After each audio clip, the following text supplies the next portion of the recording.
This young man walked into an S-rank dungeon that had been sealed off, yet he wiped out every monster inside with ease. And when he came back out, the top-ranked hunters tried to stop him, but none of them lasted more than a few seconds. Because in his past life, his world had been destroyed by monsters pouring out of hell, and he had been humanity's very last warrior. But after facing hell's final boss, he was defeated. Yet thanks to everyone liking the video, he was reborn as a young man in another world. Enough talk, let's get started. The world I once lived in had been destroyed. Everyone had to fight monsters just to survive. And I had spent my whole life doing exactly that. Fighting day after day, just to stay alive. And so the days passed by. The months passed by. Year after year went on. Even 10 years flew by before my eyes. With nothing but a sword, I could cut down any monster and I never felt afraid. The monster Enmu looked down at the sword god, its eyes flashing a dangerous red, and it spoke. Give up. The world you once lived in is already gone. It was the mastermind behind everything. It watched him thrash between life and death, then offered him a deal. What a waste of talent. Become my sword instead. The sword god's blood boiled at those words, and he gritted his teeth. Don't make me laugh. Consumed with fury, he charged forward fearlessly. The sword god leapt into the air and drew his blade at the same time. The monster swept its arm through the air but failed to catch him. Instead, the sword god left a long gash across the back of its hand. It hadn't expected this, and its face twisted into a scowl.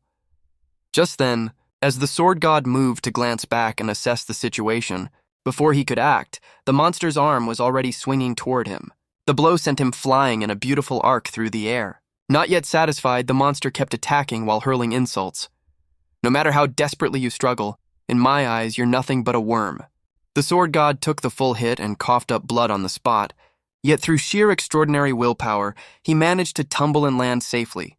Regaining his balance, the sword god immediately closed the distance to the monster, charging in alone with his sword, determined to fight it to the death. The monster looked at him with contempt, as though he were nothing more than an ant or a worm, then raised its hand and swatted him aside as fast as lightning, like swatting a fly. With sheer force of will, the sword god rose back to his feet. The monster made no move to finish him off, only watched him struggle with cold amusement. The sword god suddenly noticed a pendant hanging on the monster's chest. Its deep blue eyes flickered faintly like light glinting off the sea. Flag. Seeing him take a battle stance, the monster raised its weapon. It was as if the sword god had been waiting for exactly that moment, and he moved without warning. He suddenly hurled his sword forward like an arrow. The blade struck the monster square in the chest, then shot off into the starry sky. The monster's weapon stopped just a single millimeter from his face. Half the pendant shattered away, and a large crack opened up on the monster's chest. Consumed with rage, the monster's eyes went wide as it shrieked in a shrill, furious voice. "You! Damn you!" But that throw had already drained the last of the sword god's strength. The rest of the pendant kept cracking apart, scattering into countless tiny fragments. In its final moment, the terrified monster screamed, "Stop this now!" Unwilling as it was, the monster had no choice but to crumble into dust. The instant it was completely destroyed was the moment he could finally let go. The sword god collapsed onto his back in the middle of the battlefield, utterly spent. His jade-green eyes slowly lost focus, growing cold. Lying amid the endless smoke and fire, he gazed at the sky and sighed. What a magnificent sight. A young man was walking beneath the warm sunlight. Beneath his messy, tousled hair were a pair of listless brown eyes, weary of the world. Not realizing he'd wandered somewhere he shouldn't have, an alarm suddenly blared. A sign on the fence read, Namsan Gate. Rank C, recommended party. Rank C. Minimum 3 people. Civilians forbidden. An urgent announcement rang out over the loudspeaker. Please scan your hero registration and personal ID. Civilians are not heroes. Please do not enter. Namsan Gate, rank C. He walked up to the gate, ignoring the announcement completely. Then he lowered his center of gravity into a ready stance. With a boom, his figure vanished, leaving only a puff of smoke behind. The alarm wailed furiously as the announcement blared on. Warning, an unregistered hero has forced entry into the gate. Seo Jo-jun didn't care in the slightest and kept moving. He didn't stop until nothing but trees surrounded him. Just as he took another step to go deeper, a voice called out, "Hey, kid!" Seo Jo-jun turned to look on reflex. A group of people in uniform walked over. A dark-haired man asked, "Are you lost?" I don't know what's going on, but we're about to head out, so you might as well come with us. Seo-jo-jun stared at them without saying a word. A young woman whispered under her breath, "Hey, look at his clothes." The spiky-haired guy beside her whispered back, "Right? He doesn't look like a hero at all." They looked him up and down and let out a long sigh. I know some support staff dress all kinds of ways these days, but that outfit is something else. And what's with that backpack? Come on. Could he be some clueless support member who got left behind by a party of heroes? But that seems unlikely, too. Not wanting to hear them gossip, Seo-jo-jun spoke up to explain. "I understand what you're all saying, but I only just arrived here." A carefree, tactless young man blurted out loudly, "See, I told you. He got left behind, didn't he?" The dark-haired man nodded with understanding and offered gentle advice. "I've seen plenty of people like you before. I know what's going through your mind right now. But don't take it so lightly. If you think you can hunt inside a gate just because you've watched a few clips or browsed the internet, that's basically suicide. First, get an official hero's license, then pass the training and the exams. Also, this Namsan gate is rank C. If you're just starting out, try an F-rank gate first." With a calm, indifferent look, Seo-jo-jun said, "I know you mean well, but I won't be thanking you for it." The whole group was caught completely off guard by his response. They just froze, stunned. Two young men couldn't hold back and shouted angrily, "What's wrong with that lunatic?" "No idea." "Hey, don't stop me this time." The older man threw out an arm to hold them back. "Calm down." He watched Seo-jo-jun's back disappear and sighed. "Forget it. If he's going to ignore honest advice like that, then let him learn the hard way." He had no idea this gate was nothing like what he'd seen in clips or online, but a truly merciless world. The words had barely left his mouth when Seo-jo-jun ran straight into one. A horned monster with a monkey-like face sneered at him. Facing the beast's looming shadow, he calmly set down his bag and closed his eyes. The monkey-faced monster swung an arm to attack. Seo-jo-jun tilted his body to dodge. His eyes flashed, his irises shifting from brown to gold. 10 years. Its weapon slammed into the ground, kicking up dust like a rolling fog. As the dust cleared, the monster was left utterly stunned. Seo-jo-jun rushed forward with his lean, scrawny arms. One punch, and in an instant it blasted a gaping hole clean through. The monster's head seemed to simply vanish from existence. The horned, monkey-faced monster collapsed right there. Seo-jo-jun looked up and couldn't help but remark, "Nothing's changed at all." Seo-jo-jun slowly looked over the charred monster carcass in front of him. A moment later, he reached out his hand. He picked up the beast's blade, then stared blankly at his own reflection in it. Looking at the blade, it was as if he still hadn't woken from a dream. Next, Seo-jo-jun pointed the blade toward the headless corpse. With a slash, blood sprayed everywhere. He focused intently, digging deep into its body in search of something. A few minutes later, he pulled out a blood-stained stone, gleaming and pristine. It was a low-grade mana stone. He couldn't help but sigh. Back then, I wouldn't have even glanced at something this ordinary. Seo-jo-jun unzipped his backpack. He rearranged the things inside before stuffing in more. While he was busy, a rumbling sound echoed nearby. It was the footsteps of the dead monster's fellow kind. This time 3 came at once. One of them charged in swinging an axe. The monster swung its axe with brute force. He ducked and dodged it. He channeled his strength into the hand gripping the mana stone. Then without warning, he hurled it, leaving the monster staring in disbelief. The mana stone blew its head clean off. That monster had barely finished its threat before it was gone for good. The other 2 charged in together. Seo-jo-jun tossed his backpack aside. Anyone could tell he was about to put on a one-punch knockout show. The group of people from before was also strolling through the same forest. A girl in the group hesitated, worry in her voice. "That's the rude guy from earlier." "What if he actually dies?" the young man snapped irritably. "Hold on, are you seriously worried about him?" The seasoned older man spoke up to reassure them. If he really is an intruder, then by now, agents from the control center are probably already on their way. This is Namsan Gate, rank C, so they'll send agents of rank B or higher. So, as long as he doesn't lose his mind and charge into a pack of monsters, he won't die, so don't worry. The spiky-haired guy nodded, convinced. "Yeah, you're right. That arrogant brat is probably shaking like a leaf right now, waiting for the agents to save him." Meanwhile, the monster was in fact shaking like a leaf, its face caving in from a single punch. Top Knot seized the chance to ambush him from behind. It was far too slow compared to Seo Jun and could only slash through empty air. Seeing its prey slip out of sight, Top Knot couldn't help but grow wary. Seo Jun flickered into place behind it in an instant, raising his leg high, then landed a kick straight to its mouth. It spat out blood like pouring rain.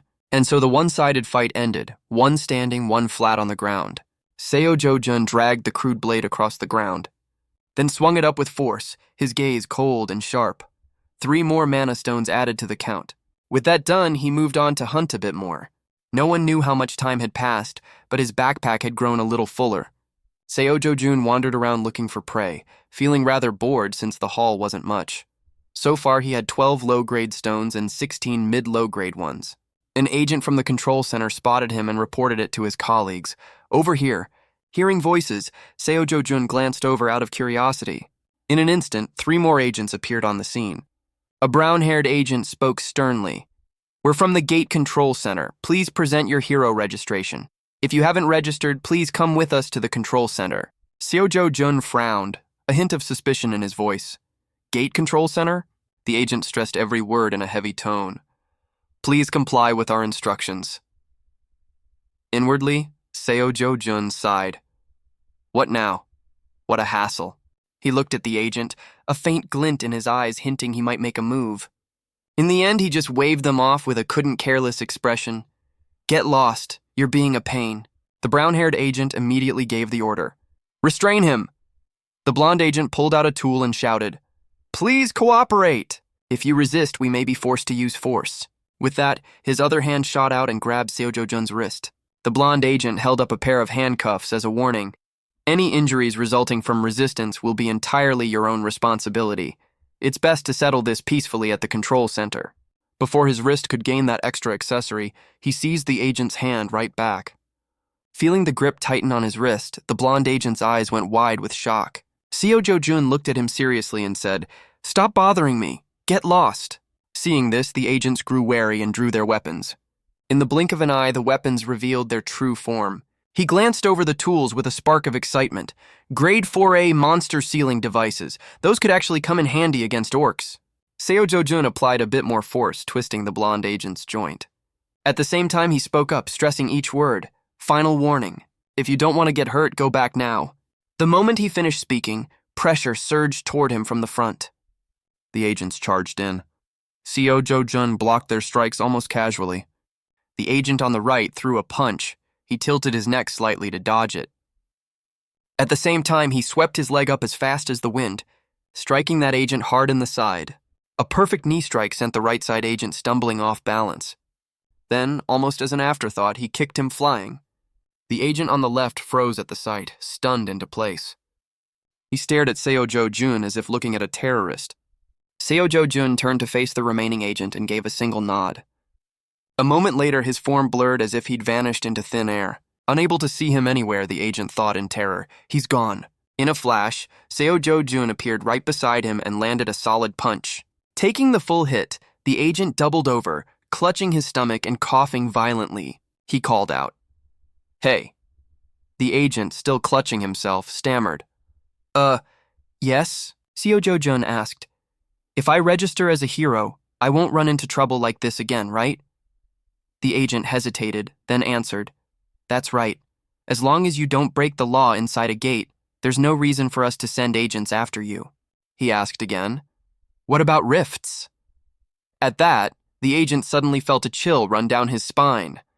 They were passages to other worlds where strange monsters appeared, opening up all across the globe. The byproducts gathered from hunting monsters there were used as a new energy source. For that reason, places where the government had fully secured the passage and contained the monsters were called gates. Spaces that hadn't yet been brought under control and turned into gates were called rifts. After hearing the explanation, he summed it up simply. "So basically, no matter which gate I go to, you people will still come after me, on the grounds of illegal trespassing or something like that." Faced with Seo Jun's irritated look, the agent hurried to explain. Yes, exactly. If an unregistered hero enters a gate without authorization, the control center gets notified, and the agents waiting nearby get dispatched. Rifts aren't as easy to access as gates, and the Hero Association won't just let it slide either. Paying no mind to all that nonsense, he said with an air of arrogance. So what? Left speechless, the agent couldn't help but regret it inwardly. He's completely insane. Damn it, I should have reported this to headquarters from the start. The moment he finished cursing under his breath, Seo Jo-jun grabbed the agent's face and hurled him aside. He tossed the agent away as casually as throwing a ball. You're nothing but a nobody. Racked with pain, the agent clutched his injury and shouted, You bastard! Flag. Next time I'll definitely kill you. Seo Jo-jun ignored him and kept moving. The moment the pendant on the monster's chest shattered, the monster shrieked in despair. No, stop this now! Hearing that scream, almost like a wail of desperation, I felt myself losing consciousness too. It felt like being pulled into something. Death, I must be about to die. With that thought in mind, the sword god closed his eyes and accepted it. After waiting a while with no one coming to take him, he opened his eyes, puzzled. To his surprise, he found himself hanging upside down over a sea of blue clouds. Before him stood a young man he didn't recognize. The sword god spoke. Who are you? The nervous-looking young man introduced himself. My name is Seo Jo-jun. I am close to death. If you accept my request, I will quietly disappear. The moment he finished speaking, the sword god answered without hesitation. I refuse. Seo Jo-jun was thrown off by that answer, not knowing what to do. What? The sword god explained his reasoning. I have nothing left tying me to this life. After 10 years of fighting to the death, I was betrayed by the very comrades I trusted. The country I once lived in is gone.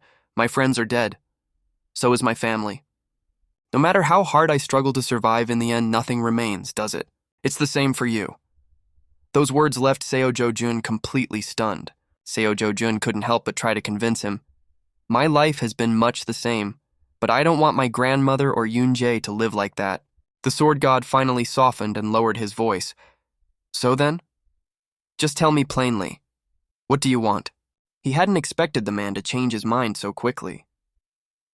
Seo Jo-jun's face lit up with joy, and he quickly said, What I want is, the Gasan Technology Complex, FLAG, is now known as the Hero Complex.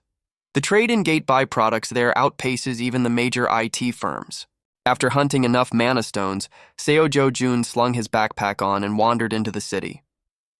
After walking a while, he came across a buyback shop and nodded to himself. Might as well try this one. The oily-faced receptionist saw a customer walk in and said, Welcome. Seo Jo-jun walked in and said, I'd like to sell some mana stones. The cashier perked up and boasted, You've come to the right place. We offer the best buyback prices in Seoul. No, in all of Korea. Hearing that, he poured the mana stones out onto the counter. Seeing the blood-crusted stones, the cashier couldn't help but sneer. Honestly, you could at least wipe off the blood before bringing them in. Putting on a friendly face, the cashier said, You've got quite a lot of mana stones here. Please wait a moment while I sort them. Would you like some coffee while you wait? He replied. Whatever's fine. He sat there waiting while the man behind the counter examined the stones. The clerk counted while tapping away on his calculator at lightning speed. 12 low-grade mana stones, 16 mid-grade, and 5 high-grade. The commission is 40% of the buyback price. You already know that, right? So, doing the math, the total you'll receive comes to 5.46 million won. Hearing that outrageous middleman's fee, Seo Jo-jun spoke up. Hold on. I'm the one who did the hunting, and you people just buy them and still take a 40% cut. The cashier hadn't expected that and just stood there blank. Then his face instantly changed and he put on a fake smile. Sir, it seems you don't understand how things work around here. We normally take 45%, you know. It's only because it's you that we're lowering it this much. If you don't want to sell, just take them back. You won't find a higher price anywhere else, guaranteed. Seo Jo-jun indifferently scooped his stones back up. Fine, I'll take them back then. The clerk instantly slammed a hand down over his. Then, shamelessly, he held out his other hand, demanding more. Hey now, sir, you also owe us a sorting fee, you know? And the coffee isn't free either. Altogether, that's a 301 sorting fee and 10 for the coffee. And since we had to use an expensive cloth to wipe off the blood, and it can't be reused now, please also pay a total of 351, including the cloth. He yanked his hand back and coldly challenged him. I don't have any money for you people. Try and take it if you want. The clerk sneered nastily, putting on airs to intimidate him. You have no choice but to pay, understand? We've got a few C-rank heroes backing us up, you little punk. The moment he said it, a few burly men came out from the emergency exit. Scarface looked at the clerk and raised his voice. What's going on? Why'd you call me out here? Someone causing trouble again? Seo Jo-jun took his eyes off the clerk and looked over at the big men. Scarface let his jaw hang open, looking down at him to intimidate him. The clerk went pale, trembling like a frightened dog, and ducked behind the counter. Scarface let out a pained yelp as he was sent flying toward the reception desk. The C-rank hero just lay there flat, unable to get back up. His two lackeys ended up lying on either side, perfectly symmetrical. Seo Jo-jun dusted off his hands and strolled calmly up to the counter. He stood in front of the receptionist and quoted his terms. The commission on this is 1%. From now on, let's keep things fair and honest. I'll be back next time. A little while later, he came home and tossed a thick stack of cash onto the table. His grandmother and Yoon-jae froze in shock. His grandmother picked up the stack, weighing it in her hands, and hesitantly asked, Jo-jun? What is all this money? He scratched his head awkwardly, making up an excuse. Grandma, it's nothing. I lent a friend some money to start a business a while back. It's doing really well now, she asked suspiciously. You really have a friend like that? Seo Jo-jun brushed it off vaguely. Grandma, remember the neighborhood I grew up in? It's a friend from back then who used to play with me. She clutched the stack of cash, her voice trembling. Of course I remember. Hyun-jae asked innocently, stumbling over her words. Big brother, does that mean we're rich now? Seo Jo-jun smiled gently and patted his sister's head. From now on, the little girl squealed with joy and ran around the room cheering. We're rich! We're going to be rich! Seo Jo-jun looked at her, his eyes full of quiet thought. Memories of Seo Jo-jun surfaced in his mind. His grandmother, Yoon-jae. Please let them live somewhere as safe as possible. And then the young man vanished before I could even answer. He looked into the mirror. Seo Jo-jun's face now bore a faint resemblance to the sword god. When I woke up, I had become Seo Jo-jun. The safest house in Korea right now costs as much as 110 billion won. I have no obligation to keep a one-sided promise like that. But once my true power returns, that much money will mean nothing. Rifts, gates, monsters, everything here is weaker than the world I once knew, a world that had already been destroyed. To me, someone who was once the sword god, this place is nothing more than a child's game. But even 10% of my old power still hasn't returned. While he was lost in thought, a doorbell rang along with a voice calling out, Seo Jo-jun, are you in there? He got up on his own and told his grandmother, I'll go check. You stay inside, Grandma. With that, he went to open the door. The moment he opened it, a brown-haired man and a blonde-haired man were waiting for him. The brown-haired one sneered, Seo Jo-jun, debts have to be paid on time, don't they? The blonde one added, Do you even know how much you still owe? Nearly 48 million won. He recalled the memory and knew exactly what this was about, letting out a sigh. These were the loan sharks the real Seo Jo-jun had borrowed from before he died. 5 million won for his grandmother's hospital bills had ballooned to 10 times that in no time at all. The brown-haired one glared and said, You just made some money from a gate, didn't you? The blonde one opened his mouth to demand, Hand it all over. We're just collecting per the contract. Don't go feeling wronged about it. The moment he finished talking, the brown-haired man took a punch straight to the cheek. He flew backward and slammed into the wall. The blonde one froze up, staring at his partner in shock. What? Seo Jo-jun didn't give the blonde one time to process, twisting his arm at the joint. I've already paid back more than 9 million won. If anyone's owed money here, it's me. Terrified out of his mind, the blonde one forced a placating smile, stammering. You're really Seo Jo-jun? Seo Jo-jun raised his fist, his eyes like death itself. Tell your boss. I'll be paying him a visit myself soon. Then came the beating, the sound of fists and kicks echoing all the way to the sky. A little while later, he and his sister went to a shopping mall. The two of them walked into a stuffed animal shop. Looking at the pile of adorable plushies, the little girl asked hopefully, Can I really buy one? Can I really have this doll? Seo Jo-jun smiled warmly. I already bought it, remember? Now pick whatever you want. When I shared Seo Jo-jun's memories, something in my hardened emotions began to shift. What I felt now was simple compassion, but Seo Jo-jun had once been kind to Eun-jae, his half-sister from the same mother. At the very least, I would protect that part of his heart.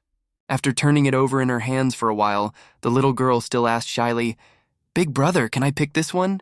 Seeing the thin, worn-out rabbit plushie in Yoonjae's hands, he instead picked up the plump bear she'd been eyeing earlier. He handed it to her and said, "I told you, pick whatever you like." Yoonjae grinned from ear to ear, scratching her head bashfully. Afterward, the two of them stopped by a restaurant for a meal. They were enjoying their food happily. Someone called out, "Is that Seo Jun? Is that really you?" He turned to see who it was. A plump young woman flanked by two burly bodyguards caught his eye. She curled her lip and asked with a fake smile, "Dressed like that, and you still have the nerve to judge others? You're no better than me." "Who's this? Causing trouble again, just like your mother." The moment those words left her mouth, the air around them turned tense. Only Yoon-jae had no idea what was going on. "Who is this lady?" Seo Jo-jun stayed silent, refusing to react to her at all. But as the saying goes, the tree wishes for stillness, yet the wind will not settle. Seeing that the bigger target wasn't working, she turned her attention to the little girl instead. She asked lazily, "What's your name?" The girl answered politely, "Yoon-jae."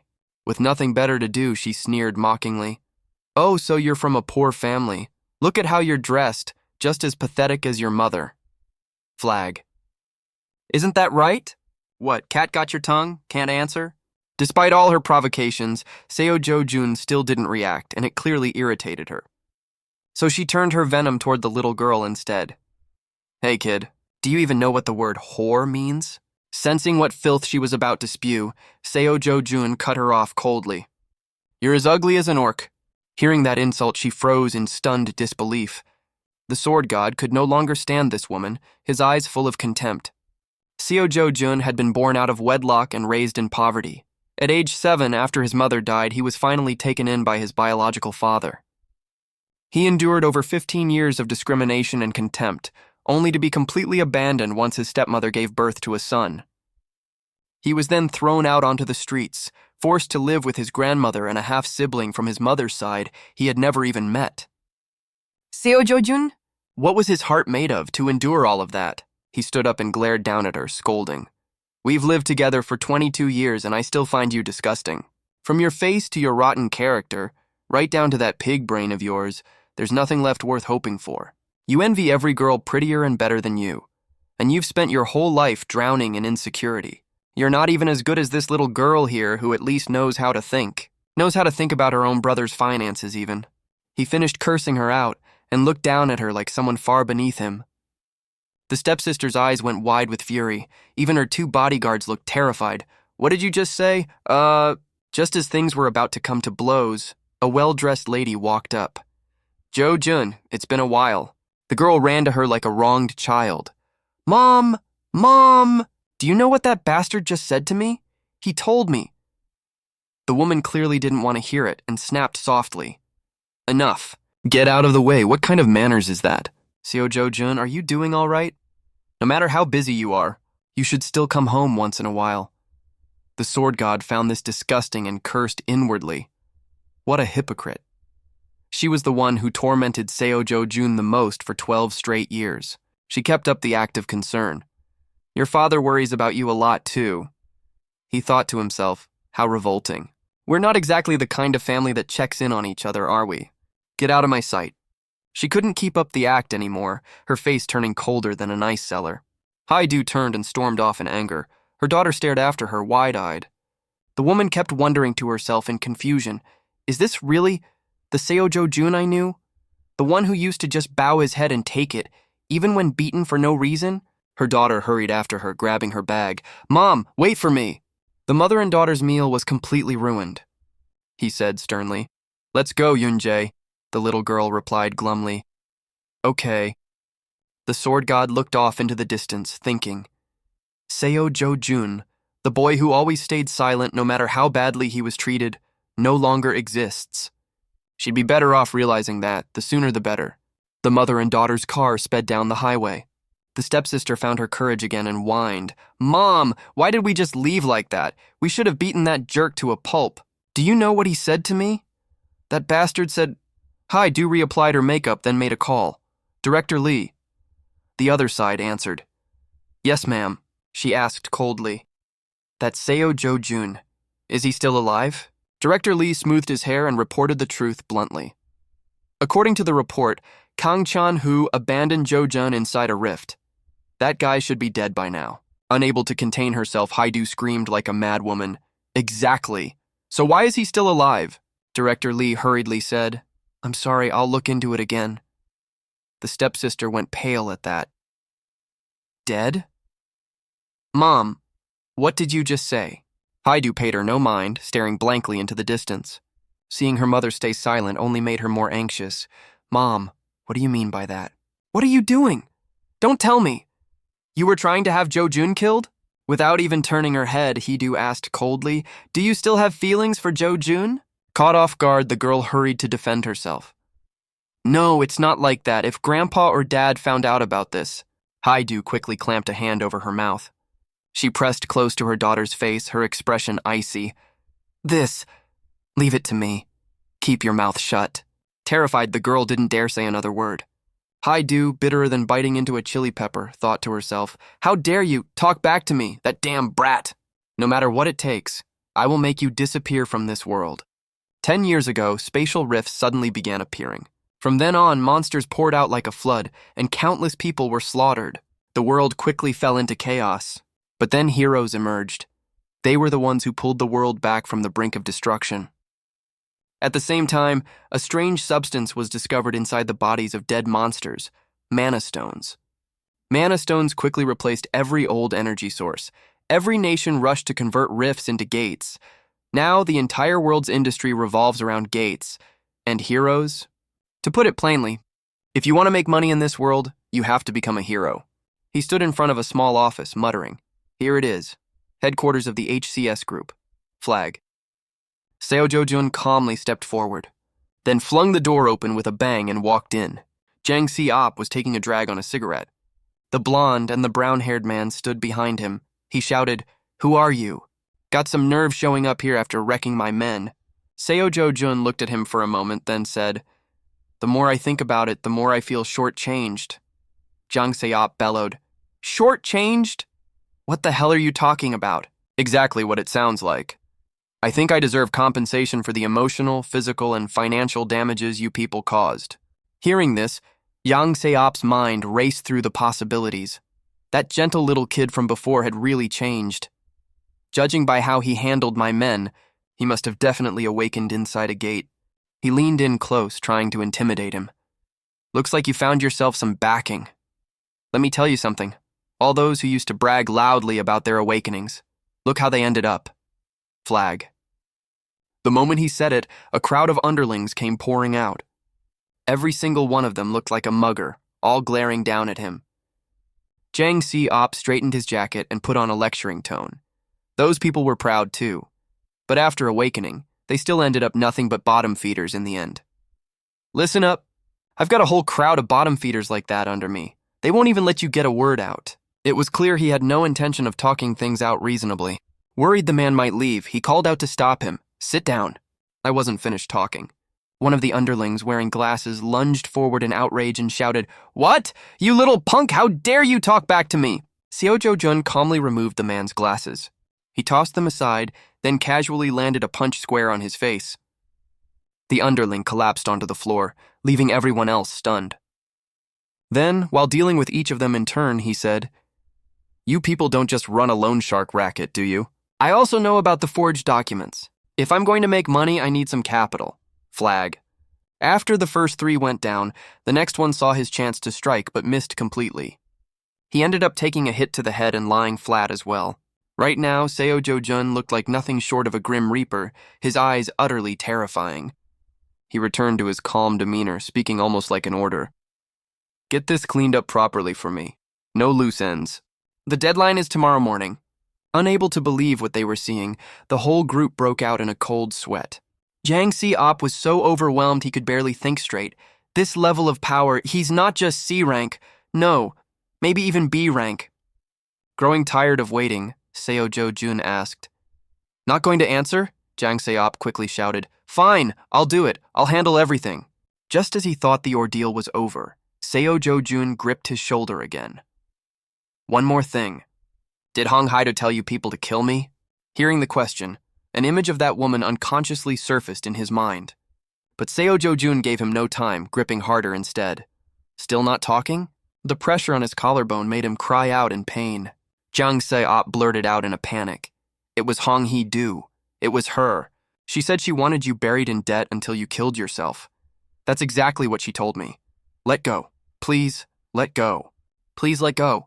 Once Seo Jo-jun got his answer, he released his grip, muttering, Suicide? So that's why she locked me inside the gate. Hearing this, Yang Se-op instinctively tried to clear himself. Locking you inside a gate? I know nothing about that, I swear. If you die, I don't get a single cent out of it. Why would I put you in there? I'm telling the truth. Seeing the man practically about to wet himself, Seo Jo-jun no longer doubted him. He fell into thought for a while, lips moving faintly. He's the one who pushed me into that gate. Bring me everything you have on him by tomorrow morning, Jang Se-op answered, trembling. Yes. Seo Jo-jun left the office to the entire gang's collective sigh of relief. The sword god gazed up at the clear blue sky. He found himself unconsciously thinking of Seo Jo-jun. Please let my grandmother and Yoon-jae live somewhere as safe as possible. Was that all he'd wanted? Fine then, I'll help you. The next morning, he held a brand new identification card in his hand. He went to the gate control center and scanned it. A cold mechanical voice announced, Hero registration verified. Your level is below the recommended threshold. Please proceed with caution. Seo Jo-jun looked at the card and muttered with a pout. That bastard at the company should have bumped me up to rank A already. He simply walked in as the scanner kept repeating its warning. Your level is below the recommended threshold. Your level is below the recommended threshold. Bamsum Gate, rank B, scale D, tunnel terrain. Recommended rank A, entry forbidden unless in a party of 2 or more. It was a rank B gate, but only scale D, making it tough to solo. But because of its tunnel structure, it only allowed entry alone. So unless you were at least rank A, clearing it was practically impossible. If your luck was truly rotten, you'd have to face down hundreds of monsters alone in a tunnel as dark as pitch. Before him stood a giant serpent with strikingly beautiful scales. The air itself felt deadly. Seo Jo-jun looked utterly delighted, strapping on his gauntlets with excitement. Now this is more like it. The snake shot out its stiff tongue, dripping with venom. Seo Jo-jun didn't even look, casually scooping up a mana stone. Seeing its kin cut down right before its eyes, the snake shrieked in fury. Having dealt with one, Seo Jo-jun turned and muttered to himself, Black Fang Serpent. A venomous species. Even a graze is enough to paralyze the whole body. He leapt up high, then landed back down with tremendous force. His foot spun like a pinwheel. Flickering in and out of sight, he carved gashes along its whole body, head to tail. He even managed to cut clean through its body. Flag. After finishing this one off, his gauntlets were soaked in snake venom. Looking at how corroded they were, he casually appraised them. Worth about 301, I'd say. The hissing of more snakes approached, and Seo Jo-jun instinctively looked over. This time they came in a whole pack for an all-out brawl. He plunged deeper into the fight against the venomous snakes. The longer he fought, the fiercer he got, blood spraying everywhere. The venom the snakes spat came down like a downpour. A while later, Seo Jo-jun was the only one left standing in the tunnel. He rummaged through the loot, puzzled. No mana stones at all? Really none. He thought to himself, if this world worked like his old one, the drop rate for mana stones from Black Fang serpents was under 3%. Looks like he'd need to hunt a few hundred more. Passing through the tunnel, he arrived at a lush, verdant forest. He noticed a pile of bones nearby, thick with the scent of death. Following the empty gaze of a skull, he wondered, is that the Serpent King? Flag. He spotted a snake 3 or 4 times larger than any he'd faced so far. He set down his backpack and muttered, I don't even know the way out of here, and yet I run into this. How convenient. Then he leapt up and threw a punch. Better finish this quick and head back. But this time the blow rebounded off it, his wrist throbbing with pain. Seeing his fist mark clearly stamped on the snake's body, he thought in shock. That attack barely did anything. Before Seo Jo-jun could even come up with a plan, its tail was already sweeping toward him. With one lash, he was sent flying back into a wall. The blow from that tail hurt so badly, Seo Jo-jun had to sit and catch his breath for a moment. It wasn't until the Serpent King crept close again that he forced himself back up. He dodged to the side, narrowly escaping death. The instant he evaded, he slammed his foot hard into the ground. and leapt straight at the Serpent King with full speed. He practically flew at it, landing a punch that cracked part of its scales. Looking at its eyes, it seemed like the hit had actually hurt it quite a bit. Facing an enemy with such overwhelming ability, he couldn't help but think. Just as I expected, this thing is nothing like the snakes from before. Its skin is so tough my punches barely make a dent. What now? If only I had my old power back, something like this would be nothing. Right in the middle of his frustration, a faint glimmer of light caught his eye. Seo Jo-jun looked closer and saw it was an old sword. This is... After a moment's hesitation, he had no choice but to close his eyes and accept his fate. He drew the sword and muttered, "It's old, but I have no other choice now. No matter how dull a blade is, what matters is who wields it. This sword, lend yourself to me for a moment." To dodge the snake's jaws, he channeled his strength and leapt.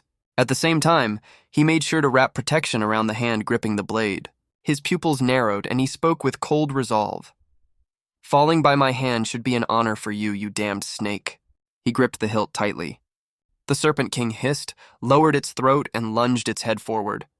The sword god's focus sharpened to its peak, everything else fading from view. With a single strike, the Serpent King's skull shattered, but the sword itself broke apart as well. Seo Jo-jun held his stance, waiting, lips pressed tight. Then he let out a breath of relief, muttering, "If that hadn't taken it down, I really would have been finished." He stared intently at his new spoils. Snake venom sprayed across the sky. Seo Jo-jun picked up a new material for crafting a weapon and assessed it. A bit short for a longsword, but with some sharpening, it'll do. Still, this haul beat the one from the Namsan Gate by far. What a relief. By the time he left, it was already late at night. Seo Jo-jun sighed. Who would have thought a rank B gate would eat up this much time? Recovering his power really was the top priority right now. He just hoped his old comrades never saw him in such a sorry state. The next morning, at the same shop he'd visited before, another hunter set his loot down on the counter. The clerk calculated for a while, then said, "You've gathered quite a lot of mana stones. Commission's still 40% as usual." The hunter, a bit displeased, tried to haggle. "What? 40%'s way too much. I'm a regular customer, can't you cut me a break?" The clerk counted the money and launched into an excuse. "Come on, you know we already charge the lowest commission on the market. The Gate Control Center's base processing fee alone is 5%. We don't even leave a transaction record, so you don't have to pay taxes either. When you think about it, a deal like this actually benefits you more, doesn't it?" The hunter found that reasonable and pouted while counting his money. "Well, I guess that's true. Oh, by the way, what happened to your face?" Hearing that, the clerk shrugged helplessly. "Don't ask. Some lunatic barged in and beat our guards to a pulp, and I took quite a beating myself, too." The hunter tucked his money away and kept rambling on. "That's exactly why you shouldn't underestimate C-rank guards. You've got to look at actual skill, not just the rank title.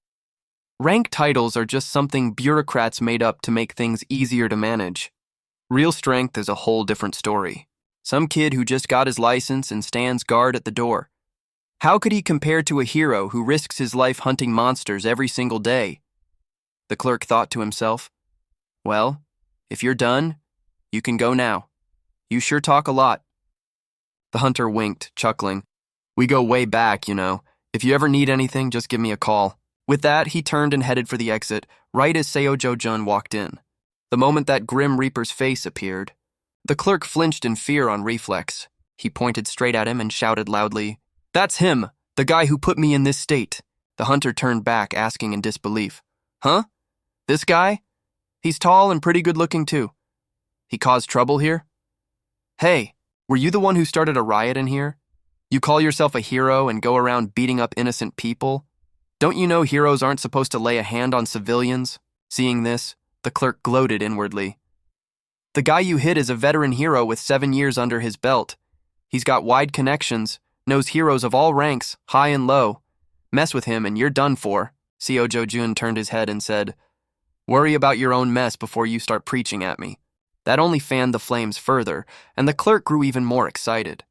Unbothered by any of them, Seo Jo-jun continued, "Or are you planning to avenge them yourself?" The hunter, gripped by sudden fury, clenched his fists. You want to die? Dead. That's it. The leading cause of death among heroes isn't monsters. It's conflicts with other heroes." 7 years of experience kicked his survival instinct into gear. See you around then, I'm busy, I'll be on my way.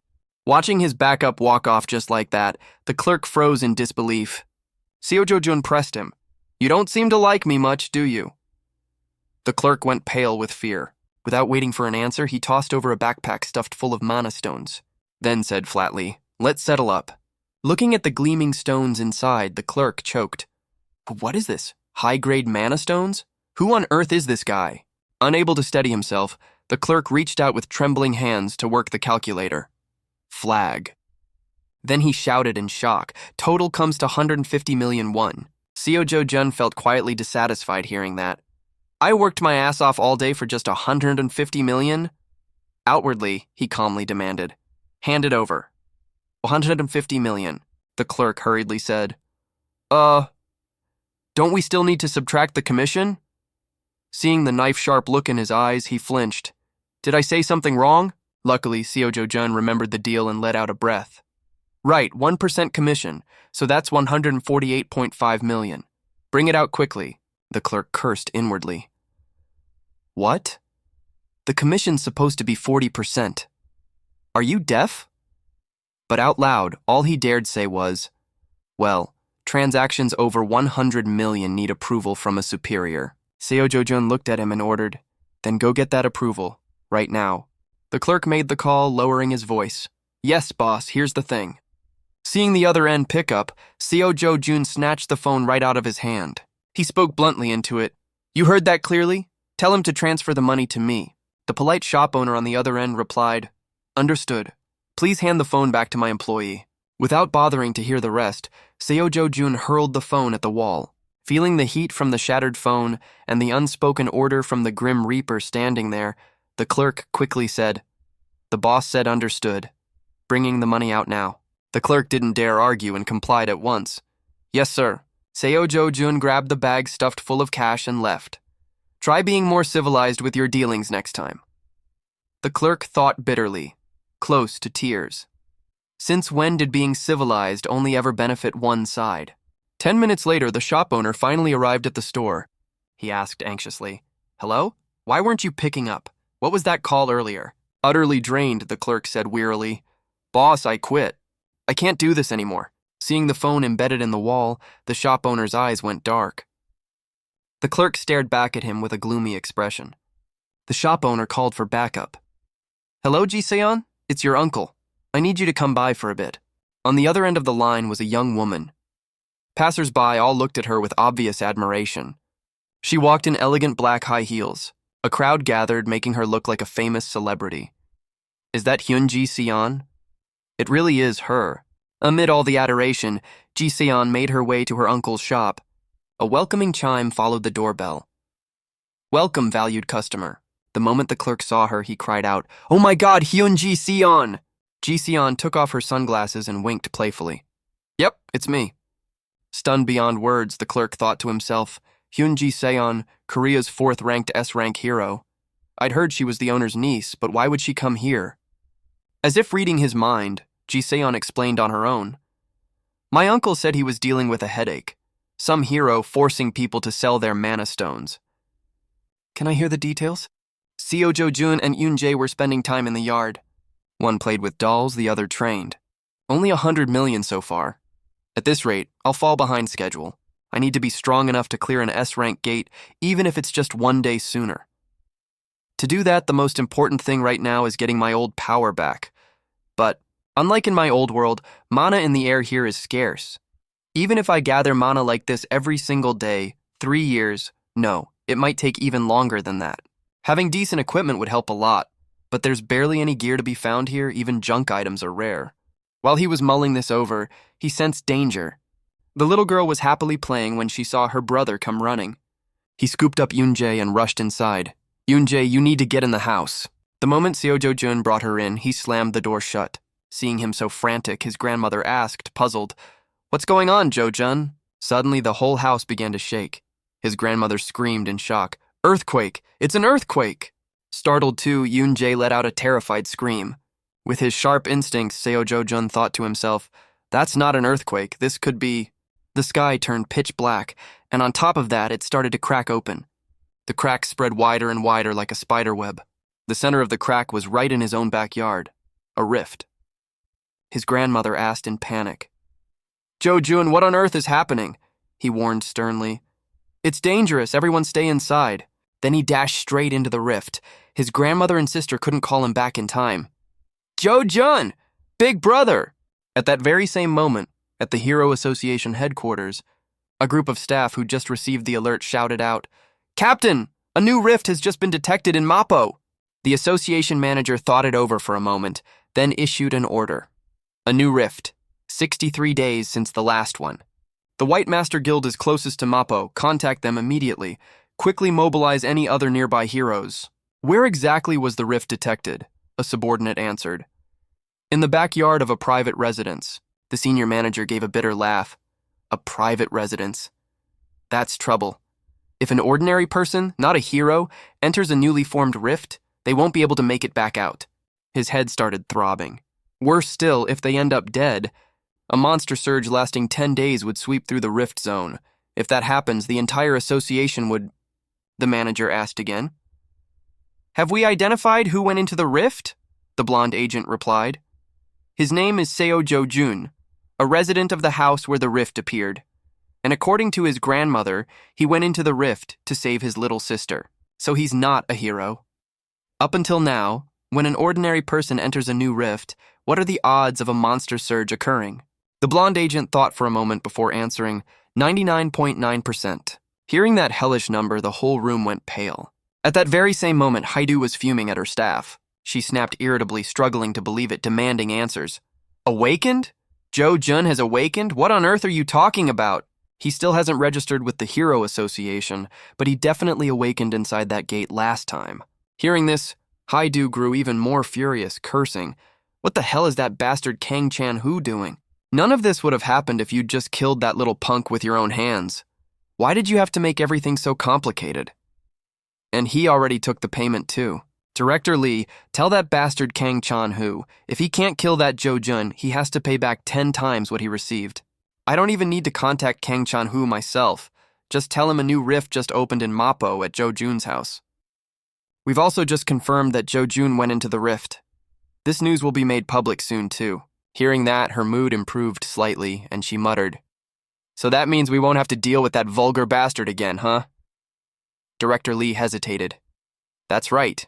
Still, it was only a slight improvement. She was still seething with bitterness." Haidu ordered in a low voice, "Keep an eye on things until it's confirmed for certain." Director Lee reluctantly replied, "Yes, ma'am." Meanwhile, Seo Jo-jun was inside the space of the rift. Where he stood was a primeval forest, thick with lush greenery. Seo Jo-jun took in the vast, majestic nature around him, his heart stirring. This can't be real. This is the Batasua forest I used to visit when I was little.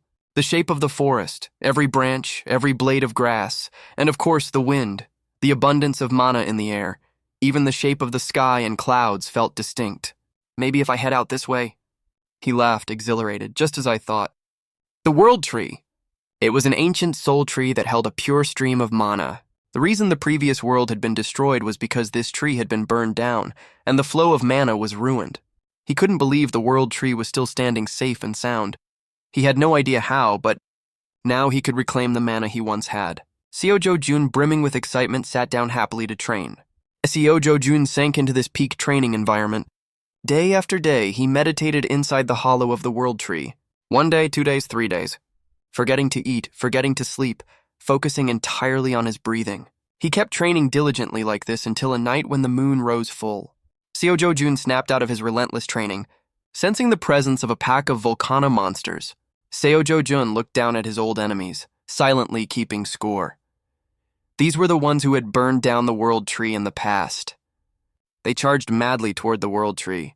Out of habit, Seo Jo-jun glanced to his side, thinking, it'd be nice to have a water element sword right about now. But the Volcana wouldn't give him that kind of time.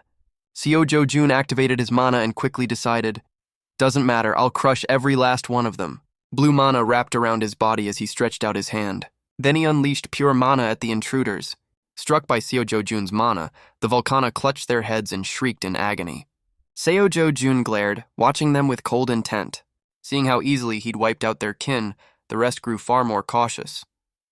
The remaining Volcana didn't dare close in on Seo-jo-jun recklessly, releasing mana. Condensed mana was released as gas and detonated. This fighting style came with its own share of inconveniences. It had been a while since he'd released this much mana at once. They kept a safe distance and calculated a long-range attack. Amid the thick haze of dust, mana bolts came pouring in. When a mana bolt was mere centimeters from him, it was neutralized by the mana barrier he'd raised. Using mana to keep himself suspended in the air, Seo-jo-jun muttered, "Good. I've confirmed the world tree is still safe. Now, the mana in my body, let's put it to the test with these eyes." With that, he loosened his neck and turned toward the Volcana. Seeing him close the distance, the Volcana kept roaring from deep in their throats. Before they could even fire off a mana bolt, he'd already silenced every one of them. His mana shot straight into the bodies of the Volcana, dealing damage from within, causing them to explode. The two unlucky Volcana died right there in the blast. A single mana stone flew out from where their bodies had disintegrated. Seo-jo-jun walked past the mana stones, muttering absent-mindedly. Confirmation complete. "Once I finish off the rest of you, I'll finally get my hands on an undying ember, won't I? I remember its drop rate being fairly high. Let's see how much I can harvest from this bunch." Driven by the hope of harvesting an undying ember, Seo-jo-jun killed without pause. He kept destroying and dodging over and over for who knows how long. He returned to the hollow of the world tree to inspect the fruits of his labor. Among the pile of mana stones, a glinting golden bead stood out. This golden bead was exactly what Seo-jo-jun had been after. He picked it up and inspected it, muttering to himself, "So this is the undying ember." He hadn't expected to come across this again. He crushed the golden bead and a flame burst to life in his palm. Intrigued, Seo-jo-jun poked at it playfully for a moment. "I want to draw more mana from the world tree, but given my current condition, that's not feasible. What I can do right now is absorb this flame ember and convert my mana to the fire attribute." After finishing the absorption of one undying ember, he found himself wistfully recalling his days as the sword god. Back then, I never needed to absorb these embers at all. Now it takes a full 10 minutes just to absorb one. Seo-jo-jun rotated his arm, checking for any changes. He glanced down at the golden beads still scattered at his feet, and thought to himself, "Might as well absorb as many as I can." A massive rift suddenly appeared in the sky. Reporters and media crews immediately swarmed in, surrounded by crowds of onlookers. Jang Seop clenched his teeth and muttered a curse. Damn it. He tilted his head back to look outside, thoroughly irritated. This is all because of that lunatic. What the hell is even going on here? Kim Yeon-gu glanced at his watch, his tone perfectly composed. He said he did it to save his sister. Yet the scene outside hasn't changed at all. That sounds a little too noble, doesn't it? He heard rumors that awakening is easier inside rifts, so he charged in without a thought for anyone else. If you want to die alone. Why drag someone else down with you? Overhearing the words from the man beside him, he smiled and asked, "So, what did the chairman say?" Jang Seop answered with clear irritation, "Same as always. Told us to just wait." Still, he himself couldn't quite make sense of it. But why, though? Kim Yeon-gu speculated in a low voice. Possibly because rifts opened simultaneously this time in the US, China, the UK, Turkey, and Switzerland. Several major nations are also showing signs of rifts. That's probably why the chairman's so busy. This is the first time something like this has ever happened. And apparently the other countries got it under control right from the start. Jang Seop gritted his teeth, his brow furrowing tight. We're the only ones stuck with this mess. And it's all because of that lunatic. That guy who went in first, just wait until he comes out. I'll smash his face in myself. Outside the rift, a low, ominous hum echoed through the air. It was the voice of the daily news anchor. It has been 28 days since the new rift appeared. The Hero Association has issued a Level 1 warning for a monster surge. On screen was a blurred image of a young man. If Mr. A does not return within the next 2 days, someone suddenly reached out and grabbed the remote, switching off the TV. Jang Seop, cigarette in his mouth, let out a thoughtful sigh. So you're saying that Seo-jo-jun kid is this Mr. A? Director Kim Yeon-gu bowed his head slightly, light glinting off his glasses. That's right. I had it verified. It's definitely Seo-jo-jun. Director Kim Yeon-gu, Jang Seop's right-hand man, took a moment after hearing the report before asking again, "What do you think the odds are that he comes back alive?" He quickly calculated an answer. For an ordinary civilian, it goes without saying, about 1%. No, less than 0.1%. A twisted, gleeful smile crept onto Jang Seop's lips. An ordinary civilian? Hilarious. Hearing his words, the underlings below nodded like bobbleheads. Those Hero Association people really have no clue. He rested his cheek lightly on his hand and said indifferently, floating a possibility. What if he's already awakened, though? Kim Yeon-gu thought fast and offered an immediate hypothesis. Even if he has awakened, it would still depend on his rank. Honestly, it's hard to say for sure. Jang Seop sighed, leaning his whole body back into his chair. True enough. Being good at fighting doesn't necessarily mean surviving inside a rift. His next order caught the man slightly off guard. That Seo Jo-jun kid still has family, doesn't he? Keep them close. The order made him think of Eun-jae and the grandmother. What are you planning, sir? Jang Se-op gave his decision in a low voice. For now, treat them well. With that, he removed his glasses, a shadow of darkness crossing his face. If he's dead, sell off his family's organs. If he comes back alive, tell them we took good care of his family, and use that to build up a debt. The scene shifted to a massive ancient tree wrapped in radiant light. Seo Jo-jun was currently focusing his spirit to strengthen himself. How much time had passed by now? In his hand was a pale golden wisp of energy that lived up to its name, an undying ember. He'd already absorbed hundreds of them. The golden wisp quickly spun around in his palm. Now he could summon fire attribute mana at any moment. His fire resistance had also grown considerably stronger. Seo Jo-jun's eyes flicked briefly, recalling his old bearing as the sword god. Looking at the fire attribute alone, he was now even stronger than at the peak of his days as the sword god. He gently pressed his hand against the trunk of the ancient tree. His voice rose slowly into the air.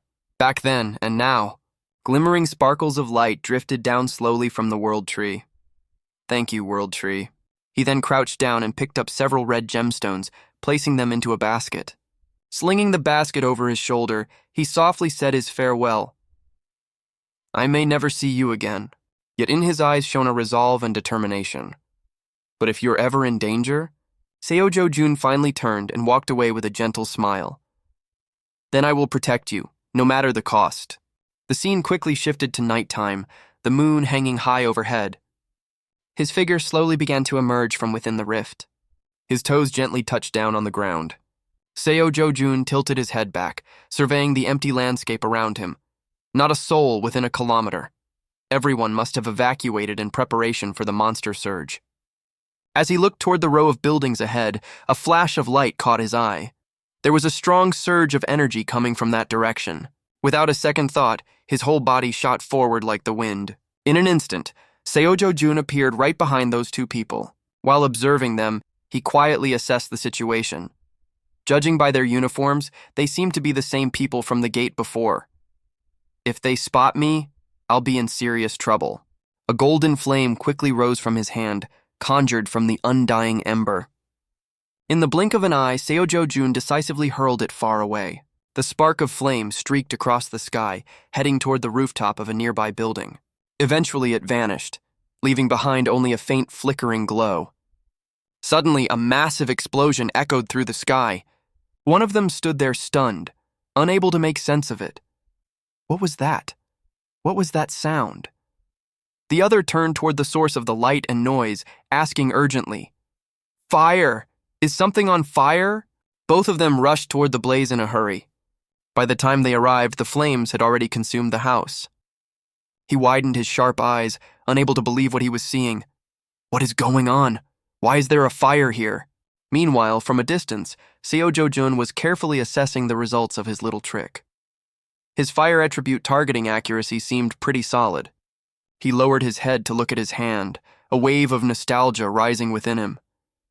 Well, now, isn't this the very flame you once took such pride in? The confident, self-assured bearing of the sword god resurfaced in his memory. You'd definitely be pleased with this. After all, you were the strongest fire mage on the continent. The other man's eyes went wide, his pupils shrinking to pinpricks. He startled and turned his head back, brow furrowing. Wait a second! He glanced toward the rift, which was showing signs of change, and murmured, Something's off about that rift. The other one couldn't help but ask, puzzled. What do you mean? In a matter of moments, the rift began shrinking and then vanished entirely. The two of them rushed back toward where the rift had appeared. He quickly noticed something strange he hadn't spotted before. What? The rift? The other man's stern face couldn't hide his shock. Now the rift was reduced to a few flickering sparks of light before disappearing completely. It's gone! Seo Jo-jun calmly climbed the stairs amid the silent night. Suddenly he turned his head, his eyes gleaming with a terrifying strength and gravity. Early the next morning, the city aired an urgent news bulletin. Breaking news.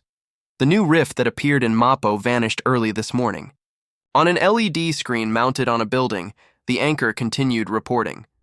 Today marks exactly 29 days since an unnamed civilian entered the rift. The Hero Association had braced itself for a monster surge, but was caught off guard by this strange phenomenon and is now investigating the cause. Pedestrians on the street all turned their eyes to the screen, absorbed in gossip, unaware that the very person they were discussing was standing right there among them. At that same moment, a mysterious fire had broken out at a scrapyard near the rift site. They paused to chat among themselves. That unnamed guy vanished the moment he went into the rift, huh? Serves him right. Who in their right mind charges into a rift the second it opens? They kept tossing out spiteful remarks. Well, he's probably dead either way, so isn't that a bit much to say? What a cold thing to say. If the rift hadn't disappeared, the whole association would have turned into a battlefield. Seo Jo-jun paused to think about the news report. If it's gone, does that mean I'll never see the world tree again? What a shame. But maybe it's for the best this way. He looked up at the sun-filled sky, and besides, as sunlight spread out and shone down, Seo Jo-jun told himself, I still have other things I need to protect. Suddenly, he stopped in front of an old office building, one that looked like it hadn't seen anyone in a long time. Inside the hallway, two men were chatting, their cigarette smoke drifting through the old corridor. The scar-faced one held a cigarette in his mouth, smirking. So that guy's dead now. The old lady and the kid will be done for soon, too. The other man replied, Right, our boss isn't some ordinary guy. He'll squeeze at least 10 times as much out of them. The scar-faced one puffed on his cigarette and went on, Forget the old lady, that kid'll probably grow up real pretty. The boss is probably already scheming ways to make use of her. They were mid-conversation when a voice cut in. Hey, Seo Jo-jun stepped out of the shadows toward them. He spoke. Where's your boss? A car pulled up right in front of the old office. A man in black shoes stepped out of it. Jang Seop climbed out of the car, combing his hair back with an air of arrogance as he walked. He wore a smile like a man who'd just set down a heavy burden. He's finally dead. I can finally sleep easy now. Suddenly, Jang Seop turned to ask Kim Yeon-gu, Manager Kim, anything on the schedule today? He quickly flipped through his notebook. Lunch with CEO Big. Nothing scheduled for tonight yet. Flag. Right after, he took off his sunglasses and turned to give instructions. Is that so? Contact Madam Kang. Tell her I'll stop by tonight. Tell them to have some proper new girls ready. He understood at once. Yes, sir.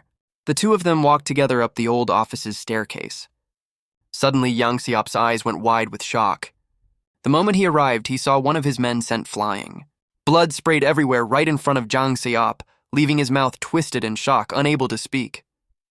The man went flying and crashed into a corner among a pile of tools. Seo Jo-jun stood still, watching. The man kept coughing violently. His voice rang out like death itself, ordering Jang Seop. Well, aren't you going to crawl over here like the dog you are? Hearing his own name, his whole body began to tremble, beads of sweat pouring down non-stop. Seo Jo-jun leaned back and settled comfortably into a nearby chair. Looking down at Jang Seop kneeling on the ground, he spoke in a voice full of death. Are you deaf? Terrified, all he could do was crawl forward as told. His hair hung down, hiding his expression completely. He ordered coldly, Bark! A bastard like you doesn't even deserve to be called human. Seo Jo-jun said in a low voice while the man kept his head bowed down. Hurry up and bark like a dog. Pitiful sounds kept echoing through the room. Jang Seop opened his mouth wide, barking desperately in fear, spit flying everywhere. Woof! Woof! Woof! His two underlings turned to face the wall, pretending not to see, not daring to help. Jang Seop kept on barking like a dog. Seo Jo-jun looked down at him, displeased, and kept giving orders. Bark louder. Sitting in the chair, he spoke low with anger. In front of me, you grovel, pretending to be so loyal. But the second you see an opening, you stab me in the back without hesitation. Seo Jo-jun's eyes looked ready to kill as he asked him, Jang Se-op, you think I've never dealt with scum like you before? Terrified, Jang Se-op pressed his forehead to the floor, begging, Please, I'm begging you, spare my life. I'll be loyal to you like a dog for the rest of my life. Seo Jo-jun kicked him hard right in the chin. Shut your mouth. Jang Se-op spat out blood, sent tumbling from the pain. He turned his gaze toward Kim Yeon-gu.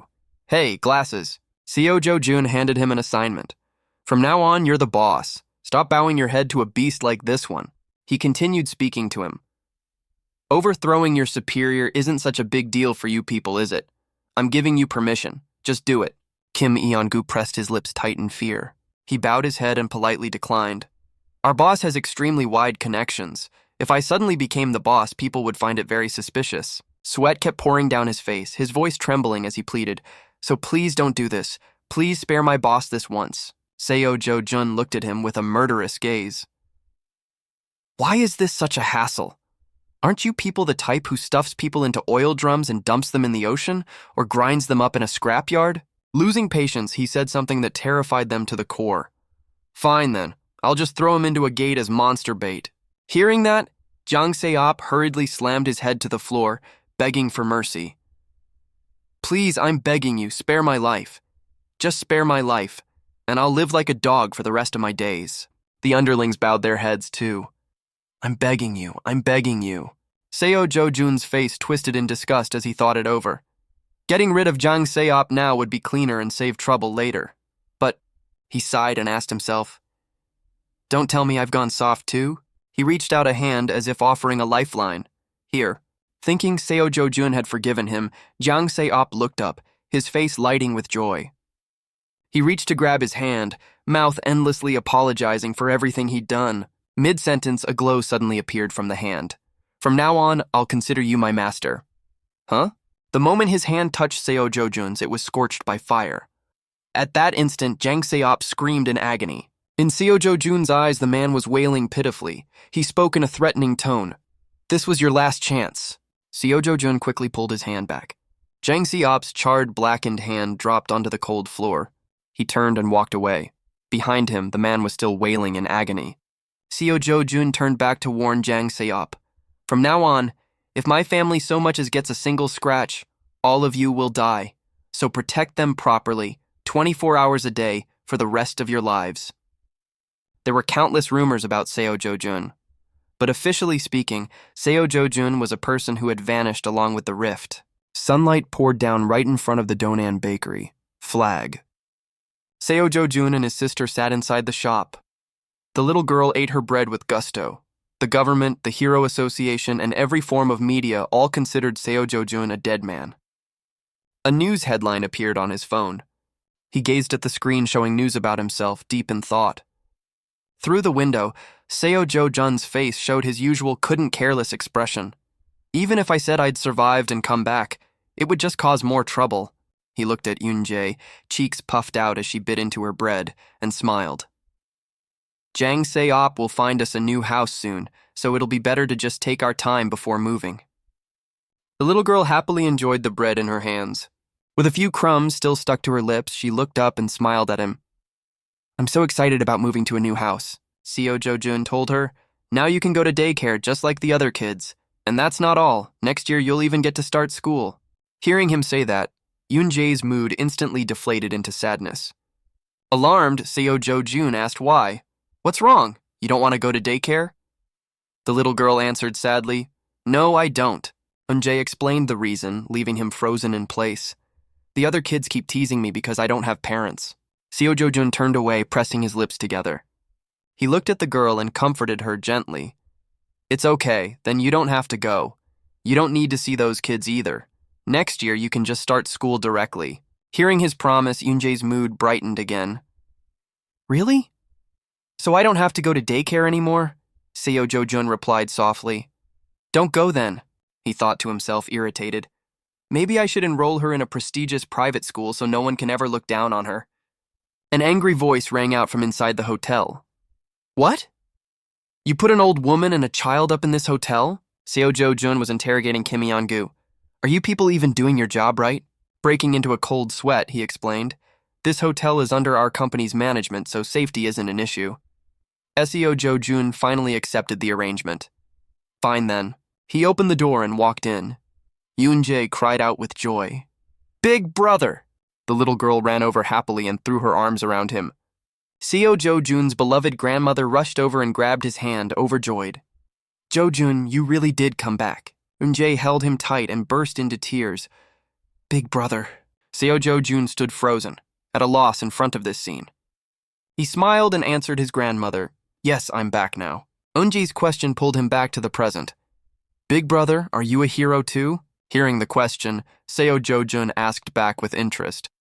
Why, do you want me to be a hero? Not being a hero is better. Curious, he asked. Why do you say that? The little girl hesitated before explaining. Because heroes have to fight scary monsters, and sometimes they end up dying. Eun-jae's face was full of sadness. Our family, Grandma and me, we just want you to live with us for a really long time.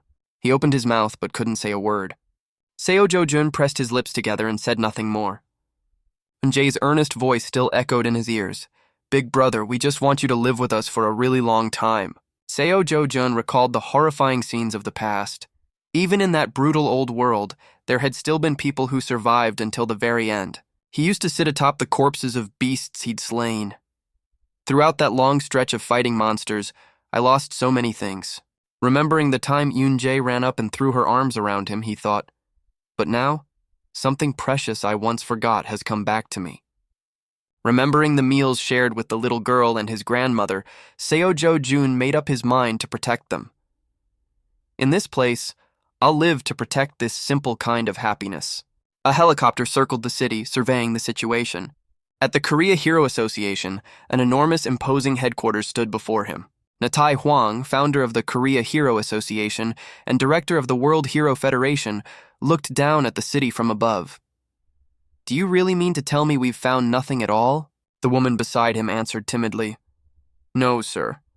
At this point, we haven't been able to determine anything. My sincere apologies. Natai Hwang sighed in frustration. This is infuriating. If a rift can vanish on its own like this, it could just as easily reappear at any moment. She glanced at him and answered carefully. Yes, an unpredictable variable like that is genuinely dangerous. If it had triggered a monster surge, that would almost be easier to deal with. He cut her off, displeased. Watch your mouth.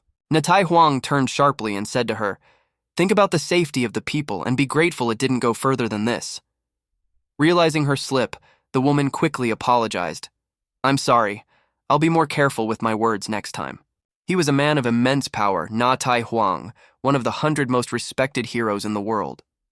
If he ran for president, he would undoubtedly win by the largest margin in history. People said he could easily take down entire conglomerates if he wanted to. But what he cared about wasn't politics nor power, only the safety of the people and preparing for rifts. He gave his instructions and turned to leave. Take your time, but investigate thoroughly, she reported to Natai Hwang. Understood. Also, it seems the residents of the house near the rift site have agreed to sell their home. He heard this and softened his tone. Is that so? Good then. Natai Hwang always prioritized the interests of the people.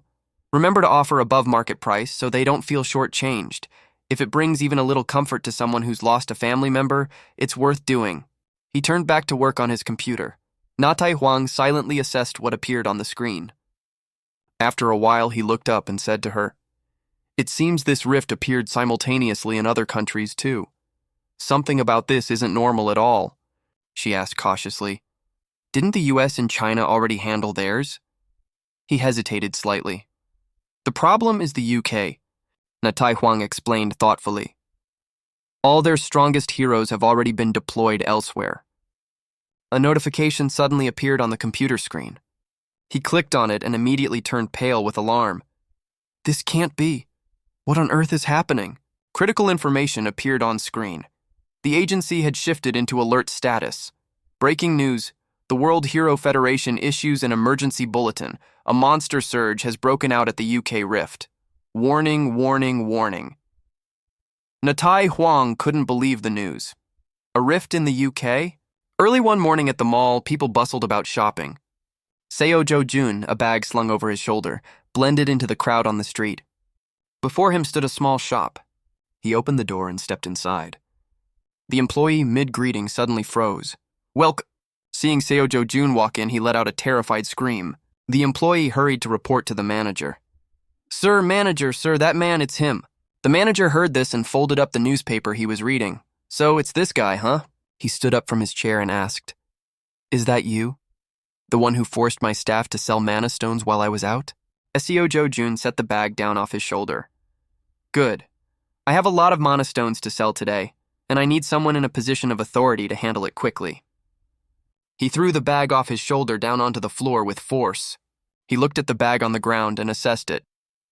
"Looks like you've brought another pile of low-grade, unprocessed rocks, just like last time." Thinking this, the manager flatly refused. "I won't do business with you. Please leave," Seo Jo-jun asked, suspicious. "No deal?"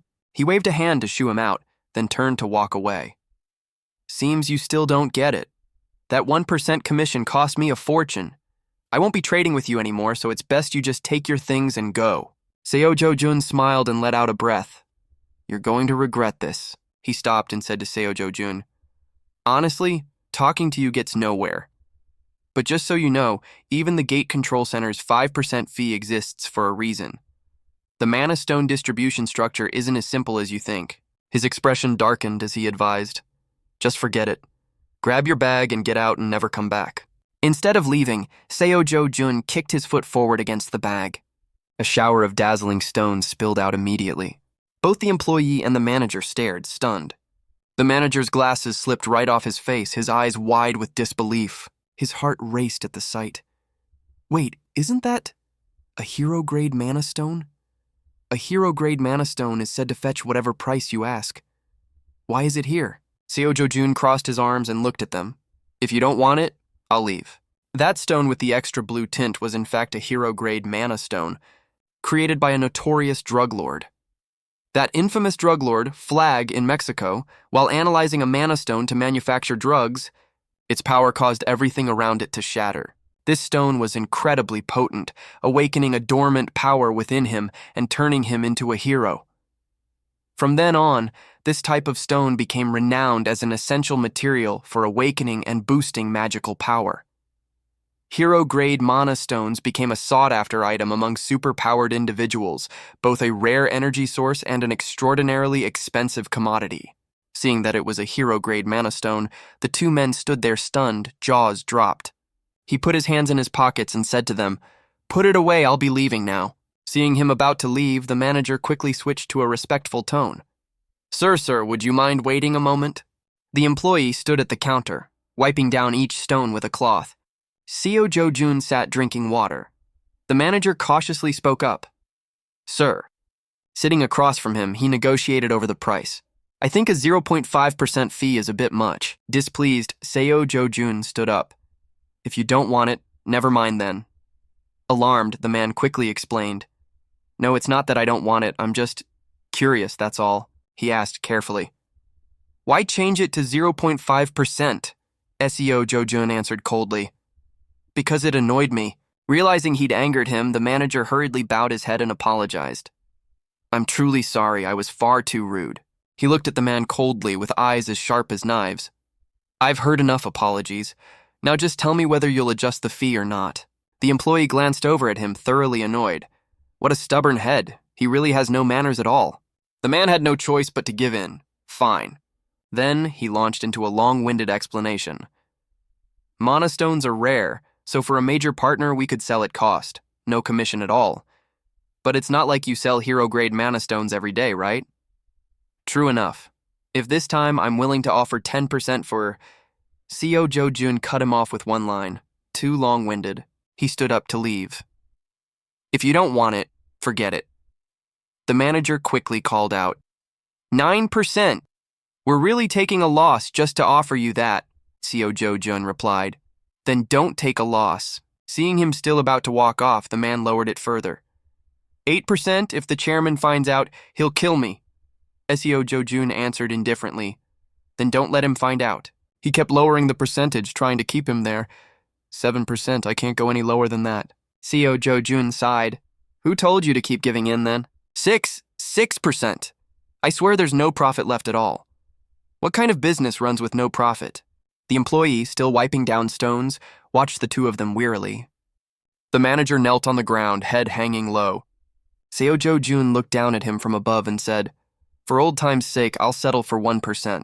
Inwardly, the man screamed with frustration but didn't dare say it out loud. What a broad daylight robber this guy is. Seo Jo-jun played his final card. Let me say this first. And the line that followed left both men staring in shock. I've got about 7 more bags just like this one. The manager immediately shouted, Hey, why are you just standing there? Go get the contract now. The employee quickly replied, Yes, sir. Seo Jo-jun walked out of the shop, pausing to check the screen displaying the amount he'd just received. The shop had transferred 67 billion won. Flag, checking his account. He looked at the screen, thinking, At this rate, buying that 110 billion won mansion won't be far off at all. He pressed his lips together, thinking, The problem is, to get high-grade mana stones, gates alone just aren't enough. Seo Jo-jun had an idea. If only I could freely come and go through rifts, that would be great.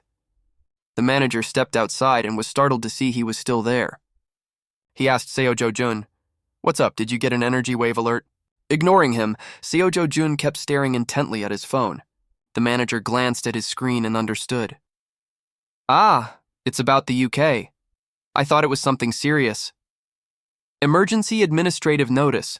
The Foreign Ministry has just detected an energy surge at a forest in the UK. Travelers and staff on assignment are advised to urgently adjust their schedules. The embassy is coordinating to ensure safety. Seo Jo-jun saw the message and fell silent. Seo Jo-jun calmly stared at the Foreign Ministry's administrative warning message. The full content of the message now displayed. Emergency administrative notice. The Foreign Ministry has just detected an energy surge at a forest in the UK. Travelers and staff on assignment are advised to urgently adjust their schedules. The embassy is coordinating to ensure safety. Read more. Reading this far, Seo Jo-jun's eyes flickered slightly. Then he acted as if nothing had happened, put his phone away, and turned, leaving behind only one offhand remark. Those powerless bunch, seriously. Walking alone down the bustling street, Seo Jo-jun's mind was full of thoughts. Back in the day, no matter where it was, no matter which association called for it, he would have rushed straight into danger.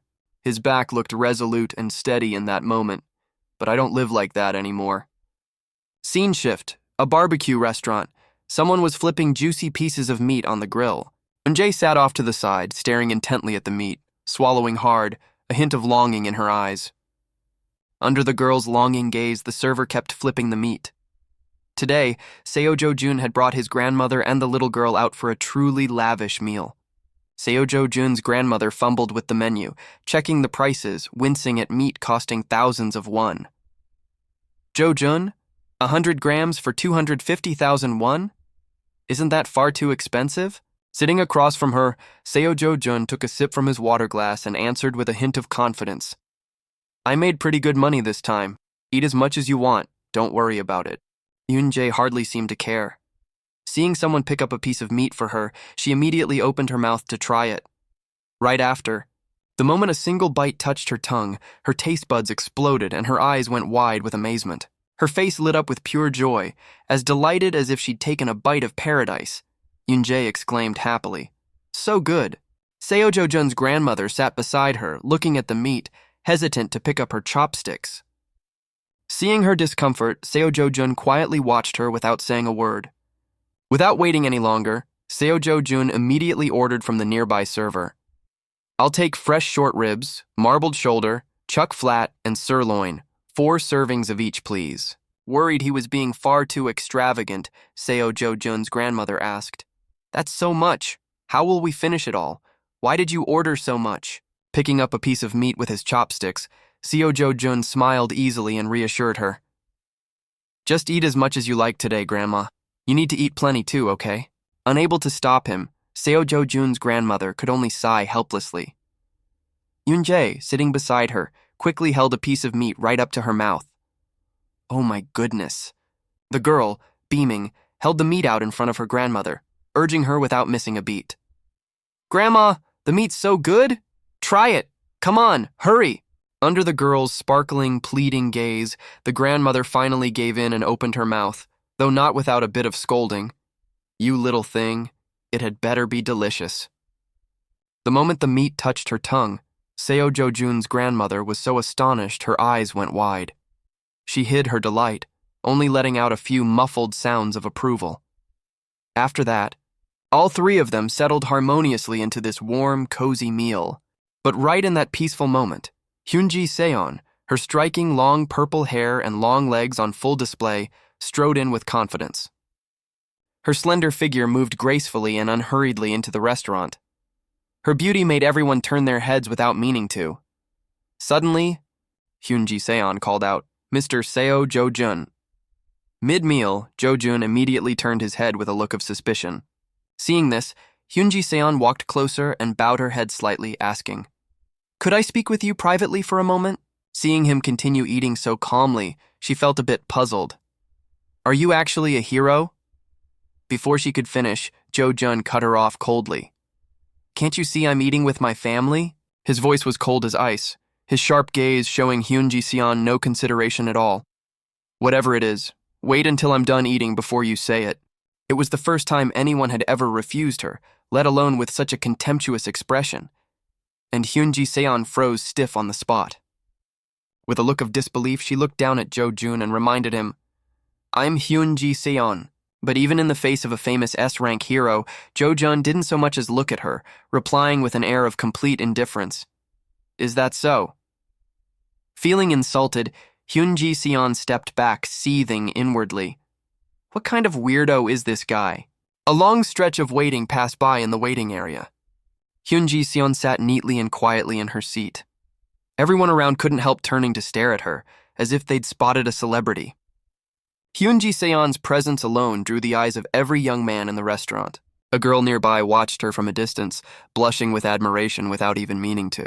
Suddenly, whispers began to rise from somewhere.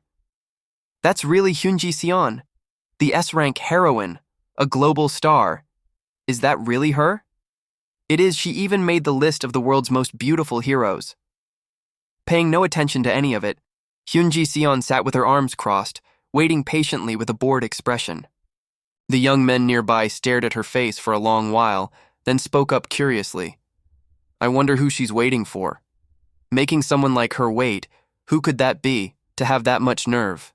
The whispers around her only darkened Hyunji Seon's expression further, a hint of anger in her thoughts. Seo Jo-jun. Hyunji Seon sat off to the side, watching his back as he laughed happily with his family. 2 months ago, he'd entered a spatial gate for the first time and made it back safely. That was probably also when his power awakened. She'd heard he'd nearly lost his life in the new rift incident in Meipo since then. Then her eyes drifted to Seo Jo-jun's carefree expression as he ate, completely unbothered. Hyunji Seon thought skeptically. Yet here he is now, sitting so calmly. Her thoughts drifted back to the sharpness of his gaze earlier. Inside, Hyunji Seon trembled slightly. Just one look, one word from him was enough to put her on edge. But becoming an S-rank hero in under 2 months? The Capimo Oil Group had poured an entire fortune into mining mana stones, and it still took 5 years to produce a single S-rank hero. Her expression was now nothing but dread. She reassured herself inwardly. There's no way he could be S-rank in just a few weeks. He must have some kind of unusual special ability. Suddenly, the scrape of a chair pulled Hyunji Seon out of her thoughts. Yoon-jae had finished eating by then, walking out alongside her grandmother and Seo Jo-jun. Bursting with excitement, Yoon-jae grinned and sighed happily. So good. I'm stuffed.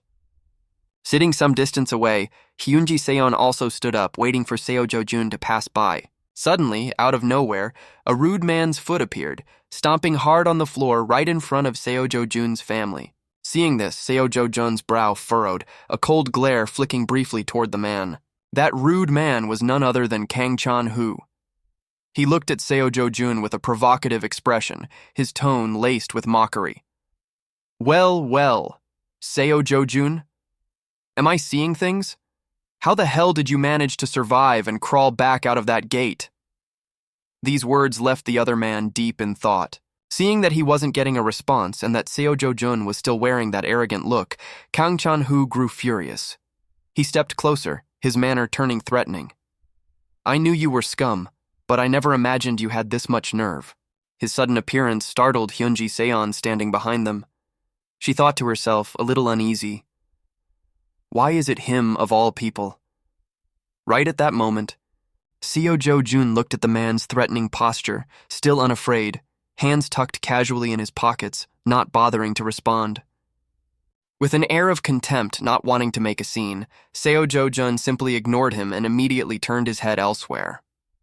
He shifted his gaze away from the man, turning instead toward Hyunji Seon standing behind him, and spoke up. Hey, you said you had something to tell me. The sudden question made Kang Chan-hoo turn to look too. Seeing Hyunji Seon, he was stunned. Hyunji Seon, what the— Hold on. Jo-jun continued treating Kang Chan-hoo as if he were invisible, still looking at Hyunji Seon, his voice cold.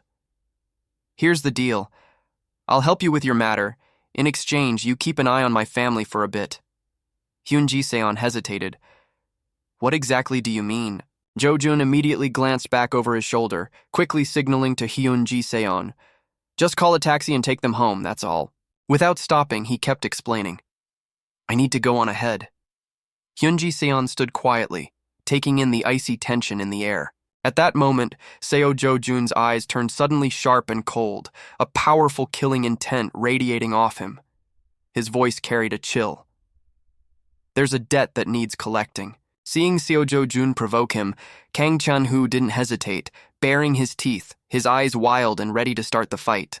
In front of a restaurant under a full moon, Hyunji Seon was gently guiding Eun-jae to the car, reassuring her.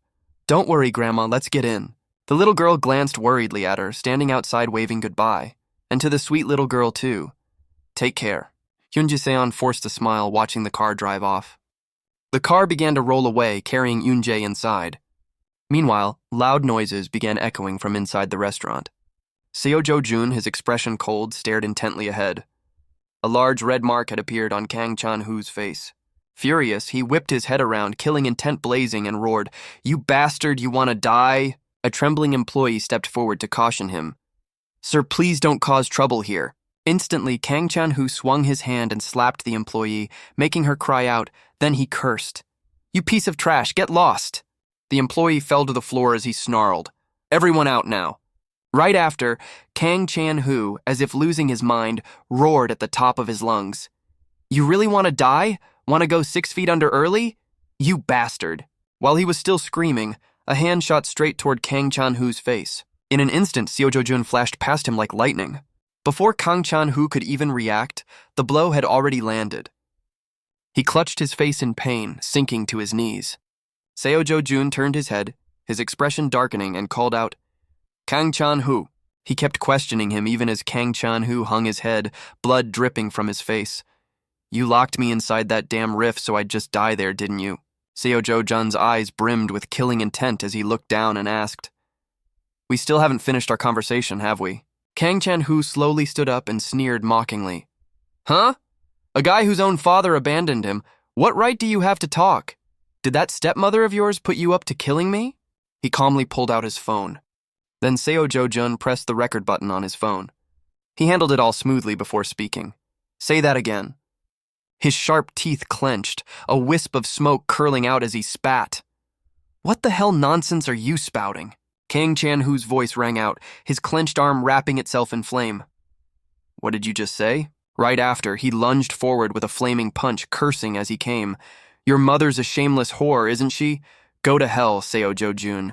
Kang Chan-hoo charged straight at Seo Jo-jun at full speed. A flicker of hesitation crossed his eyes.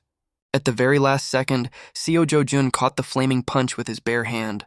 A burst of light appeared, catching Kang Chan-hoo completely off guard. His pupils shrank in disbelief as he thought to himself, my punch just got bounced right back. Then, an image of Seo Jo-jun appeared, his hand radiating a blue glow. Right after, it sent Kang Chan-hoo's entire body flying far away. Seo Jo-jun's eyes flashed like lightning as he lunged forward. The surrounding area filled with dust and smoke from the fight. The employee, huddled in a corner, trembled in fear. Police, what's the number again? 112, 112. Suddenly, the phone was snatched right out of her hand.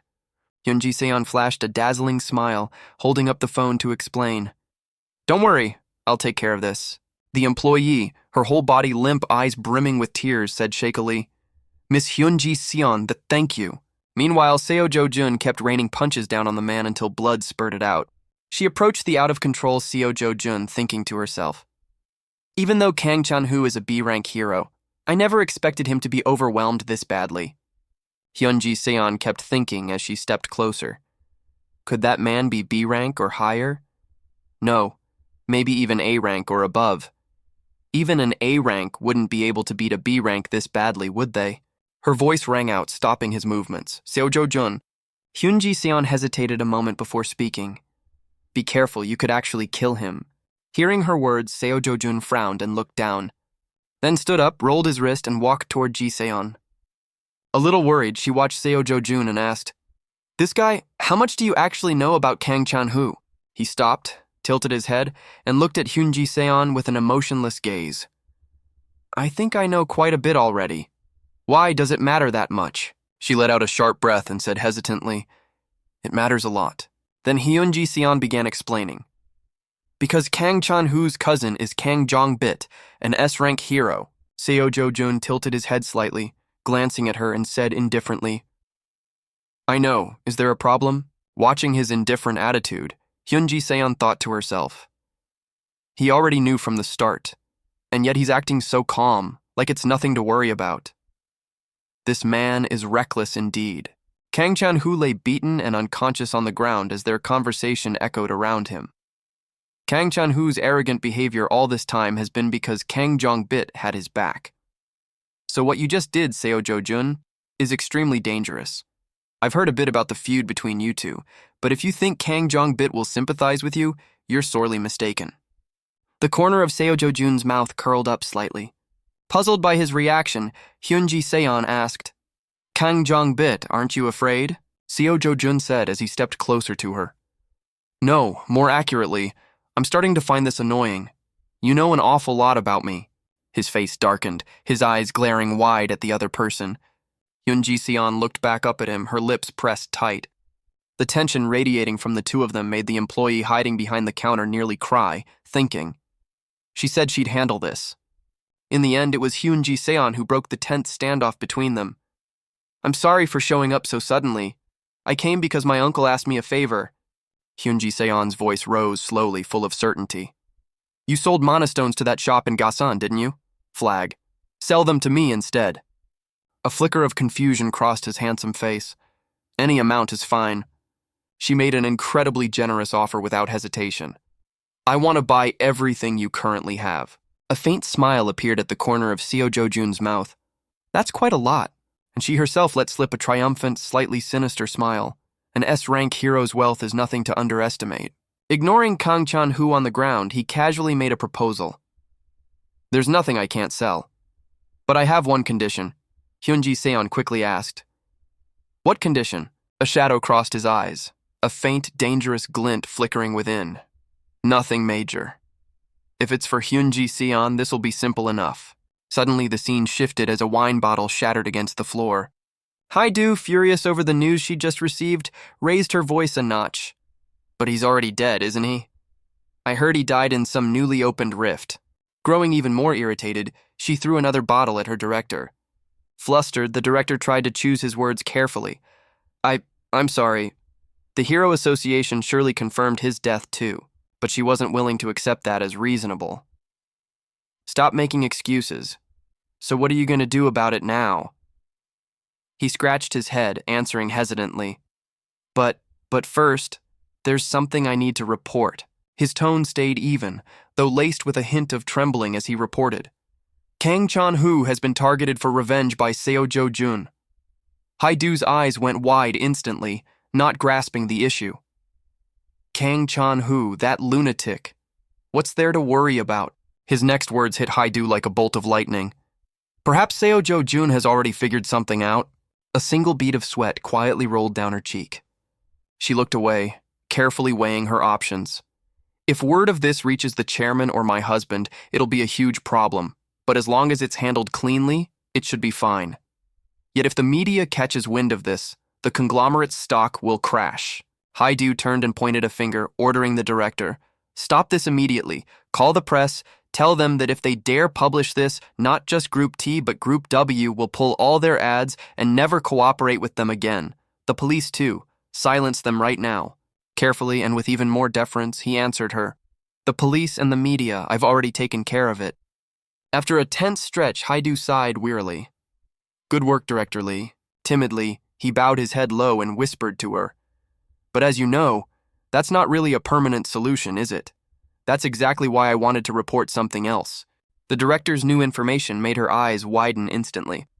Kang Chan-hoo's cousin is none other than Kang Jong-bit. A look of disbelief still lingered on Hee-doo's beautiful face. "Is that the same Kang Jong-bit I'm thinking of?" She now recalled the man he'd just mentioned. Kang Chan-hoo was notorious as trash within the hero community. Though outwardly he sat at the same table with him, drinking cheerfully, everyone assumed Kang Jong-bit was fond of his cousin. But in truth, he was just using Kang Chan-hoo to do his dirty work for him. He didn't forget to add a bit more newly investigated information. If Kang Chan-hoo gets caught up with the police and press, then Kang Jong-bit won't be able to stay safe either. "I think the other side has already made their move." She leaned slightly forward, her voice carrying a note of caution. "We should meet him. Arrange the appointment as soon as possible." The director quickly accepted the order. "Yes, I'll get on it right away." Pausing for a moment, Haidu made another demand. "And there's also Director Jang Se-op from the HCS group. He betrayed us, didn't he? He cooperated as well, honestly reporting the results. Yes, he's currently taking care of Jo Jun's family." Her face instantly darkened, and she ordered in a hoarse voice, "Get in touch with that prosecutor right away. Anyone who dares betray me and switch sides will pay the price." Scene shifts to a team preparing to enter a dungeon. Currently, Korea has a total of 37 rift zones. Security personnel carefully verified the identities of the participating team. Among those zones, 5 were in the process of converting into gates. For the rest, only heroes officially registered with the Hero Association were permitted to hunt. The staff member held up a gold-colored card, saying in a cold tone, "Hero Hyun Ji-seon's identity has been verified. Have a safe expedition." Right after, the whole team moved inside together. Seo Jo-jun walked at the back, quietly scanning the space. There was only one entrance. They know full well it's Hyun Ji-seon, and still they check this thoroughly. Inju, chairwoman of the Cam Truong Guild, spoke up mockingly. "And you're the one who suggested hunting in this area first. How strange." Ji-seon glanced away slightly, trying to hide her true intentions. "I just felt like it, that's all." She turned her head slightly back toward the rear of the formation, exactly where he was slowly following along behind everyone else. Back then, Seo Jo-jun had made a rather odd request. There was only one condition. "If you let me into the rift zone, I'll sell you all the mana stones I gather at market price." The reason? Because hunting here makes money faster. As she walked, Ji-seon kept mulling over what had happened earlier. Is that really the only reason he'd risk stepping into such a dangerous zone? He must be out of his mind. Ahead was the exit, bathed in sunlight and cool green meadows. Even without my uncle's request, I still need hero-grade mana stones, so I don't see any issue with this. She walked calmly forward in silence. But Inju was practically bursting with excitement, prying for details. "Tell me the truth, who is that guy?" She replied wearily, sounding bored. "Just someone I know." Her tone carried a hint of teasing and gossip. "Just someone you know? You expect me to believe that? He's a boyfriend candidate, isn't he?" But Hyun Ji-seon firmly denied the notion. "Come on, it's not like that. I just owed him a favor once, so I'm bringing him along to pay it back." Inju's voice lifted with a hint of curiosity. Hyun Ji-seon, an S-rank hero owing someone a favor? Seo Jo-jun stayed silent, following behind while the group chatted. It's a long story. Suddenly a strong gust of wind blew through, making everyone in the group pause for a moment. And of course he had sensed it too. The whole team immediately shifted into combat readiness. A giant eagle-like creature swooped in from nowhere with tremendous hostility. Inju's eyes went wide, as if she couldn't believe this sudden turn of events. "It's a Kasichian." As the leader of the expedition, she quickly issued combat orders. Inju and Ji Xian take defensive positions. Seong Ho block its legs. Suddenly, a dark shadow shot forward unexpectedly.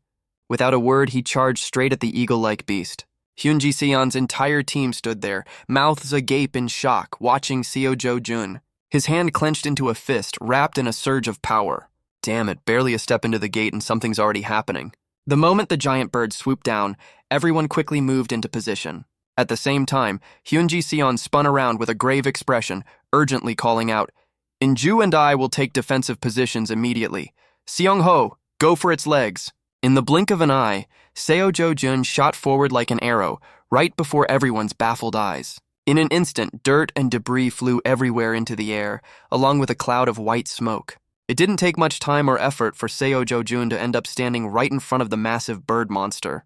In his hand now was a brilliantly glowing flame. His expression grew more and more solemn. This left Kasichian unable to react in time. Seo Jo-jun took down his opponent with one powerful punch, sending it flying backward. Right after, he landed safely amid the swirling dust and smoke. That single scene left Hyun Ji Seon completely stunned. She could only stare at him with a look of disbelief. Now Seo Jo-jun stood calmly before the badly wounded body of the giant bird. Though lying paralyzed on the ground, its eyes were still wide open in terror. The scene left Seong Ho utterly confused. He blurted out, flustered, "What was that?" It died from just one hit. The moment he finished speaking, Seo Jo-jun lifted his leg. His voice echoed all around. "Not yet." And he decisively stomped down on the giant bird's head without a shred of mercy. His voice grew colder as he spoke. "This is what it means to finish the job." Seo Jo-jun's actions only left everyone present even more stunned. They kept staring at him with doubtful eyes. Suddenly, Inju turned to Hyun Ji Seon with a pleading look. She stammered out a question. Who is that guy?" After a moment's hesitation, she answered timidly, "Just someone stronger than average." Hearing this, the other woman lost her composure entirely. She shook Hyun Ji Seon's body hard, demanding loudly, "What? You expect me to buy that? Taking down a Kasichian in one hit? How many heroes could even manage that?" Facing this outburst, she calmly adjusted her glasses, in a level tone. "If it's just about taking one down, I could do that too." At this, Inju grew even more shocked, pressing her with endless questions. "You saw the same thing and you're saying that?" That was an aerial battle. Getting hit like that up close with no time to dodge and dropping dead on the spot all from a single blow. These words struck Hyun Ji Seon like a bolt of lightning. In an instant, her eyes filled with dread. That eagle monster. And just like that, as her gaze happened to land on Seo Jo-jun's figure, a thought suddenly flashed through her mind.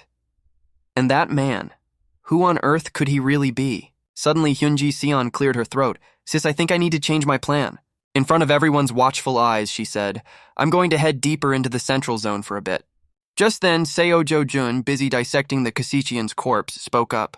"Hey," he said without hesitation, right in front of Hyun Ji Seon's stunned expression. "I have no intention of sharing with someone who contributed nothing."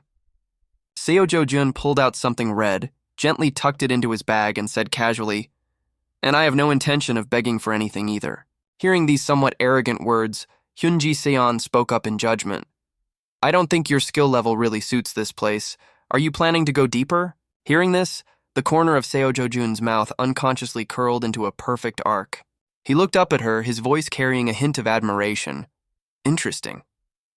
Before Seo Jo-jun could even process it, Hyun Ji Seon had already turned and started walking.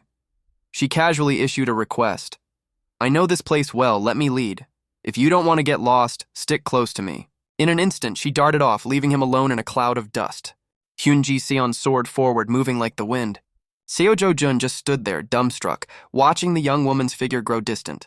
Right after, he too got into position, ready to move. Before long, only Inju's group remained in that spot. Watching the fading figures in the distance, Inju's voice rose. "If Ji Seon is a bullet, then that man is a blinding, brilliant light." Right after, the person beside her quickly replied, "Chairwoman, aren't we going to follow them?" Hearing this, she asked back, "Can you all even keep up?"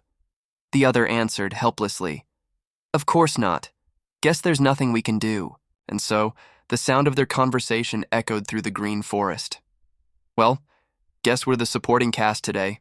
As usual, Let's just wander around and farm some experience. Sure. The rest of the group hurried over to the Kasechian's corpse, curious. The moment they saw its wretched state, one of them mused aloud. Yeah, and everyone keeps praising us as A-rank heroes. The owner of that thought was none other than Inju. Her face was now filled with nothing but fear. But in front of an S rank, we really are insignificant. And Hyunji Seon, too. Such thoughts kept swirling endlessly through her mind. And as for that man, elsewhere, Hyunji Seon was running forward at top speed. Suddenly, she glanced back over her shoulder. Seeing the empty space behind her, she felt safe and wondered, should I slow down a bit? Suddenly, Seo Jo-jun's familiar voice rang out. Can't you go any faster than that? At that moment, Hyunji Seon lost her footing and fell. She let out a terrified shriek. Her face was now filled with nothing but fear. A thought suddenly flooded her mind. What? What is this? He caught up to me? Speed is my specialty. I'm ranked second in all of Korea. Suddenly, Seo Jo-jun's footsteps came to a stop. He turned back casually just to mock her. Slower than I expected, honestly. The way you were running, it was like you were trying to shake someone off your tail. Hearing that, Hyunji Seon refused to back down, firing back repeatedly. Who? Who said I was trying to shake anyone off? Yet she kept gasping for breath. Before them now stood a towering mountain, rising steep and imposing. Suddenly, Seo Jo-jun spoke up, calling out softly, Hey, what's over there? Hearing this, Hyunji Seon's gaze grew more resolute than ever. She cleared her throat lightly. Ah, that place, she kept emphasizing as she looked at the scene ahead. That's where the boss monster of this rift resides. Hyunji Seon didn't hesitate to warn him. Right. Have you ever heard of Kasechian? A massive beast, 20 meters tall, looking like a flying lizard. Don't be foolish enough to charge in there. It takes at least 3 S-rank heroes to even have a chance at taking it down. Hearing this information, Seo Jo-jun looked delighted and asked, That thing holds a mythical-grade mana stone, doesn't it? Right after, she answered him. That's right. Only 1 tier below the ultimate grade mana stone. Are you even listening to me? Without giving Hyunji Seon a chance to say more, his feet had already started moving forward on their own. Witnessing this, she cried out in alarm, unable to help herself. Don't tell me you're planning to catch it. But Seo Jo-jun didn't answer her at all. He charged straight ahead like an arrow. This left Hyunji Seon frozen on the spot. Her face full of terror, she kept muttering to herself. I didn't bring you here to pull some reckless stunt like that. Oh my God, what is he planning to do? The moment she snapped back to her senses, she chased after him urgently. Her piercing shout echoed everywhere. Hey, stop right there! Meanwhile, the forest now held nothing but the image of the two of them, endlessly chasing each other. Dust kept billowing up from the ground as a result. Night quickly blanketed the entire area, plunging the place into an eerie stillness. Hyunji Seon's eyes went wide with terror. A thought suddenly raced through her mind. What in the world is happening right now? The image of Kasechian being defeated resurfaced in Hyunji Seon's mind once again. This left her unable to stop pondering. Meanwhile, elsewhere, Seo Jo-jun kept searching for a sharp sword. Suddenly, Hyunji Seon turned back, her face set with determination. Kasechian is an absolutely terrifying monster. Not only that, in her mind lingered the image of Ha Ezion as well. He stood there, his powerfully built frame unmistakable, an S-rank hero renowned for his hunts against Kasechian. He hadn't hesitated to charge fearlessly forward. He had even once led 30 A-rank heroes on his very first hunt. Ha Ezion had fearlessly gone up against a Kasechian. As a result, every single one of the A-rank heroes lost their lives. Only Ha Ezion made it back alive, barely clinging to life. His whole body had been covered in bulging veins back then, his face showing clear exhaustion. Afterward, Ha Ezion, though still radiating a heroic, unbroken spirit, gathered another S-rank hero along with 200 A-rank heroes for revenge. Vivid images of that fierce battle kept surfacing in Hyunji Seon's mind. At that moment, several blue tentacles had shot out rapidly. It hadn't hesitated to wrap tightly around its opponent's body, holding them fast. Seizing this opening, Ha Ezion and his comrades struck in an instant. A moment later, the monster before them let out an agonized howl. The scene was gradually swallowed by darkness as the creature began to disintegrate. This sight filled Ha Ezion and everyone present with excitement. They cheered non-stop in triumph. They had finally brought down the Kasichian. The sky returned to its usual clear blue, but nearly the entire force that had taken part had lost their lives. Back in the present, Seojo Jun slowly stood up. The powerful guild founded by Ha Ezion Flag had still not fully recovered 3 years after that battle. He suddenly turned toward Hyunji Seon with a piercing gaze, but his next question left her utterly baffled. You do realize you didn't contribute anything, right? Faced with this question, Hyunji Seon couldn't stop feeling doubtful. She thought to herself, if I hadn't seen it with my own eyes, I never would have believed it. The image of Seojo Jun taking down the massive beast resurfaced in her mind, Kasechian, that notorious monster. Thinking about this, Hyunji Seon's face grew even more terrified. Taken down by this man again, in just a single blow. In Seojo Jun's hand now was a red object. He gazed at it calmly, deep in thought. Seojo Jun quickly tucked it into his bag and spoke slowly. Guess no one needs to lead the way for me anymore. Right after, he began walking away from this place, leaving Hyunji Seon stunned. From now on, I'll act on my own. Suddenly, she spoke up. Aren't you going to take any of the Kasichian's parts? Aside from the mana stone, its horn and claws are also precious research materials. Hearing this, Seojo Jun's footsteps suddenly halted. He turned his head, his voice carrying a hint of indifference. No need. Hearing this, Hyunji Seon didn't know how to respond. She simply stood there in silence. Before Hyunji Seon could react in time, Seojo Jun had already turned and walked away, leaving only these words behind. Rather than waste time on that, I'd rather go hunt for another one's mana stone instead. Take it if you want. Consider it a guide's fee. At that moment, she was focused on something else nearby. A moment later, she finally spoke up. I don't need it. The evening glow quickly spread across the whole area. Seojo Jun's backpack sat quietly on the ground.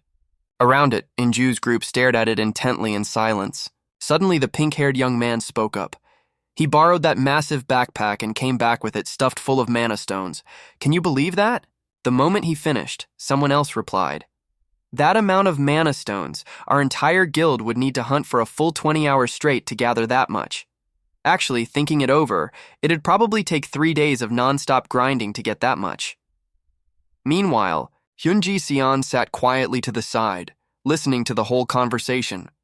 Who exactly is this guy? A thought suddenly swept over her entire mind. Not just fast, but that much loot too. Inju's face instantly turned pale with terror. If what Hyunji Seon said was true, then that man, alone, without any special equipment, without wearing combat armor, was still able to take down a Kasichian. What she was picturing now was the image of Seojo Jun standing majestically atop a high peak. That alone was enough to call him the strongest hero in Korea, perhaps even the strongest in the world. Suddenly Inju turned around.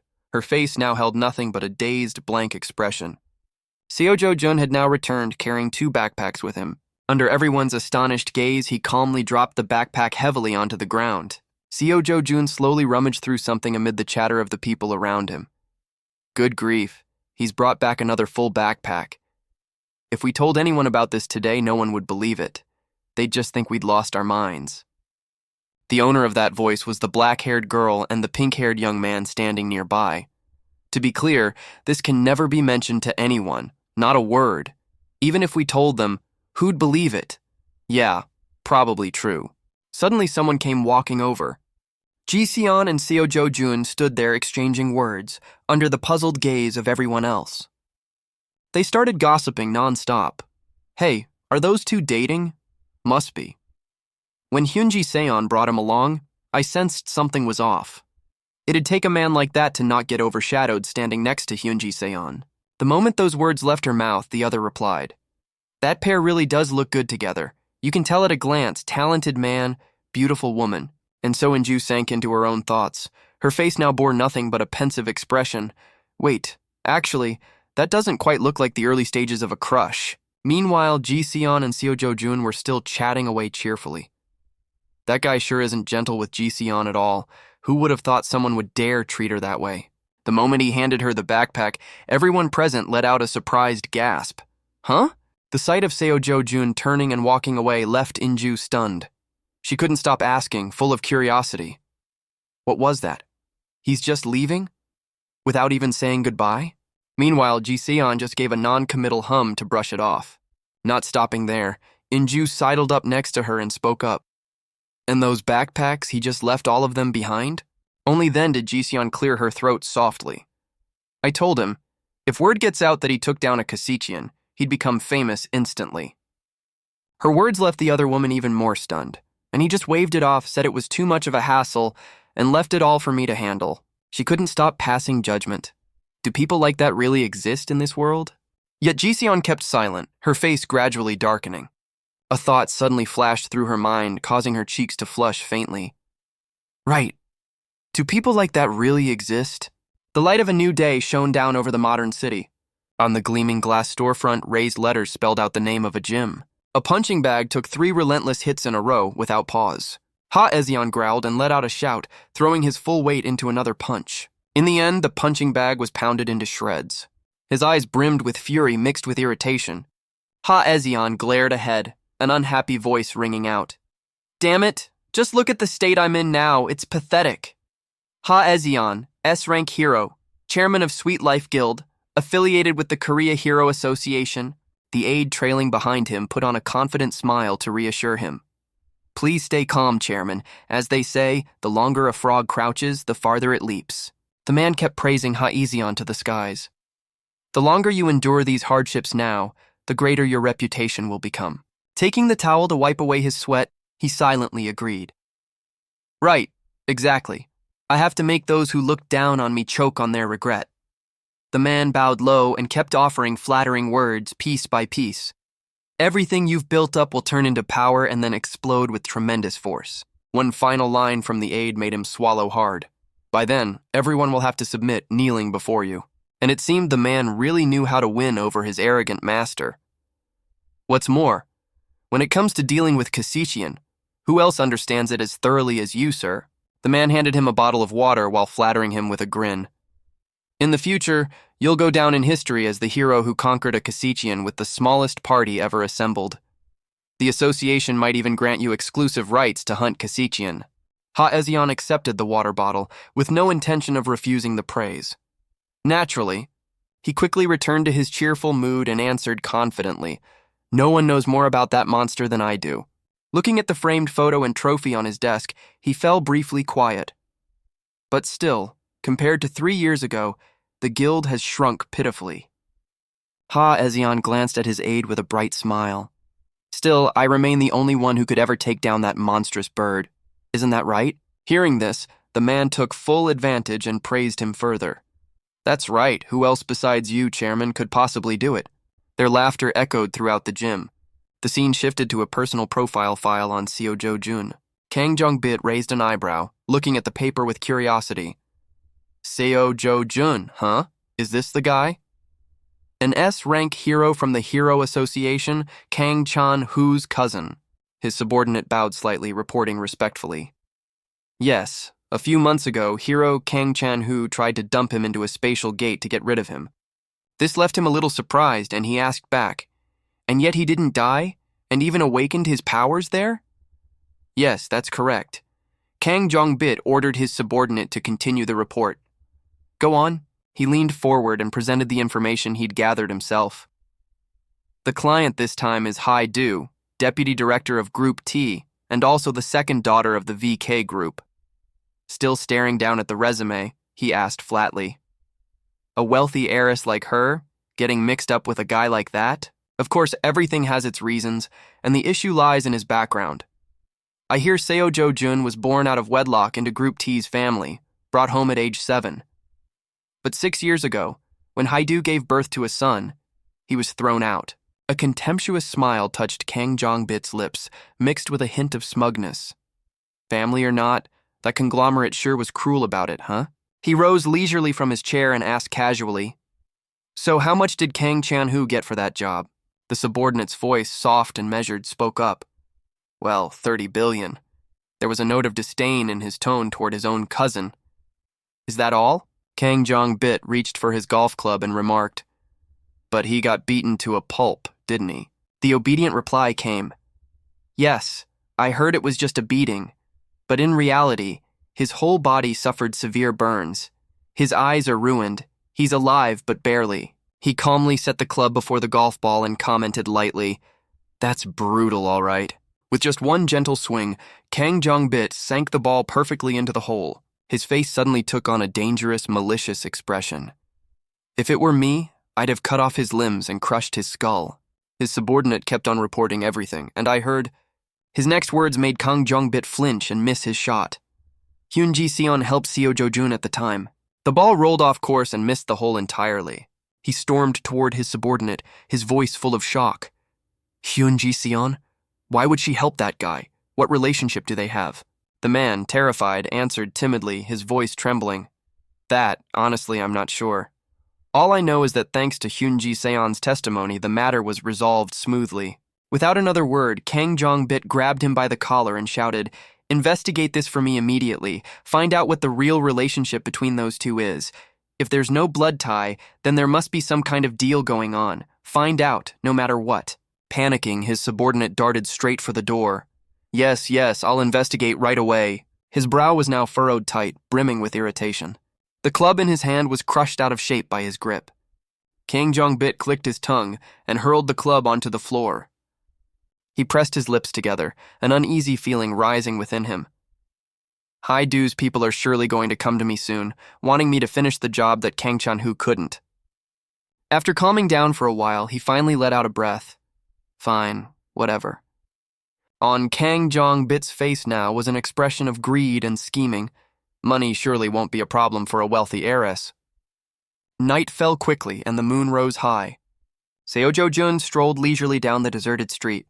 He seemed lost in thought over something. Just as I expected, hunting in rifts is far more efficient than in gates. His footsteps echoed through the quiet street, deepening the sense of stillness. Looks like I'll need to ask Hyun Ji-seon to guide me a few more times. Seo Jo-jun recalled what Hyun Ji-seon had told him back then. If you sell the Kasichian's mana stone, people will ask who caught it and what kind of power they have. Then the press will hound you day and night. It'll be incredibly troublesome. Best to just hold on to it for now. She closed her eyes lightly, curious herself about what he was planning. If your goal is fame, count me out. But what exactly are you planning? She only saw him suddenly place the backpack into her hands. A confident smile slowly spread across Seo Jo-jun's lips.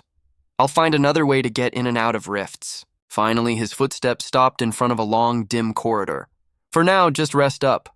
The new place Jang Seop arranged is pretty decent. He gently pushed open the door and stepped inside the house. But a cold flash of light appeared in Seo Jo-jun's eyes. Looking at the shoes neatly lined up by the door, he couldn't help but wonder. Whose shoes are these? Right at that moment, a sweet voice rang out from inside. "Big brother!"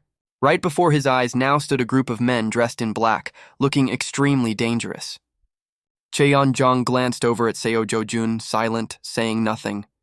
Eun-jae, somewhat panicked, rushed over and hugged him tight. Big brother, big brother." Without letting his guard down for a second, Seo Jo-jun immediately demanded, "Who are you people?" Just then, the man cut in unexpectedly. "You're Seo Jo-jun, correct?" The man asked with a cold expression, his question dry and flat. "I'm Prosecutor Cheon-jong, from the Seoul District Prosecutor's Office. Do you know a man named Jang Seop?" He said nothing, carefully shielding the little girl behind him. The man then made a flat, definitive declaration. "You're under emergency arrest on suspicion of participating in HCS Capital's illegal loan sharking operations, the company headed by Jang Seop." He turned to look at her, radiating a terrifying killing intent, and said, "If I killed Haidu, what would happen?" A towering, imposing building stood beneath the soft golden light of the sun. In front of it was a stone plaque engraved with the name of the prosecutor's office, flag carrying an air of justice and the full weight of the law. Seo Jo-jun sat handcuffed to the chair on both sides, inside the interrogation room. His eyes flicked towards something that had caught his attention. A pair of legs belonging to a man in black slacks and dress shoes walked down the hallway, a man's voice ringing out. Yes, Director Lee, don't worry. Both Jang Seop and Seo Jo-jun are behaving very obediently." Cheon-jong held the phone to his ear with one hand, opening a door with the other, stepping into a room. "Thank you for looking out for my daughter's study abroad plans, too." He looked ahead, where a man sat in front of a computer, watching the security camera feed. Peering through the clear glass at Seo Jo-jun sitting in the interrogation room, he kept up the conversation with the person on the phone. Please pass along my regards to Director Hong. Seo Jo-jun sat in the chair, arms hanging loose, coming into the man's line of sight. The reason I became a prosecutor, he said, leaning one hand on the desk with a smile, was to remove trash like them from this society. A stack of documents was slammed down onto the desk. Cheon-jong sat with his legs crossed, picking up 2 pages of documents and speaking up. What the hell have you been doing all this time? Just the charges listed here alone are enough to put you in prison for 10 years. Here, he held the documents up for him to see. Jang Se-op's side has already provided more than enough evidence against you. Seo Jo-jun's expression stayed unchanged, calm and stern as he watched. Cheon-jong, furious and out of patience, shouted, "Look at that shameless face of yours. You think you can pull one over on me?" The man's face suddenly went rigid when he heard him say, "Isn't this just some scheme by that crazy woman, Haidu?" He looked at Seo Jo-jun, thoroughly confused, the room heavy with tension as he demanded, "Who? Haidu? Who's that?" He wasn't the least bit worried, thinking to himself.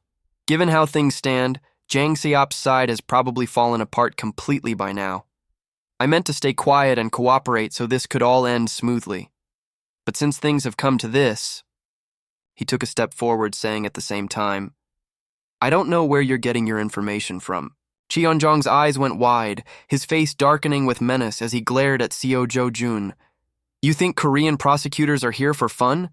Your life is over, you son of a bitch. Seo Jo-jun's face darkened, his whole being radiating a golden glow, staring back at the man with an air of menace. Cheon-jong's face suddenly filled with fear, all his previous bravado draining away. He stood frozen, staring down at him in disbelief. He clenched his teeth. He raised a hand, losing all reason, his voice sharp. You bastard! Suddenly a voice rang out, freezing the man's movement mid-motion. His raised hand stuck in place. A man holding documents in one hand and opening the door with the other called out, Prosecutor, could you step outside for a moment, sir? The quiet hallway suddenly echoed with a piercing shout. What did you say? Cheon-jong looked at the document and said, Could the machine be malfunctioning? The other man immediately pushed back. No, sir, I already checked. There's nothing wrong with it. He gripped the paper so hard it wrinkled, his voice filled with suspicion. The hero scanner says he's an ordinary person? What? That doesn't make sense. That's Seo Jo-jun. The man's face showed worry as he spoke gently.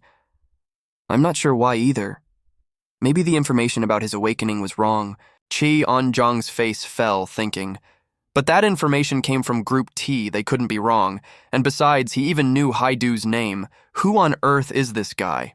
Seo Jo-jun still sat in the interrogation room, looking down at the documents, the light from above shining down on him.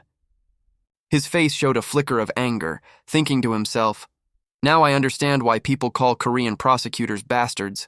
Maybe I should just smash the whole place up. The door suddenly opened while he was still thinking that. Or maybe I should take Grandma and Yoon-jae and run somewhere far away. Yoon-ji-seon walked in and asked, What are you doing here? He sighed, exhausted, and answered her. Honestly, I don't even know myself. She put a hand on her hip, tilting her head to advise him. Don't act impulsively. I know you're in shock, but using force will only make things worse. He looked at her and asked, So you're going to help me? She crossed her arms and answered reluctantly. Not exactly help. More like, she spoke with a righteous tone. I now know for certain that you're innocent, so I can't just look away. If I didn't know, that'd be one thing. But once I know clearly that an innocent person has been falsely accused, I can't stay silent. He smiled. I see. She walked closer to him and said, The Hero Association is launching an investigation. They're focusing on the illegal use of a hero registration card and the spatial rift incident at your house in Mapo. He asked, What about my family? She put a hand on her hip, thoroughly annoyed. Do I look like your secretary? Why should I have to worry about your household affairs too? He glared at her. She avoided his gaze, looking elsewhere instead. She turned away and answered, Your family is safe. Don't worry. His expression relaxed and he smiled, saying, Thank you. I'll definitely repay this debt. Her cheeks flushed pink as she glanced back at him and cautioned him. Anyway, hang in there just a little longer. I'll try to resolve this as quickly as possible. Outside the building, the sunlight still shone down gently. Hyun-ji Seon didn't choose to directly clear Jo-jun's name. Instead, she publicly exposed prosecutor Cheon-jong's bribery and illegal lobbying, getting him stripped of his position. A car sped down the highway. A fair investigation afterward confirmed that Jo-jun had absolutely no involvement in the case. Hyun-ji Seon focused on driving while Seo Jo-jun sat with his arms crossed, gazing out the window. He couldn't avoid punishment for illegally using a hero registration card, but thanks to Hyun-ji Seon's fierce defense, the sentence was only suspended. A voice came through the tablet built into the car. A never-before-seen monster just attacked civilians in England. It resembles a mantis, stands about 1.5 meters tall, has 4 eyes, and possesses an extremely powerful leaping ability. He said perfectly calm. That's a mechasurgeon. She started in surprise, turning to look at him. Wait, hold on, how do you know its name? Right now, only the association knows the name of this new monster species. He didn't answer, just looked out the car window, lost in thought. Monster names aren't just made up randomly. A large red mana stone sat mounted on something, surrounded by cables connected to energy lines. Mana stones don't just hold energy, they also preserve existing information about the species. Analyzing a mana stone reveals the monster's name and data. An image of Earth appeared. On modern Earth, this is done through science. An image of a shattered planet, nothing left but debris. In that fallen world, it's done through magic instead. The red mana stone gradually came into view alongside a terrifying mantis-like monster. So, if a monster appears in both worlds at once, there's a very high chance Jo-jun already knew its name beforehand. He said, arms crossed, perfectly composed. Dealing with a mechasurgeon is simple, just use fire ant extract. She asked, puzzled. Fire ant extract? He looked at her and answered her question. It's harmless to humans, but it's an extremely potent paralytic to mechasurgeons. One spray and it can't resist at all. She fell quiet, saying nothing. A moment later, she asked him, full of suspicion, Seo Jo-jun, who exactly are you? He didn't answer.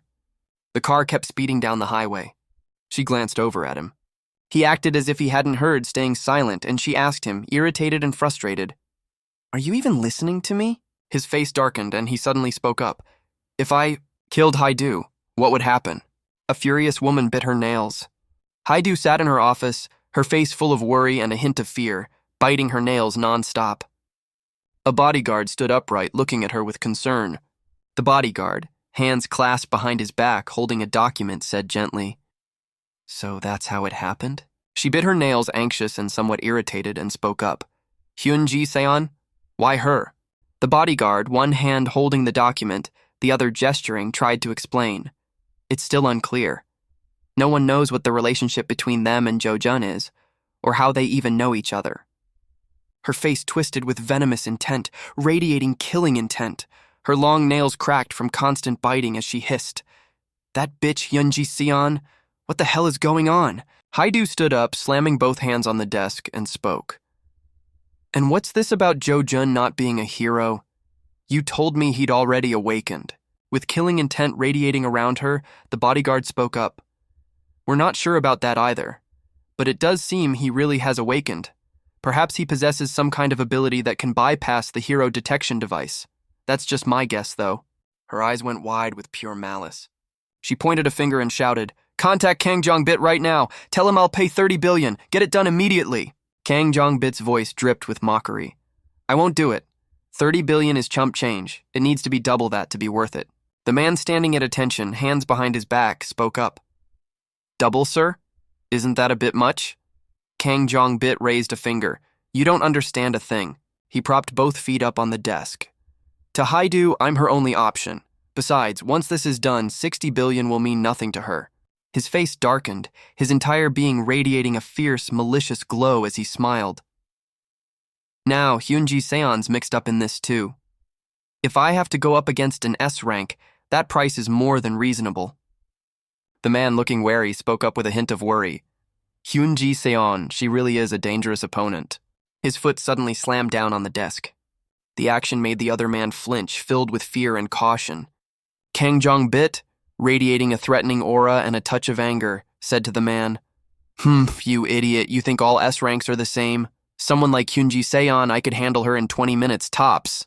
The man's face went pale with fear as he answered, Yes, boss.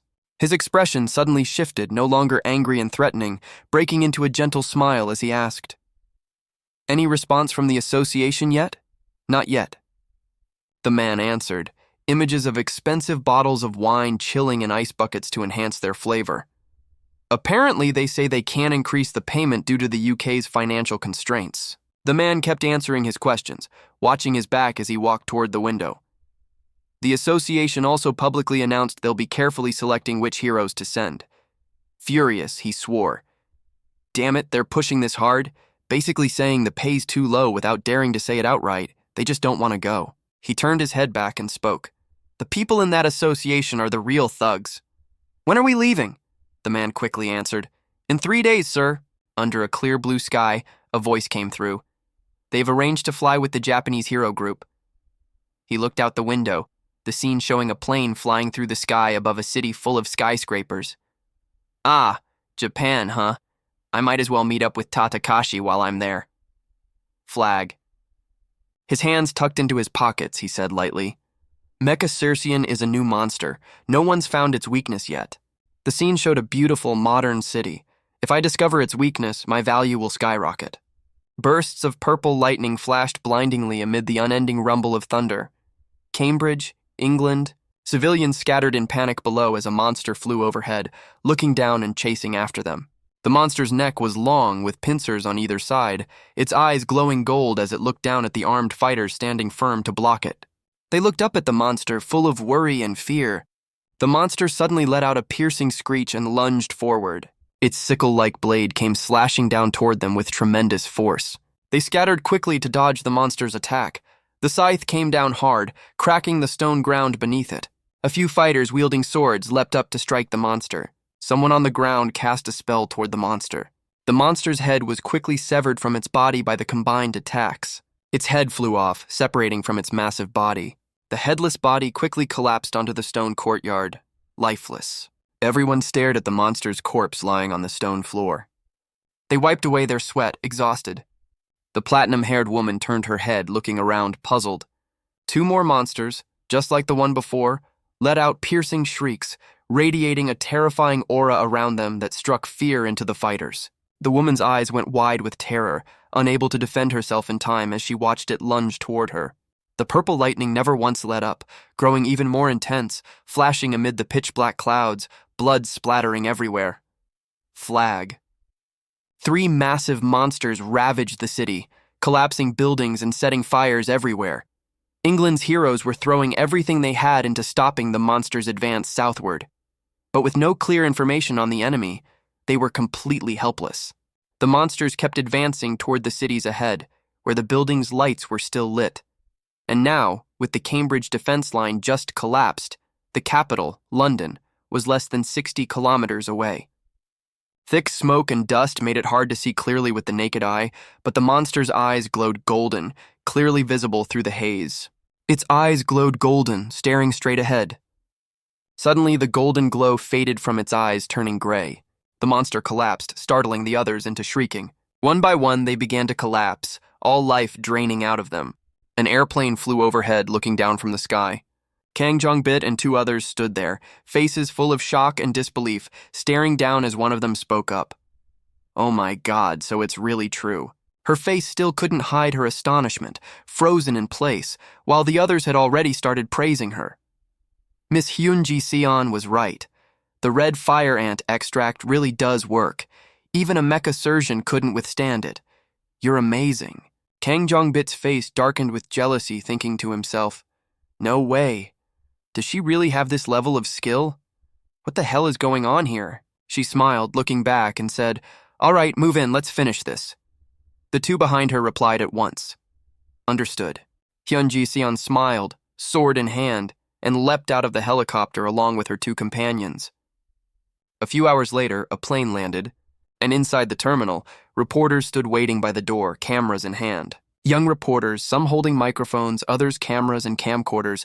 Wow, the press has swarmed in like crazy. A young man spoke up. "Makes sense, it's Hyun-ji-seon, no question about it. She was the MVP of the UK mission." The bespectacled man smiled and replied, "She's the one who found Mecha Surgeon's weakness, becoming a true hero." She pulled England back from the brink of despair. Of course she's a hero. I heard the British royal family is going to knight Hyunji-seon. The young man's eyes lit up as he shouted, "Look! Look! She's here!" A pair of legs stepped out. Hyunji-seon, face beaming, dragged a purple suitcase behind her, followed by Kang Jong-bit. Camera flashes began going off one after another. The reporter's questions began flying, leaving her a little flustered. "Miss Hyunji-seon, look this way for a moment. How did you discover Mecha Surzian's weakness?" Kang Jong-bit smiled at the question. "Mr. Kang Jong-bit, a few words for us. We heard you personally took down the most Mecha Surgeons in this campaign." Kang Jong-bit, smiling broadly, answered the interview, which was broadcast on the city's big screen. A team of 200, including hero Hyunji-seon, returned home today, as everyone already knows. It was the extraordinary efforts of Korea's heroes that saved England. The key to defeating a mecha surgeon is dispersing red fire ant extract into the air. Seo Jo-jun, hood pulled up over his head, glanced briefly at the news board, and the corner of his mouth suddenly curled into a mocking smile. Meanwhile, the man being interviewed was still chatting away cheerfully, when Seo Jo-jun's gaze suddenly turned cold. A thought flashed quickly through his mind. Kang Jong-bit. At some upscale cafe, Hyunji-seon set several bags down on the table and said with a proud air, "Here, presents." Seo Jo-jun, cup of water in hand, looked surprised. "Presents?" She happily pointed at each bag. "This one's for Grandma and Yoon-jae, and this one's for you, Jo-jun." He picked up his own bag and opened it right there, much to Hyunji-seon's annoyance. "You could have waited till you got home to open it. Why the rush?" Seo Jo-jun looked over the stylish outfit in his hands and remarked, "Looks expensive." She picked up her water glass and explained calmly, "Call it a small repayment for the help you gave me. Thanks to you, I got knighted," Hyunji-seon went on. "Compared to the help I received, this gift is nothing. If you need it, I could even give you a car." He put the clothes away, replying calmly, "I'll let you know if I ever need one. Besides, I already received help from you, too." She looked straight at him, her expression serious. "If I asked how you knew Mecha Surzian's weakness, you probably wouldn't answer, would you?" Seo Jo-jun answered indifferently. "Do I have any reason to answer?" "No." Hearing that, Hyunji-seon could only sigh helplessly. The warm yellow lighting of the cafe glowed softly. She spoke up. "What's the plan going forward? I don't expect him to talk about world peace or anything like that. But if he's targeting Haidu or Kang Jong-bit, that'll be a real problem. I need to find a way to stop him." He slowly opened his mouth. "For now," Seo Jo-jun tilted his head, looking incredibly serious, "I need to buy a house first." She looked at him, baffled by his statement. Hyunji-seon asked in astonishment, "Wait, you're renting right now?" Seo Jo-jun stayed silent, not knowing what to say. Scene shifts to late at night. From somewhere came the sound of laughter and playful chatter. At a lavish mansion, alluring women were enjoying themselves by the pool. Kang Jong-bit sat soaking in the pool, an arm wrapped around each of two beautiful women. His expression darkened with thought. Hyunji-seon, for some reason, seems different from before lately. She already knew Mecha Surzian's weakness, and yet deliberately hid how she found it out. "And forget about Mecha Surzian for now. What's with Jo-jun?" Hyunji-seon, relaxing comfortably, crossed her arms and asked back. "What do you mean?" Kang Jong-bit recounted each incident. "You even helped drag him out, going so far as to take down a prosecutor for it. You even said you witnessed him turn Kang Chan-hoo into target practice." Hyunji-seon removed her blindfold, explaining with irritation. "Kang Chan-hoo was the one who started it. The assassination attempt through the transfer gate failed too, didn't it? Even that fight was started by Kang Chan-hoo." He let out a contemptuous laugh. "Hey, that greedy bastard Kang Chan-hoo did something stupid. He deserved whatever happened to him. But still, he's my cousin. In short, I have every reason to seek revenge on Jo-jun." Her gaze turned cold as she shot him a warning glare. Kang Jong-bit felt a flicker of fear under Hyunji-seon's stare. She lay back down, turning to face the other way, and said flatly, "Suit yourself, I don't plan on getting involved." Caught off guard by her reaction, he thought to himself, "I thought there was something serious going on between those two." Hyunji-seon covered her eyes again, careful not to let any emotion show. "Besides, I have no reason to get involved either." Back in the present, Kang Jong-bit poured himself a drink, thinking, No reason, huh? I made that pretty clear. He sipped his drink, his expression serious. There's definitely something not normal about Jo Jun. Flag England, this area had become a pile of rubble after the monster attack. The British Hero Association was trying to send as many heroes as possible into the rift to gather mana stones before the second surge began. A bearded man standing guard sighed. What a shame. If we had some of that fire ant extract, even D-rankers like us could take down a mech assertion. The man beside him agreed. Yeah, exactly. If we'd stopped the surge from the start, this area would have become a gold mine of mana stones. Once a surge appears, the rift can no longer successfully transform into a gate. The man continued. I heard the second wave won't be mecha surgeons anymore, but something else entirely. The bearded man from before replied, Yeah, not knowing what's coming is exactly what makes it terrifying. There've been countries that got wiped out over this before. With that, the man turned to look at the rift again. His comrade beside him asked, puzzled, What's up? Something wrong? The man answered, I just have this feeling like someone's coming out. The one next to him tried to reassure him. The team that just went in, they're already coming back out. It's only been 5 hours. The gate guard kept reminding him. Come on, snap out of it. Focus on keeping watch properly. There's bound to be some greedy civilians sneaking in for mana stones, you'll see. Suddenly, flashes of lightning appeared inside the rift. The guard who had just spoken turned around, his face full of shock. His comrade beside him looked just as stunned. From within the rift, a powerfully built man emerged, looking utterly grim and terrifying. He looked down from above, his pupils glowing purple, striking fear into anyone who saw them. The two guards were terrified by the man's sudden appearance. He's not a hero, neither his outfit nor his scars match. Quick, protect headquarters. Before they could even sound the alarm, he had already extended his metallic arm, forming a green circle. The two men were left dumbfounded as the green circles lifted them into the air. The guard, pulled up high, cried out in panic. What? What is this? The man paid them no mind at all, striding confidently past the two of them. Damn it! Furious, the guard spun around and hurled a throwing knife at him. The man inside didn't so much as flinch, letting the magic circle deflect the volley of knives, sending them off in another direction instantly. He muttered a single word, weak. With that, the man suddenly clenched his fist tight. Both guards cried out in pain, as if some invisible force were crushing them.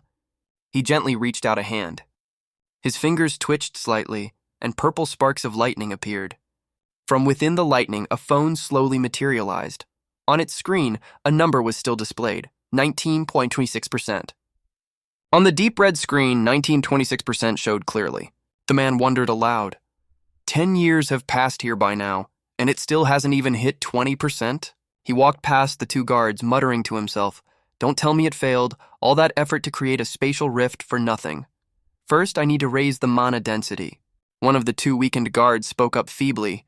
What the hell are you? But the man turned and opened his mouth. First, as he spoke, he brutally struck down the guard who had just spoken. The man's face looked as terrifying as a demon's as he spoke on, coldly. In the opening scene, a place haunted by the appearance of monsters, Daegu, Korea. Under a blue sky, Seo Jo-jun appeared, calm and composed. Yet every footstep of his shook the hearts of those around him. Sunlight rested on his shoulders, the wind blew past, and no one knew where he came from or where he was headed. All anyone knew was that his mere presence silenced everything. Suddenly, a series of strange noises drew his attention. Something was hurtling towards Seo Jo-jun at a terrifying speed. The ground split open, and a massive monster surged up from below, its roar tearing through the air. It opened its terrifying jaws wide, ready to crush anyone foolish enough to stand in its way. But this time, the prey before it would not go down so easily. A whole pack of monsters appeared all at once. But amid the chaos, only one man stood firm. Seo Jo-jun neither retreated nor felt the need to flee. Because from this moment on, the hunted would no longer be human. He crouched down, his gaze fixed on the deep, endless darkness below. What awaited him down there? With just a light touch, the ground trembled, his supreme power triggering what felt like an earthquake. After a moment, he calmly made an estimate. 26 of them, within a 100-meter radius. Seo Jo-jun smirked, and a fireball burst to life in his palm. Waves of heat billowed outward as if to scorch the very sky, just to see how many would survive. Blazing red light pierced through the crevice, countless flames pouring down into the deep pit. Seo-jo-jun calmly tucked his hands into his pockets, his expression not shifting in the slightest. Right after, the ground shook, an explosion rang out, and a blinding light swallowed the entire space. Power erupted violently, roaring flames shot into the sky. A pillar of red light pierced through the clouds, tearing the air apart as if to set the very heavens ablaze. Seo-jo-jun, right after witnessing this display, felt a flicker of doubt cross his eyes. What on earth was that thing? At some point, a faint, satisfied smile crossed his lips. The story shifts, and in the heart of a bustling city, a skyscraper rose imposingly, standing like a symbol of power with secrets hidden within. An older man, composed and dignified, took a sip of his coffee. All right, what kind of person is he?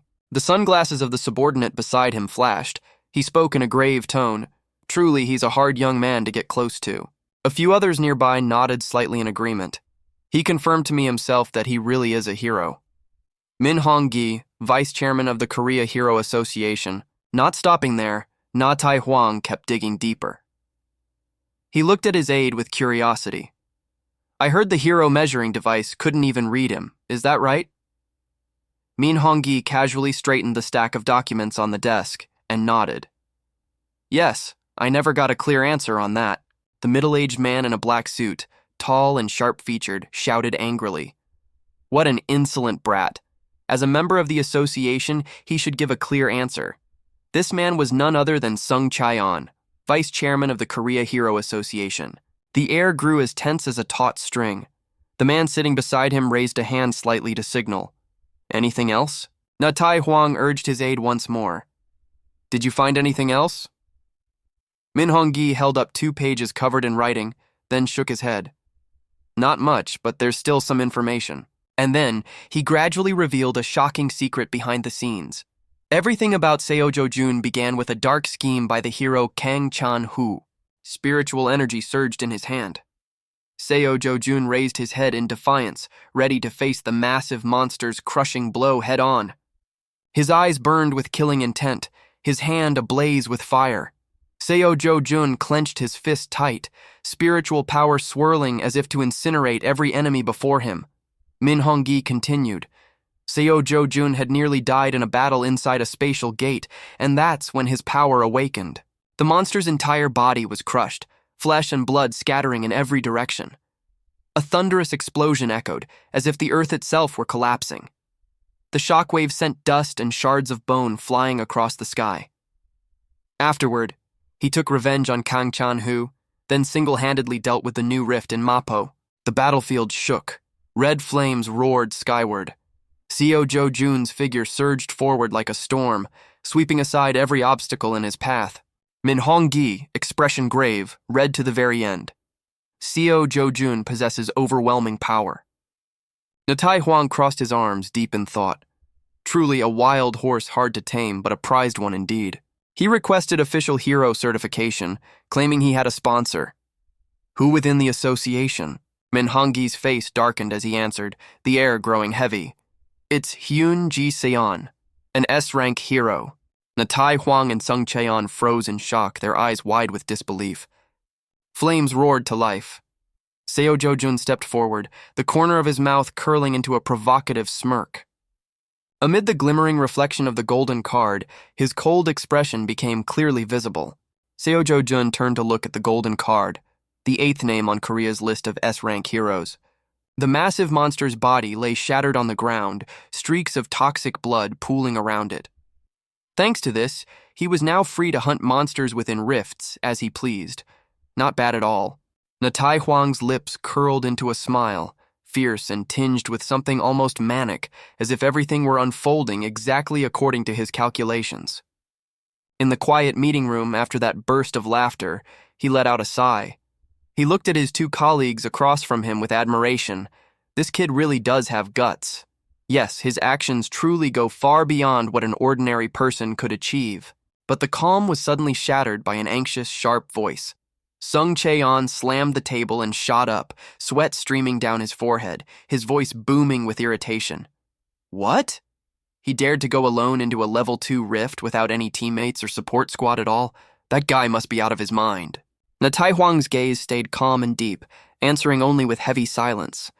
Min Hongyi's brow furrowed slightly, his sharp eyes seeming to weigh every word before he spoke. Sung Cheon froze, sweat trickling down his forehead, letting out a strained, tense laugh, clearly flustered. And to close the discussion, he shouted hurriedly, trying to justify his own reasoning. Chairman, if that Seo Jo-jun really does come back alive, we should announce his identity and promote it widely.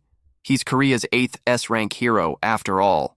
After he finished speaking, Sung Cheon's brow furrowed as he fell back into silence. Min Hongyi, uncertain, spoke up. Let me ask again.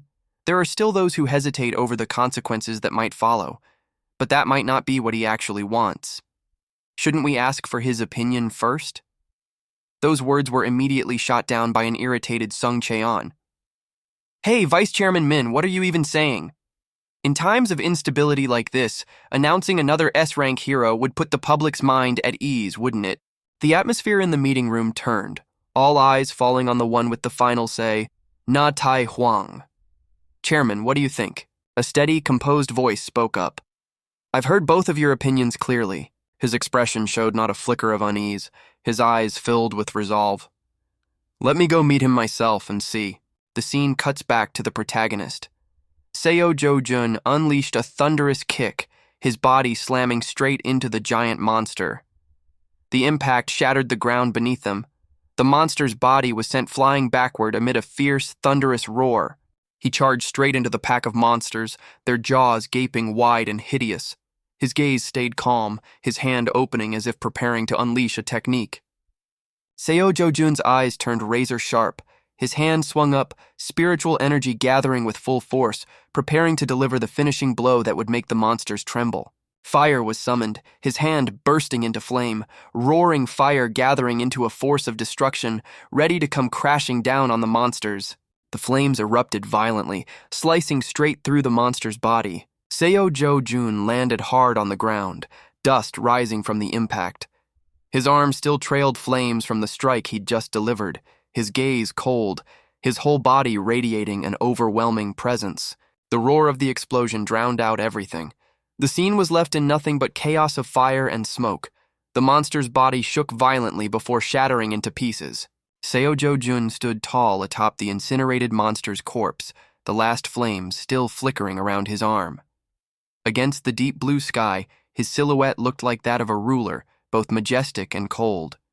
The flames slowly died out on his hand. He let out a soft sigh. Seo Jo-jun looked up at the sky, thinking to himself, just as expected, the amount of mana consumed wasn't small at all. I need to get properly equipped and fast. A towering white and blue building rose up, built upon sturdy concrete walls.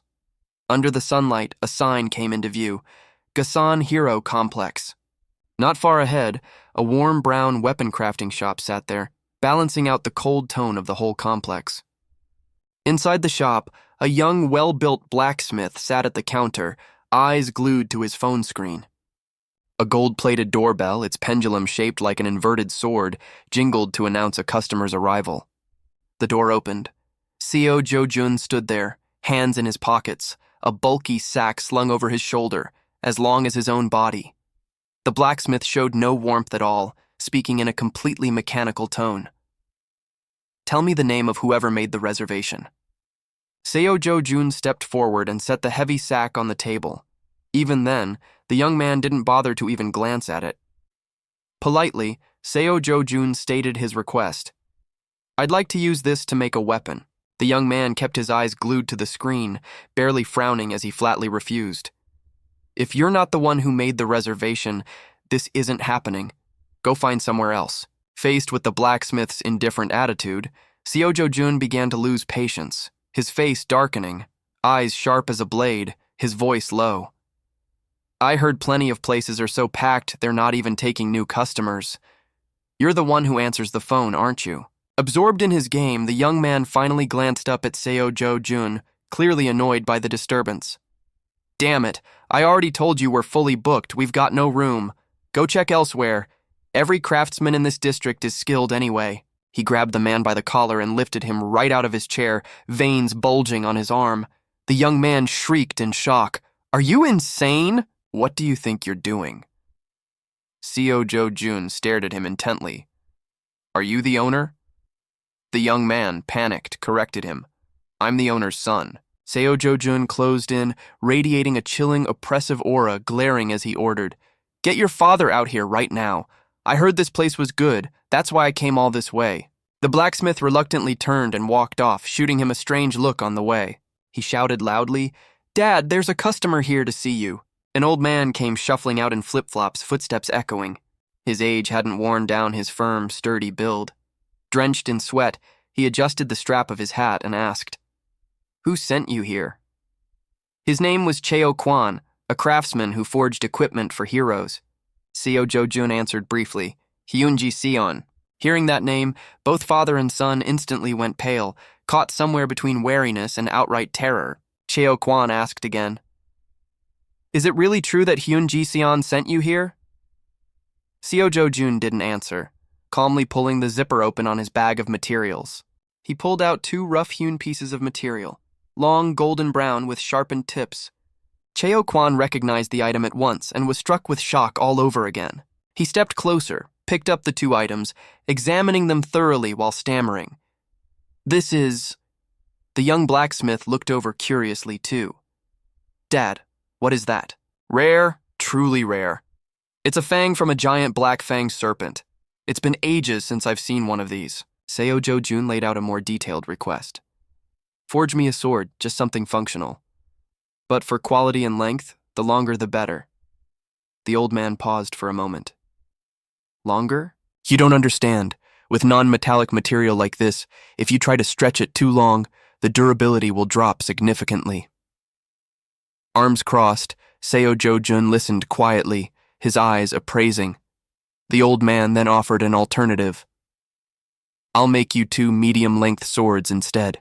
Stubborn as ever, Seo Jo-jun snapped back the moment he heard something he didn't like. "So you're basically admitting you don't have the skill for it? Combine them and make 1 long sword. I need the long type. Oh, and if possible, maximize its mana absorption capacity as much as you can too."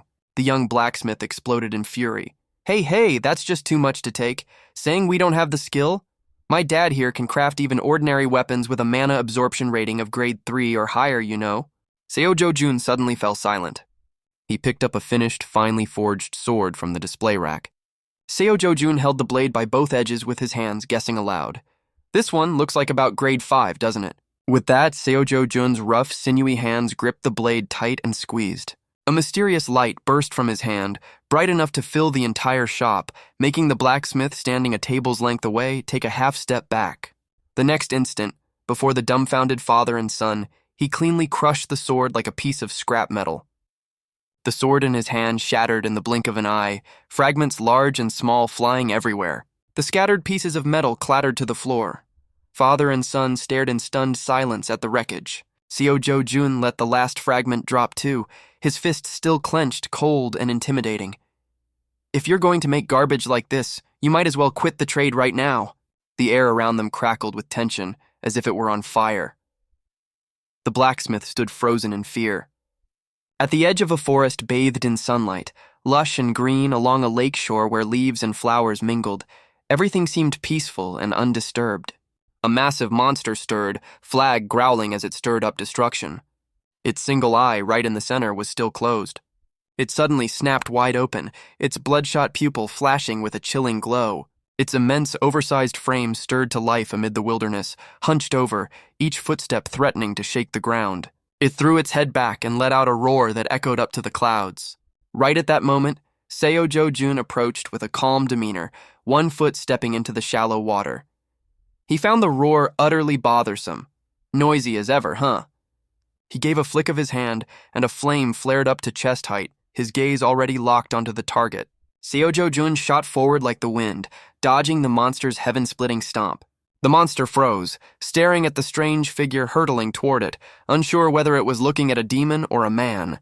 From above, he tilted his body to gain momentum, his hand already ablaze. A single decisive blow tore through the air and plunged deep into its shoulder. The monster opened its maw wide, howling in agony. Frenzied, it ripped up a tree trunk to use as a makeshift weapon, veins bulging across its body. Before the tree could even be swung, Seo-jo-jun darted in and sliced it clean apart, top and bottom scattering across the ground. Once he dealt with the monster's weapon, his cold, blazing eyes turned toward his real target. It had almost no advantage left. His swift movements left it only able to react with wide-eyed terror. Without wasting a second, Seo-jo-jun swung his arm and slashed the other shoulder, wheeling around behind it in a blaze of sword energy. Yet the fight wasn't over. The monster could heal itself. A green glow of regeneration slowly knit the torn flesh back together and closed the wound. Its muscular body fully recovered. It bared its fangs again, glaring in stubborn defiance. Unfortunately for it, Seo-jo-jun didn't hesitate, circling behind it and lunging forward. With a single light touch, a searing stream of fire surged from his hand into the monster's flesh. The force was immense, charring it black as if it had been burned. The monster took the full force of that flaming blade and howled with everything it had left. That decisive strike sent its head flying from its neck. Riding the force of the wind, he carved out a powerful slash, bringing the dramatic battle to a close. The monster collapsed, crashing to the ground with an earth-shaking thud. Seo-jo-jun stood up, looking at the still smoldering flames while wiping away sweat. Keeping up a mana sword this long really is exhausting. He bent down, took off his shoulder bag, and pulled out a glass cup with a handle. Seo-jo-jun opened the lid, pressed it into the monster's body, and scooped up a cup of blood, quietly praising himself. Well, thanks to this, I managed to take down Scorpius after all. By the time Seo-jo-jun made it back, night had fallen, but the weapon shop inside was still lit. He pushed the cup of blood toward the young blacksmith. The boy looked baffled. What is this? He answered flatly. Give it to your father. This will help him fuse the two black serpent fangs together easily. The blacksmith stared uneasily at the crimson liquid, calling after his retreating back again and again. What is that exactly? Hey, you have to tell me. The city's towers blazed under the streetlights that night. Seo-jo-jun finally left the shop, strolling along the sidewalk, absent-mindedly tugging at his bag strap, deep in thought. I've gathered the basic materials, but to boost mana absorption, I need that one thing. And there's only one place on Earth where I can find it. Boracay, 12 hours from where he was, a resort town surrounded by pools to keep cool. The morning air there felt relaxed yet lively.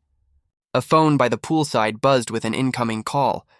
The screen showed the caller's name, Seo-jo-jun. Whatever he said on the other end of the line clearly stunned her. Suseon pushed her sunglasses up onto her forehead and asked again. Boracay? Down in the pool, everyone was splashing around together.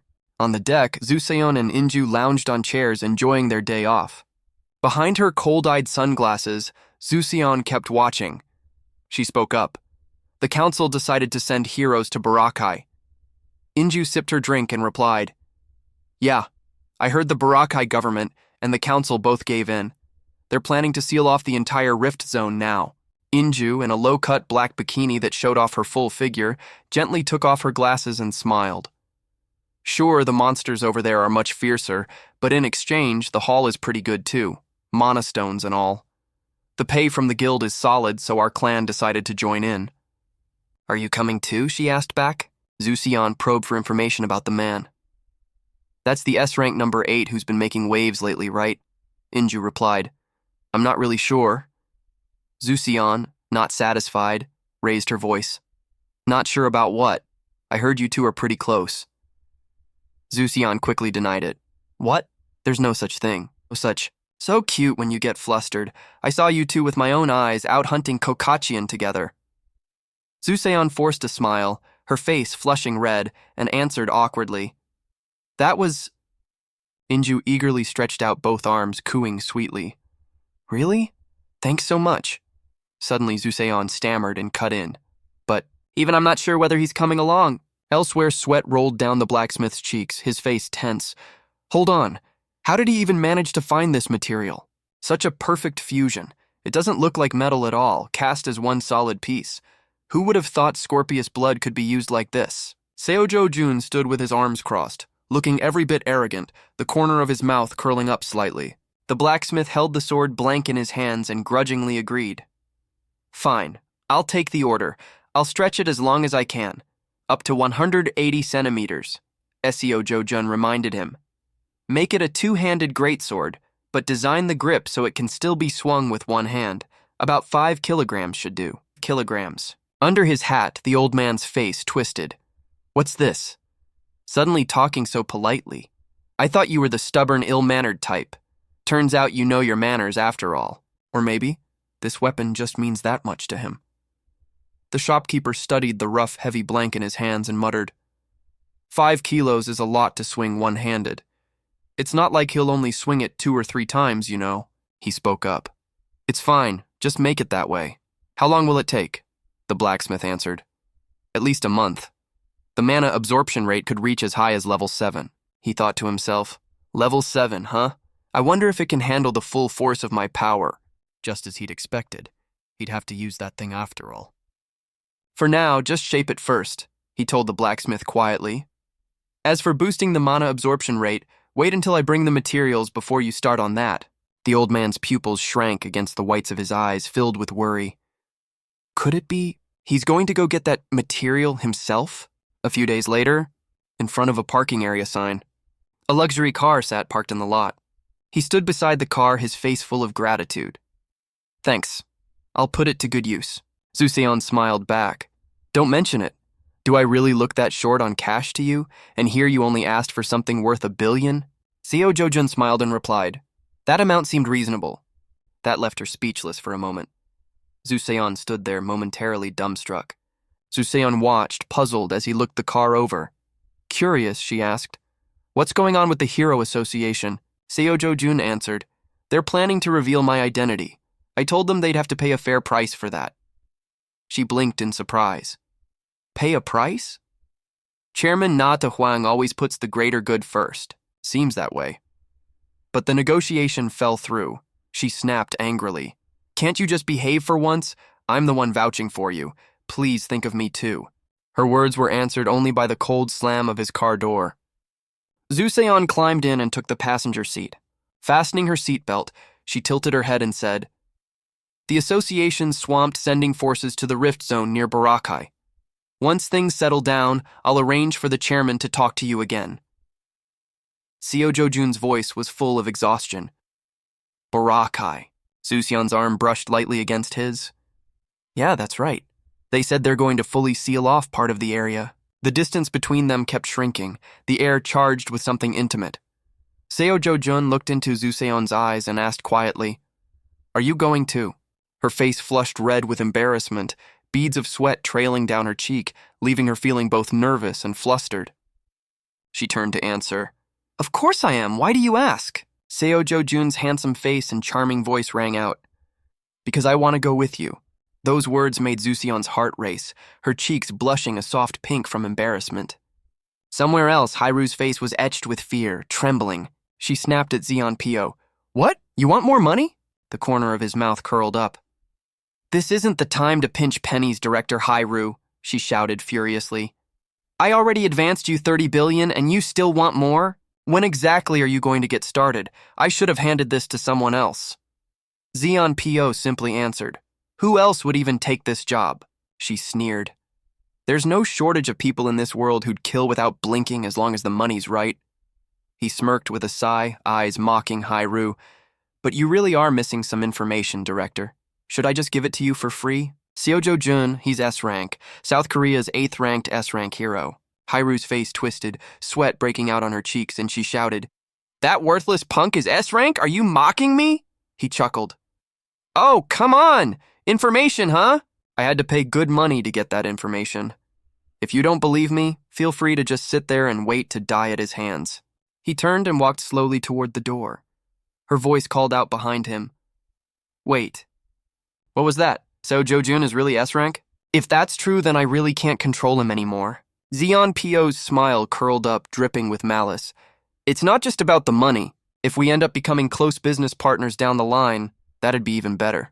Hairu seemed to lose all composure at the information he'd given her. She screamed, I don't care what it takes. That man has to die. Just then, Zeon Pio's phone rang. Hairu felt a growing sense of unease. He pressed his lips together and silently read the message he'd just received. Zeon Pio's voice rang out. Seems like even fate is on your side, Director. Hairu looked puzzled. What do you mean? The corner of his mouth curled up as he turned the phone screen toward her. A perfect opportunity to deal with Seo Jo-jun has just come up. In first class on the plane, Zuseon sat with perfect composure and elegance, while netizens' comments kept buzzing eagerly below. The Hero Team, the elite unit of the S-rank forces under the Hero Association, dispatched to Barakai, the largest overseas deployment in history, tension mounting as even Guardian joins in. The Barakai operation has officially entered its critical phase. Gang Seo Jung-ho sat with arrogant composure, arms crossed, calm as ever. Comments kept piling up. Heard Gang Seo Jung-ho's heading to Barakai too. He single-handedly carried his whole team to the top ranking.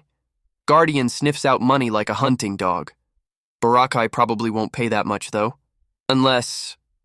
Hye Jo-ung, his body toned and fit, was lifting weights right there in first class. No doubt Guardian's only in it for the money too. Why's that?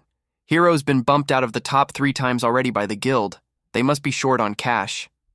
Zuseon's delicate face was turned toward the window, watching the scene outside, completely unaware of the praise flooding social media. Zuseon's going too? She's basically the nation's hero now. Guess it makes sense. Number 1 in Gangnam. Unbelievably gorgeous. When the tide rises, you've got to rise with it. Zuseon's outshining everyone else. Zeon Pio sat with arms crossed over his chest, calmly looking around. The comments kept coming. Even the whole Zeon Pio clan is going. Barakai must really be throwing money around without a second thought. Heard that any mana stone you collect there is tax-free, entirely yours to keep. Is that rumor for real? Just one mid-grade stone would be enough to change your life. Zeon Pio turned, puzzled, to look at Seo Jo-jun, who was slurping noodles noisily. The comments kept flowing. So who on earth is Seo Jo-jun anyway? Curiosity online kept building. Must be a rookie. Barakai is probably his debut mission. So young, guessing they brought him along just to rack up experience. Curious how strong he actually is. Well, if he's S-rank, he's probably got something going for him. The plane soared through the sky, each passenger lost in their own thoughts. Gang Seo Jung-ho's expression stayed calm. Hye Jo-ung's sharp eyes narrowed slightly. Zuseon kept her expression serious. Zeon Pio, meanwhile, kept staring at Seo Jo-jun in bewilderment. He sat there, cheeks puffed out, chewing his food under a hood pulled low over his head. The plane slowly began its descent into Barakai. Amid the bustling skyline of towering buildings, after a long journey, they'd finally arrived in Barakai. The camera swept toward a modern headquarters with a flag waving in the wind, where heroes had gathered in full force.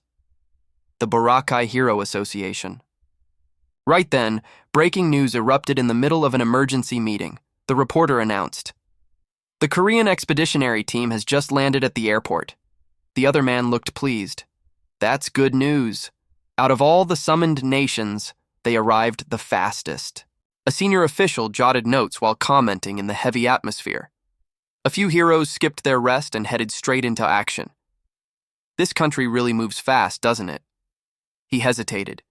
But the official tilted his head, his eyes betraying a mix of surprise and concern. I'm worried Korea might uncover that information. Another veteran leader sat with arms crossed, leaning back in his chair, his gaze deep and cold. There's no secret in this world that lasts forever, so we absolutely must keep them under tight control until this mission ends. The group nodded. Understood. He let out a quiet sigh, clenching his fists as if trying to hold on to whatever composure he had left. The atmosphere grew even heavier as the final report was read aloud. Barakai's national treasure hero, Mosai Seo, had been defeated and killed by an entity of unknown identity. Amid the tense atmosphere in the meeting room, the conversation suddenly took a turn. It's not a monster. The black box data clearly shows a human shape. The man still looked puzzled, deep in thought. What on earth happened at the rift near Santa Jim? In the large conference room, a man in a suit spoke sternly, pointing at the glowing map with a document in hand. Down in the audience, Zuseon stared fixedly at her phone, brow furrowed. A text quickly went out. Where are you? The meeting's already started. Seo Jo-jun replied without a hint of concern. On a plane. She texted back, puzzled. A plane? We just landed at the same time. I switched flights. My destination's still far off. Where exactly do you mean? He sent back just one word, Santa Jim. Soo-seon's eyes went wide, unable to believe it. Santa Jim? He's heading into the most dangerous rift zone out there. Alone? The man in the suit stood presenting in front of the map, pointing to areas marked in red. A notice appeared reminding everyone of the route. The whole hall listened in silence, tension hanging thick. After 2 days of getting familiar with the terrain, the heroes would be assigned to their registered zones in order. Outside a luxury hotel called Bomho, flags waved in the wind under the brilliant sunlight. Soo-seon dragged her suitcase along, opened the door, and climbed into a yellow taxi ready to leave. Just as she was about to get in, a hand suddenly stopped her. She looked up, eyes flashing with wariness. A teammate had called out to stop her. Zeon P.O. held the car door firmly, staring straight at her with suspicion, feigning innocence. Where are you off to? The schedule hasn't even started yet. Soo-seon's eyes narrowed, her expression as calm as if nothing bothered her. I have somewhere I need to be. Zeon P.O. pressed further. And where would that be? Facing her teammate's interrogation, Soo-seon answered coldly, Santa Jim. The taxi sped off in a flash of light. Zeon P.O. just stood there, calm, as if waiting for the inevitable. His eyes narrowed slightly at the mention of that name. A land shrouded in countless rumors and secrets no one dared to speak of. Santa Jim, huh? The place even the Barakai Association forbids anyone from entering. The scene shifted. A desolate wasteland, sheer cliffs, ground parched as if gnawed away by time. Bare, gnarled trees stretched upward like ghosts guarding the gate. The rift zone near Santa Jim. Seo Jo-jun and Soo-seon's team advanced quietly into Santa Jim. No one spoke, only the sound of hurried footsteps on the cracked ground, everyone's eyes gleaming with caution. The group walked on in silence, only the echo of footsteps across the barren land. Suddenly, Soo-seon's sharp voice cut through the tense air. Since we've come this far, at least tell us why you were in such a rush. Seo Jo-jun answered flatly, almost reproachfully. I was the one waiting, actually. Weren't you the one who showed up late? Seo Jo-jun really is a cold-blooded jerk. Soo-seon snapped angrily. That's not it. If you'd told me ahead of time, Seo Jo-jun wouldn't have had to wait at all. She narrowed her eyes, probing. Forget it, then. So what exactly are you after coming all the way out here? Materials. Soo-seon couldn't hide her shock, eyes going wide. Materials? Just for that? Seo Jo-jun's expression didn't waver as he glanced over his teammate. Do I need any other reason? She tilted her head, her tone laced with mockery. Seo Jo-jun, do you even know I'm 3 years older than you? Seo Jo-jun shook his head calmly. So what? Soo-seon stomped her foot in frustration, letting into Seo Jo-jun with words, her shouting echoing through the whole forest. It's got nothing to do with age, but you really should learn to respect your elders. Inju's gaze drifted between the two, half mocking, half indifferent. Seo Jo-jun snapped back irritably. I always speak politely, so go ahead, speak however you like too. The warrior's journey deeper into the dangerous land, where death lurked at every turn, pressed on. A voice echoed across the mountains. Want me to be annoyed? Then use honorifics. No way. Good grief. He's even talking back to Soo-seon like that. The conversation was cut short by a tense situation. A young man glanced around at the shifting rift and spoke up worriedly. Hey, is it really okay to just charge straight into a rift like this?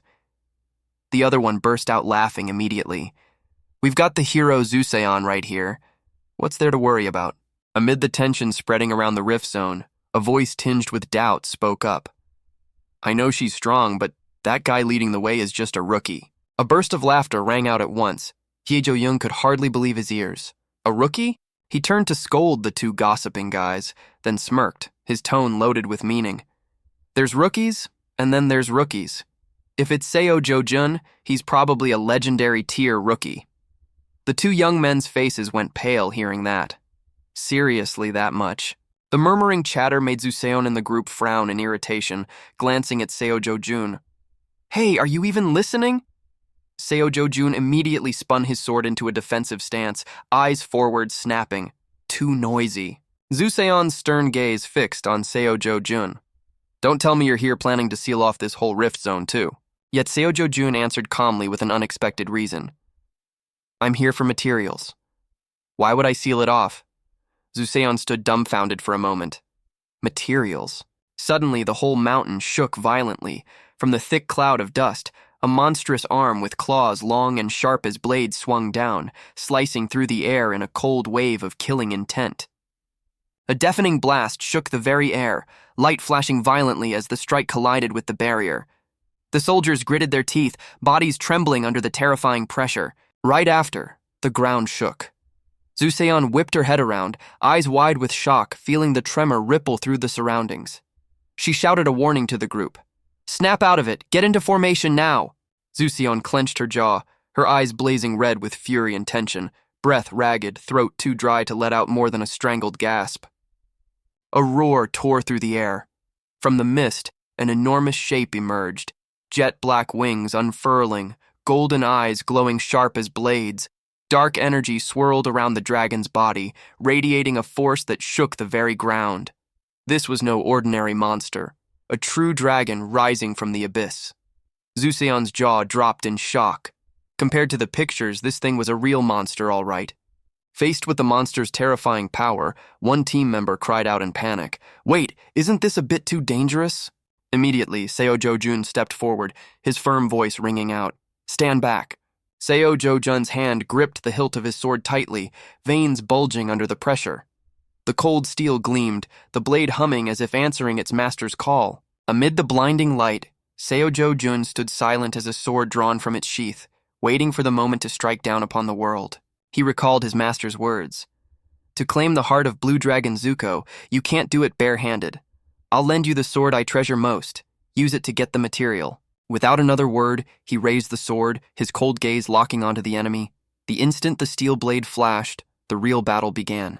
A single slash tore through heaven and earth, the explosive sound roaring like thunder, sweeping away everything in sight. Seo Jun braced himself and threw a punch, his eyes blazing with killing intent, blood and afterimages splattering. That blow carried far more than the strength of one man. The giant dragon roared, its scales gleaming as a barrage of attacks rained down from every direction. Light, dust, and shockwaves intertwined, seeming to crush it entirely. The dark dragon spread its wings, its gaze cold. A surge of raw power radiated from its body, as if exploding from within. Its aura burst out violently, chunks of earth and rock exploding around it, the ground shaking as if the whole battlefield revolved around it alone. Hyejo Young laughed in excitement. So it really was that. The instant the weapon flashed in his hand, the onlookers froze in place, eyes filled with terror and disbelief. They couldn't believe that kind of power had come from a mere human. What was that? And as the blade came down, shaking the ground itself, the whole group cried out in shock. That's absurdly strong. Seo Jun stood with his back turned, his sword still dripping with blood. Behind him lay the monster's massive severed hand. Flickering flames lit the dark forest. Seo Jun set his weapon aside and sat alone by the fire. Staring into the blazing flames, he could still hear the whispers behind him. Did you see that just now? Seo Jun brought down Blue Dragon Zuko in a single blow. He took down so many of them single-handedly, I lost count. Absolutely insane. Turning away from him, the purple-haired guy in the group started whispering, hand over his mouth. Keep it down. I heard he took down that Kokachian the same way. The other one, unable to hide his shock, said out loud. Even that giant bird monster got taken care of by him. Meanwhile, Seo Jun stayed calm, staring into the flames, unbothered by the whispers still echoing behind him. He's clearly no ordinary hero. Over the fire sat a pan sizzling with 2 pieces of greenish meat slowly cooking. He suddenly turned his head, watching Seon approach slowly, and asked, Are those Blue Dragon Zuko hearts sorted out yet? He answered nonchalantly. Just look and you'll know. At the same time, Seon glanced back, full of suspicion.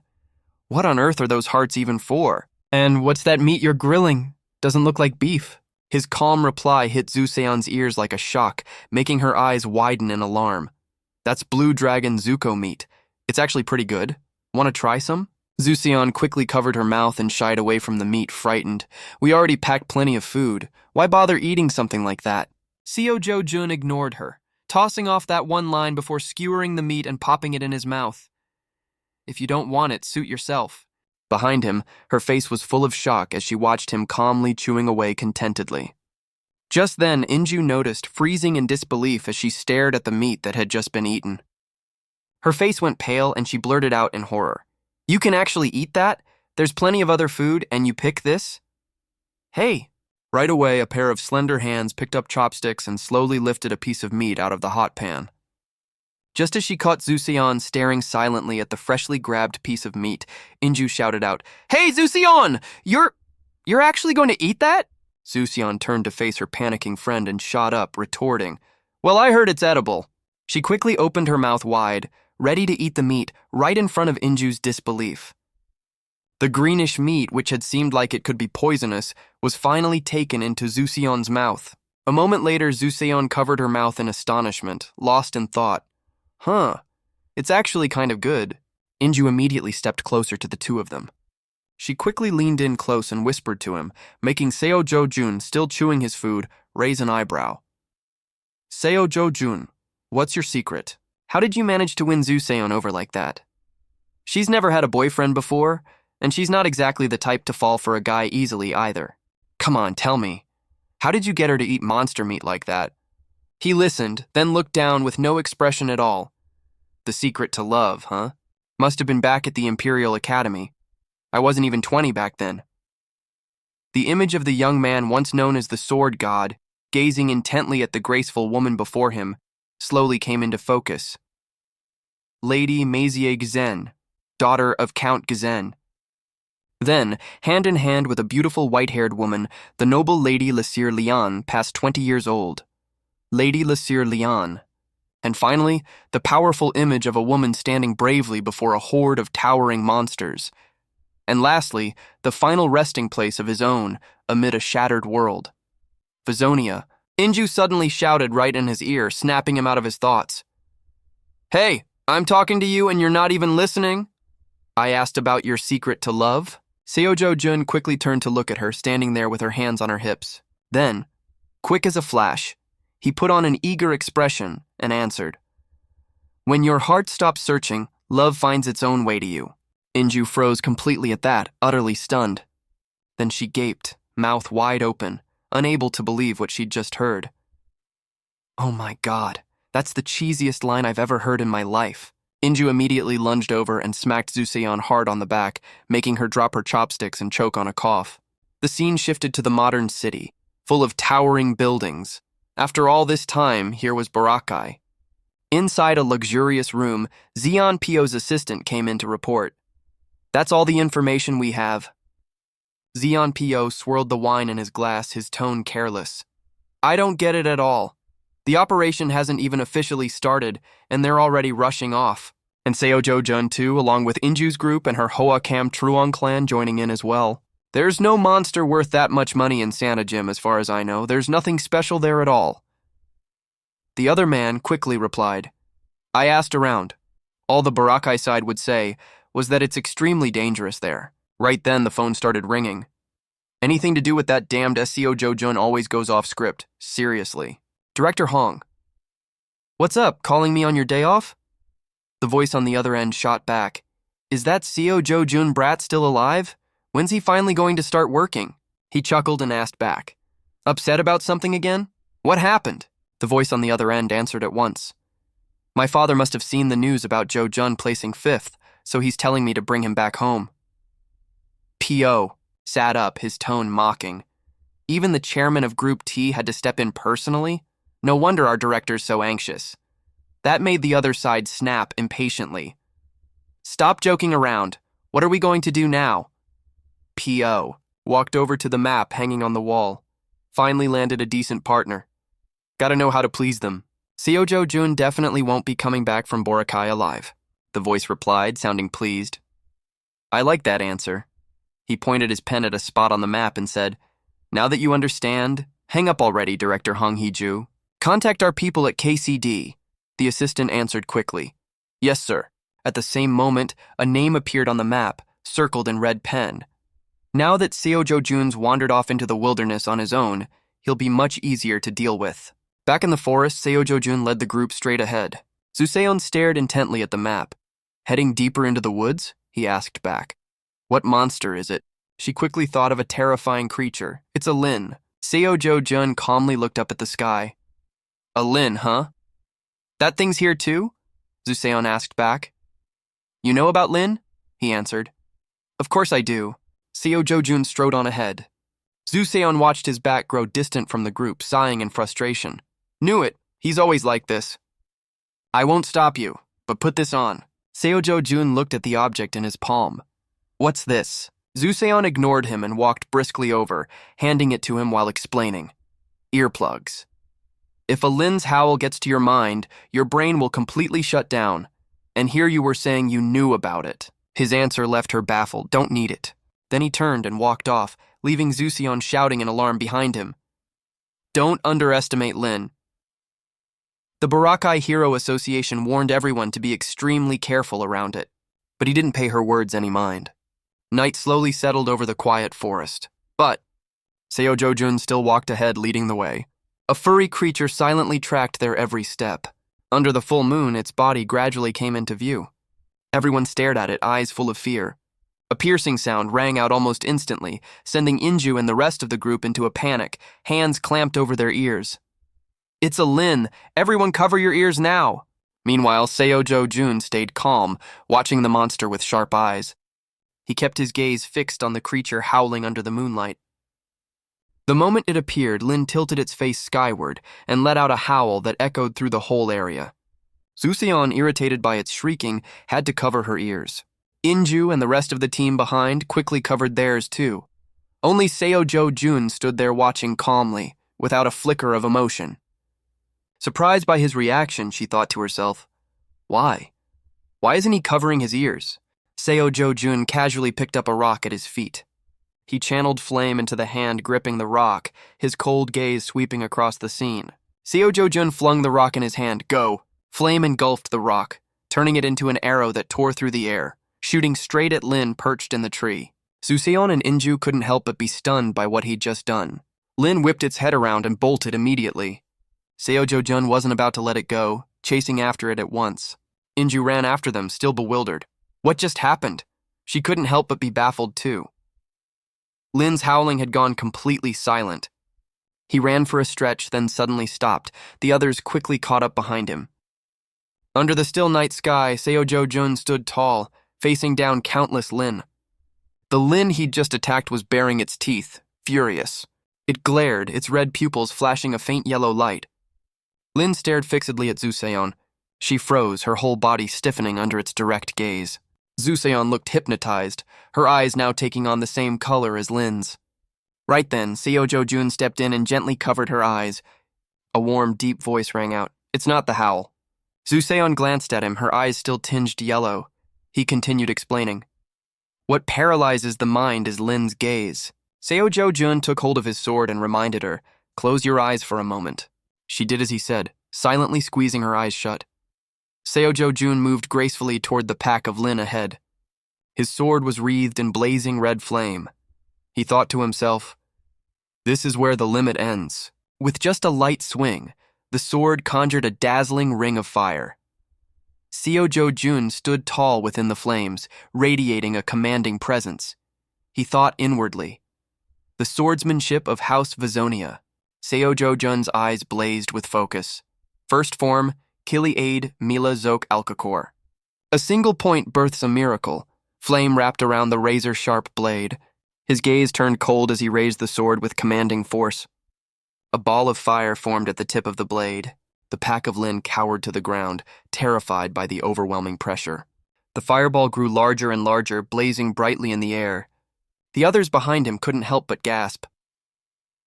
What on earth is that? That looks unbelievably dangerous. Seo-jo-jun's face seemed coated in a layer of metal, faint yellow light streaming from his eyes.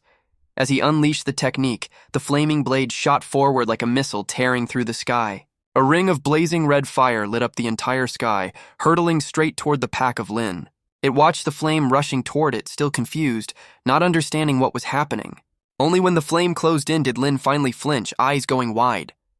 In an instant, the whole pack was engulfed in flames. The massive, raging fire swept through the forest amid the silent night. Inju and Zuseon shielded themselves from the fire's ferocity. Seeming to catch sight of something, she opened her eyes wide in shock. The enormous streak of fire tore through the ground, leaving a scorched black trail behind. The trees on either side were burned to ash as well. On the ground, Lin lay collapsed, its whole body still smoking, motionless amid the ashes. The others met the same fate. The whole group stared at the scene, mouths agape in shock. Zuseon broke into a sweat, stammering, "No! No way!" Amid the ashes, one Lin was still barely breathing, struggling to lift itself up. Seo Jo-jun walked toward it slowly. He held his sword and approached the still living Lin. It glared, its pupils flashing lights straining to hypnotize him. Unaffected, he showed no mercy, cleanly slicing Lin in two. Split open, it was still dazed, blood spilling from its mouth. Lin's eyes reflected Seo Jo-jun's silhouette. He spoke coldly. "Don't act so high and mighty around here. Here." Seo Jo-jun touched its still wide-open eye. "I'll be taking this eye. Might come in handy later." Seo Jo-jun stared at it fixedly with cold, sharp eyes. Inju and Zuseon watched him with trust. At that moment, Lin let out a remark of disbelief. "This is insane. Is he even human? He must be even stronger than Azi Alfonso.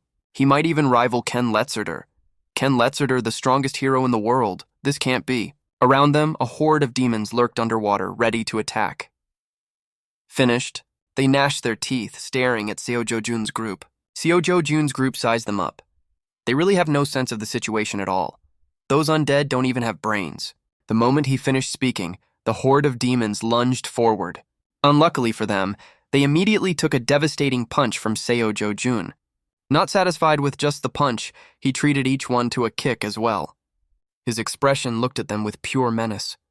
Then Seo Jo-jun's body moved fast as lightning, cutting straight through the entire horde of demons. He gave them the full treatment. Heads torn from necks, bodies shattered entirely. Seo Jo-jun stamped them down firmly into the ground. Witnessing the horrifying scene, everyone could only stand there, stunned and dazed, nearly falling backward. The whole area filled with the agonized howls of the demons. Back to a peaceful scene. Walking alone with Seo Jo-jun, Zuseon finally spoke up and asked about that swordsmanship. "Where'd you learn that?" The sound of clashing blades echoed with a familiar clatter. A fleeting image of himself flickered through Seo Jo-jun's mind. He replied, "Why, you want to learn it?" Zuseon looked surprised. "Can I actually learn it?" Thoughts began stirring in his head. What use would it be in this peaceful world? Thinking that, he answered, "What's the point of learning it if I don't know when I'd ever use it?" Zuseon muttered irritably to herself. "Hold on a second. I'm an A-rank hero too, you know." She snapped back crossly. "At the very least, I could use it once before I die, right? Or is it that you just don't want to teach me?" Seo Jo-jun glanced over at Zuseon. She didn't flinch either, meeting his gaze head-on. In the end, he gave in. "Fine then. As far as you're concerned, that's about all I've got to offer." Inju helplessly cut in to diffuse the exchange between the two. "All right, let's just cross the rift already." The whole team quickly followed the order. "Yes, ma'am," and everyone hurried toward the rift. Inju thought to herself. Thanks to Seo Jo-jun, nobody got hurt at all.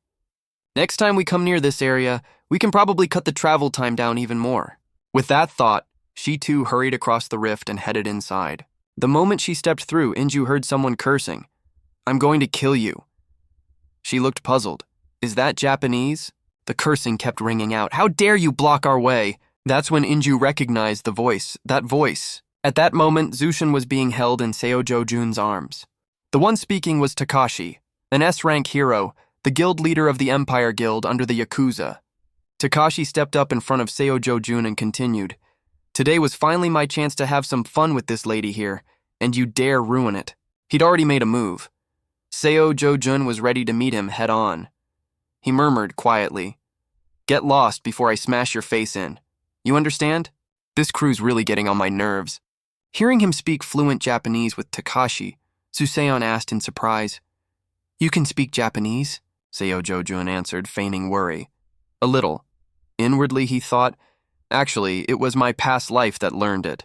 Takashi bristled with killing intent, warning him, "What are you spacing out for? That's our guild leader. Apologize right now. Do you know who this is? This is... if you dare." Seo Jun's cold gaze cut them off mid-sentence. "No need to know anything. Get lost." The air seemed to freeze. Tension crackled between the two sides. Inju started thinking to herself too. Empire is an S-rank guild in Japan, infamous for being lawless thugs with underworld ties, coming straight out of the Yakuza. No matter how strong Seo Jun is, it's best to avoid them. With that thought, she quickly stepped in to mediate. Both sides calmed down. He waved her off. "This isn't a place for girls to butt in."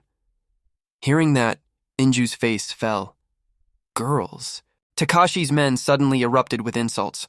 "What do you idiots think you're doing? How dare you disrespect our guild leader? Damn fools." Inju quickly cut in. "Everyone, quiet down." Then she calmly introduced herself. "I'm Inju, from the Hoakam Truong Guild. It'd be better to settle this peacefully." Takashi didn't care, continuing, "So what? I've never even heard of your guild. If you want to get beaten too, don't worry, your turn's coming." Without warning, he yanked Zuseon away from Seo Jun. Seo Jun quickly stepped forward to stop him. Seeing Seo Jun approach, he threw a punch. "Get lost. I've got something to show you all. I was planning to kill you anyway, so just sit there and take your death." Seo Jun thought to himself, "Something to show me? Trying to provoke me? Since he wants a fight, might as well give him one." A devastating punch landed square on Takashi's cheek. Just one punch sent him flying 100 meters away. Watching their guild leader go flying like that, Takashi's underlings stared in shock. Seo Jun told everyone, "Everyone back off. He struck first, so this is just self-defense. Let's settle this one-on-one. Get rid of the extra baggage, it'll be less trouble." Takashi came to after the blow and gave the order.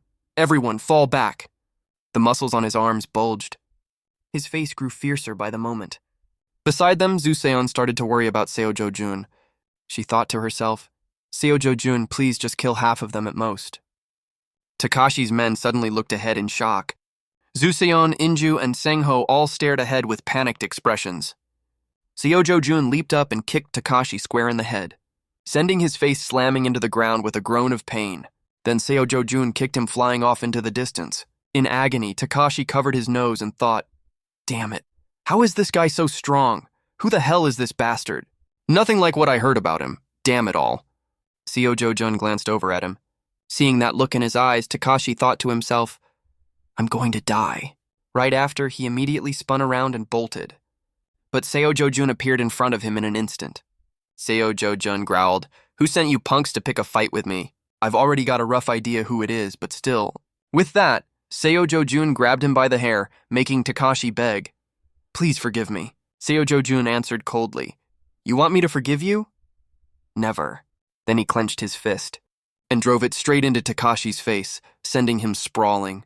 Takashi's men all stared, eyes wide with shock. Seo Jun rubbed his arm after knocking Takashi to the ground. Inju looked amazed. "I figured it'd go this way, but I didn't expect it to be this one-sided." Seo Jun placed his foot on Takashi's head. Seeing this, Inju tugged at Zuseon's sleeve. At this rate, he's going to kill him.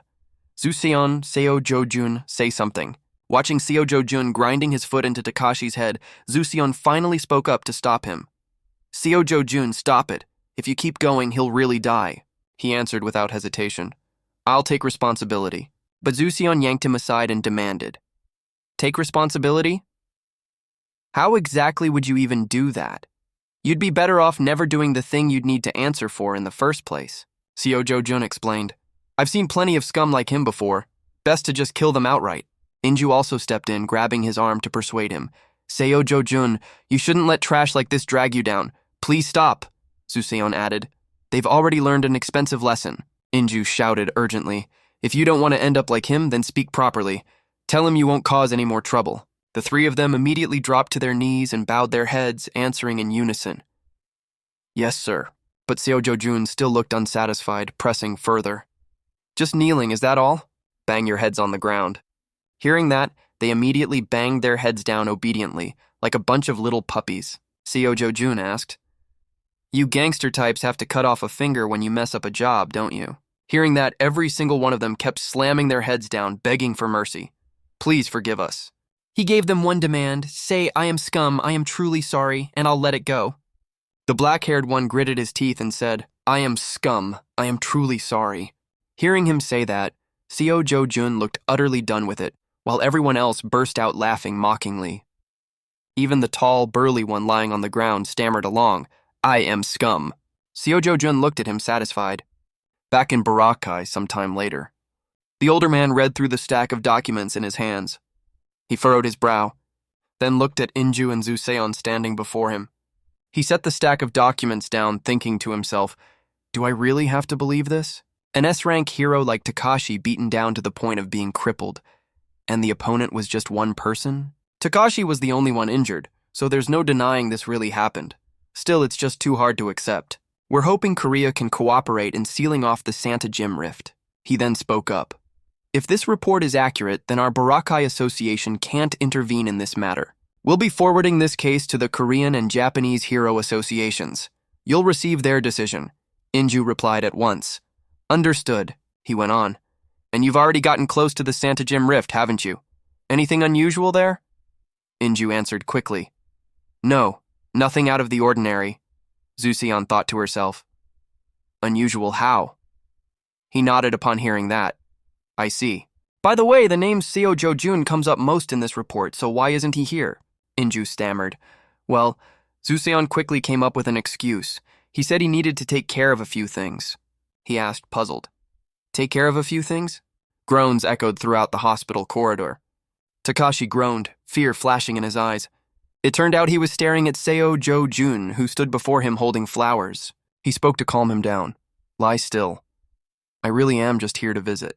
Seo Jo-jun took out a small orb and placed it on Takashi's blanket, then said, "Now tell me exactly what happened." The room fell strangely silent. As if hypnotized, Takashi blurted out, "Because of lowlifes and scum like me." Seo Jo-jun frowned at him, then turned and walked away, leaving Takashi still muttering to himself. "Gangsters are nothing but scum. Gangsters are nothing but scum." Seo Jo-jun walked out of the room, both fists clenched. Rumors of the clash between Korean and Japanese heroes spread rapidly. Articles about the brawl between Seo Jo-jun and Takashi popped up one after another with headlines like, "Takashi taken down in a single blow." Something far more terrifying than violence itself is hatred. Public support for Seo Jo-jun was spreading everywhere.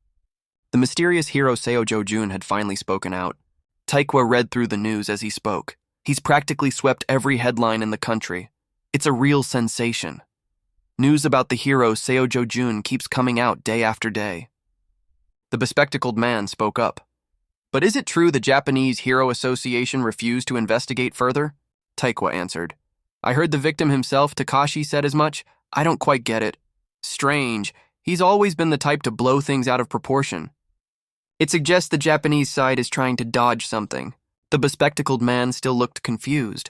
"What do you mean by that?" Taekwa gritted his teeth and answered. "I'm not sure either. Soon enough, everything's going to revolve around the hero Seo Jo-jun.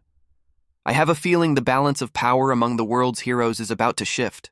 Only one day remained before the operation to seal off the rift zone in Barakai would begin. The Korean heroes had arrived early to get familiar with the area, coordinating with heroes from around the world who were gathering for the later wave, sharing joint plans as well as their own personal preparations. A party was held ahead of the operation to boost morale. The star of the party was, of course, Seo Jo-jun. At the party, Seo Jo-jun stood chatting with a small crowd. Inju looked over at him, sighing inwardly. Rumors of him crushing Takashi seemed to have spread across the whole world. Everyone here can't stop talking about it, and yet he doesn't brag about it at all. Really impressive. "Compared to him, don't you think we look kind of ordinary?" Inju noticed Zuseon had gone quiet for a while without answering her. She looked at Zuseon and thought, she's not even listening to me at all. What did she see that's making her look so tense? Curious, she looked ahead too. Ahead, Seo Jo-jun stood close to an attractive woman. The woman gazed at Seo Jo-jun with pure admiration in her eyes. She was none other than Georgia Tyler, America's S-rank hero.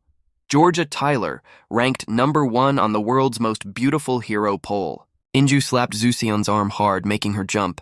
Inju said loudly, "Sitting there pinching your own hand like that is enough already. Why are you just sitting there?"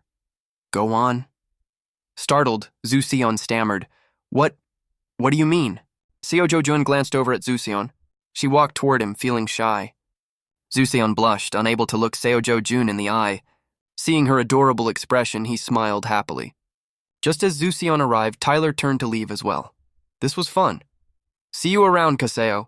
Puzzled, she asked. Who's Kaseo?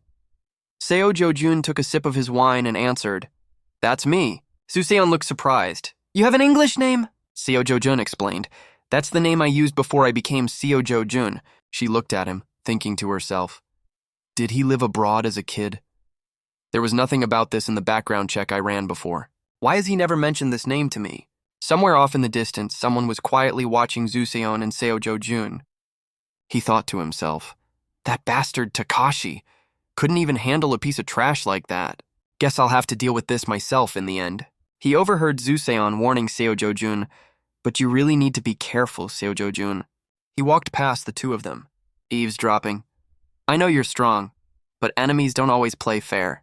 Takashi has some close allies, the most notorious being, before she could finish, Seo Jun cut in. Forget it. Zuseon froze for a good 5 seconds at that. Wait, forget it? You should know who, Seo Jun said mockingly. Same type as Takashi. Cowardly, weak, but likes to act tough, right? Types like that aren't worth worrying about. Not worth it at all. A man standing in the corner of the party overheard his words and trembled with rage. His eyes burned with murderous intent. In contrast, Seo Jun wore a mocking smile. Clenching his fists, the man glared at Seo Jun and cursed inwardly. That bastard. I'll kill him with my own 2 hands. That evening, the moon and stars had already come out. Inju spoke, her face full of thought. This is the first time I've ever seen anything like this. At the rift zone near Santa Gym, Inju continued. The entrance to the rift looks incredibly gloomy and dark. Heejo-ung smiled and said, What's there to worry about? We've got 2 S-rank heroes right here. Let's just get in and seal it fast. Inju agreed. That's right. What could possibly happen? All right, everyone, let's head in, everyone answered in unison. Yes, sir. Seo Jun seemed to hesitate. Zuseon, confused, looked at him, then asked, What's wrong? He answered, Don't you feel it? Zuseon replied, Feel what? She then turned to ask Inju, Sis, do you feel anything? Inju was puzzled too. Not at all. You mean you're actually sensing something? Seo Jun looked ahead, worried. He could sense it. The mana density had risen. The air around them suddenly turned strangely quiet. At that moment, high above, someone was measuring the mana density, currently at 2361%. He spoke up. It won't be long before it hits 30%. Filthy little bugs, it'll be easier if they all just die right here. Everyone was starting to feel the pain by now. My body feels so heavy. It hurts so much, so suffocating. I can't breathe. Seo Jun thought to himself, this level of mana is different, even denser than in the Batisua forest. Zuseon glanced at him. This is the first time I've ever seen Seo Jun this tense, so there's definitely something going on here. Seo Jun stared fixedly ahead as well. Inju spoke up to calm everyone down. Everyone, stay calm. This might just be a trait of this particular rift zone. Since our bodies feel heavier than usual, don't let your guard down. Zuseon, guard the formation. Seo Jun, you do the same. Zuseon answered obediently. Got it, Inju added. Just until we find out why the mana density is shifting. Seo Jun answered too. Got it. Inju gave the order. Priority 1 is sealing the rift. Everyone, stay alert. Let's move. Everyone answered the order in unison. Roger. Everyone kept their guard up, scanning their surroundings. As Seo Jun stepped into the Santa Gym rift, the northern region of Boracay, Mana Earth, the largest city within the rift zone, where the French, Korean, and Boracay teams had been dispatched. Suddenly, everyone came under attack, poisoned, blood dripping from their mouths. A buzzing sound echoed everywhere. Poisonous wasps appeared in the sky, relentlessly attacking Inju's group. They were killer wasps, a flying-type monster resembling hornets. Seeing his teammates poisoned and slowly collapsing, one of Seo Jun's group thought, no way. Killer wasps are supposed to be monsters that even C-rank heroes can hunt. Everyone seemed powerless against the swarm's assault. One by one, people got poisoned and collapsed to the ground. Watching this, one of the group thought, even an A-rank hero is getting completely overwhelmed. A hornet raised its sharp steel-like stinger and shot toward him like a bullet. He threw a punch to try to hit it, but it dodged. He thought to himself with dismay, damn, this thing's tough. Normally it'd be splattered by now. Watching the hornets go wild attacking his teammates, he thought. At this rate, how many of us are even going to make it out alive? A blade slashed hard toward Inju. Black orcs suddenly appeared, armed with sharp iron weapons. Hyejo-eung wondered aloud. That's strange. Why are these black orcs so strong? The team members took turns charging in to attack the black orcs.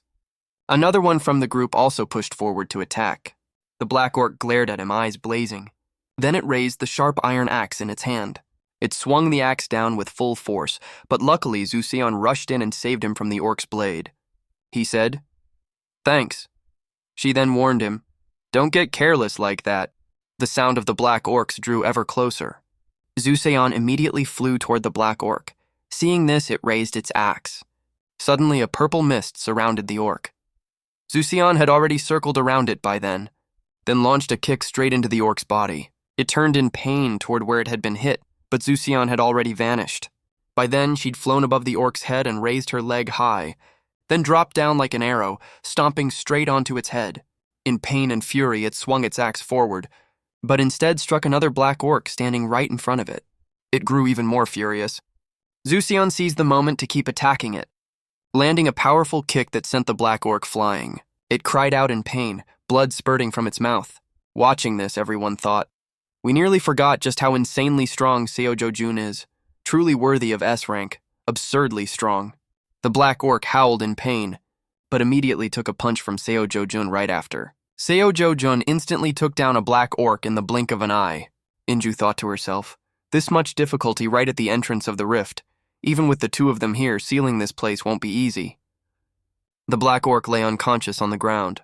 Seeing Seo-jo-jun studying the unconscious orc, Zuseon walked over, puzzled. What are you looking at? He answered. There. Do you see something like a dark ripple anywhere? She asked back. A ripple? He confirmed. You have to look closely to notice it. What is that? This is the reason it suddenly got so strong. Seo-jo-jun thought to himself, why is there dark mana here? Everyone was surprised to hear that. Both Inju and Zuseon frowned, looking confused. The air around them gradually grew quiet after Seo-jo-jun finished speaking. On a moonless night, in a remote and desolate place, a monster was fighting fiercely against something. Naturally, someone was fighting just as hard to hold back its power. But the monster still refused to submit. Everyone felt the situation growing more difficult by the moment. They just wanted it destroyed as quickly as possible. This chaotic battle really needed to end right here. Everyone sensed the situation was more unstable than ever. Someone wondered about this strange phenomenon. Even the monsters in the swamp had grown abnormally strong. Human strength alone couldn't hold it back. If this kept up, humanity wouldn't be able to withstand it. That last blow was strong enough to tear straight through combat armor. Truly dangerous. What on earth was happening here? Not even the most level-headed among them could stop it. A blue-haired girl shot straight up into the sky and unleashed the full force of her power. The monster wasn't about to back down either. But that girl proved remarkably clever. If the swamp monsters were already this strong, there had to be something even more dangerous behind it. Could there be something special about this rift? Something seemed to be weighing on her mind, her expression turning anxious. Not just in Boracay. Could it be that every rift zone across the world was like this? At the rift near Manosur, a remote and desolate place, a young man was racing against time with everything he had. His face was etched with worry, sweat soaking through his skin.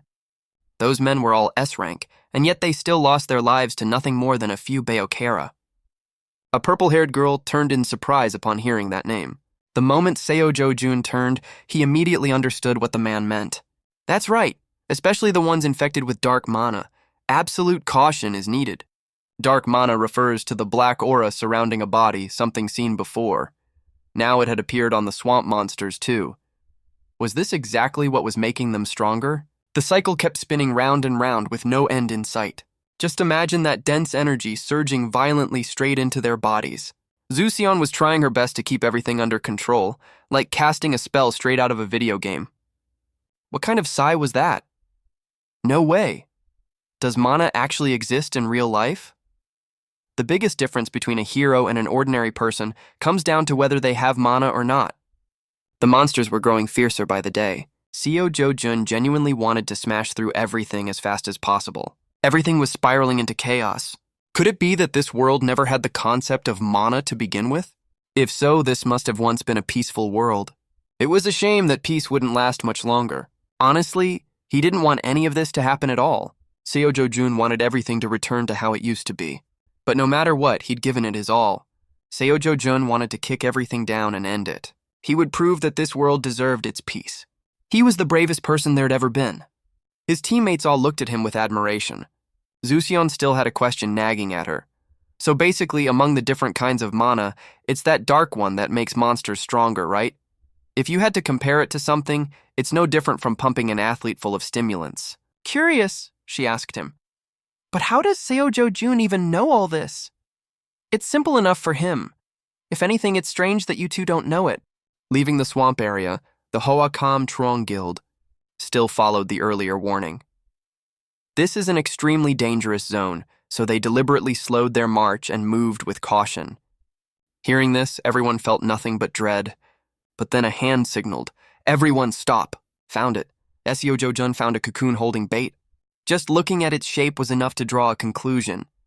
Everyone stay alert. Something dangerous must be nearby. But someone spoke up to deny it. Seo Jo-jun had already grasped the graver issue. The real danger is actually right here. Good thing we noticed early. What? Seo Jo-jun? Don't tell me you're some kind of mage. What do you mean by danger? This pile of cocoons. Seo Jo-jun would show everyone exactly how dangerous it was. Those things suddenly burst open all at once. That's right. The ones infected with dark mana once controlled are nothing more than puppets. If we don't deal with it now, they'll surround us front and back and wipe us out in the blink of an eye. Now all that's left is to take it down. Seo Jo-jun kept trying to prove the truth of this to everyone. It had absorbed dark mana, controlling them like puppets. If we don't act now, we'll be surrounded on all sides and wiped out in an instant. Now we just need to take down that dangerous thing, and we're done. Everyone listened intently to what he was saying. They were all amazed at Seo Jo-jun's composure. Facing a situation like this for the first time, and yet nothing seemed to faze him.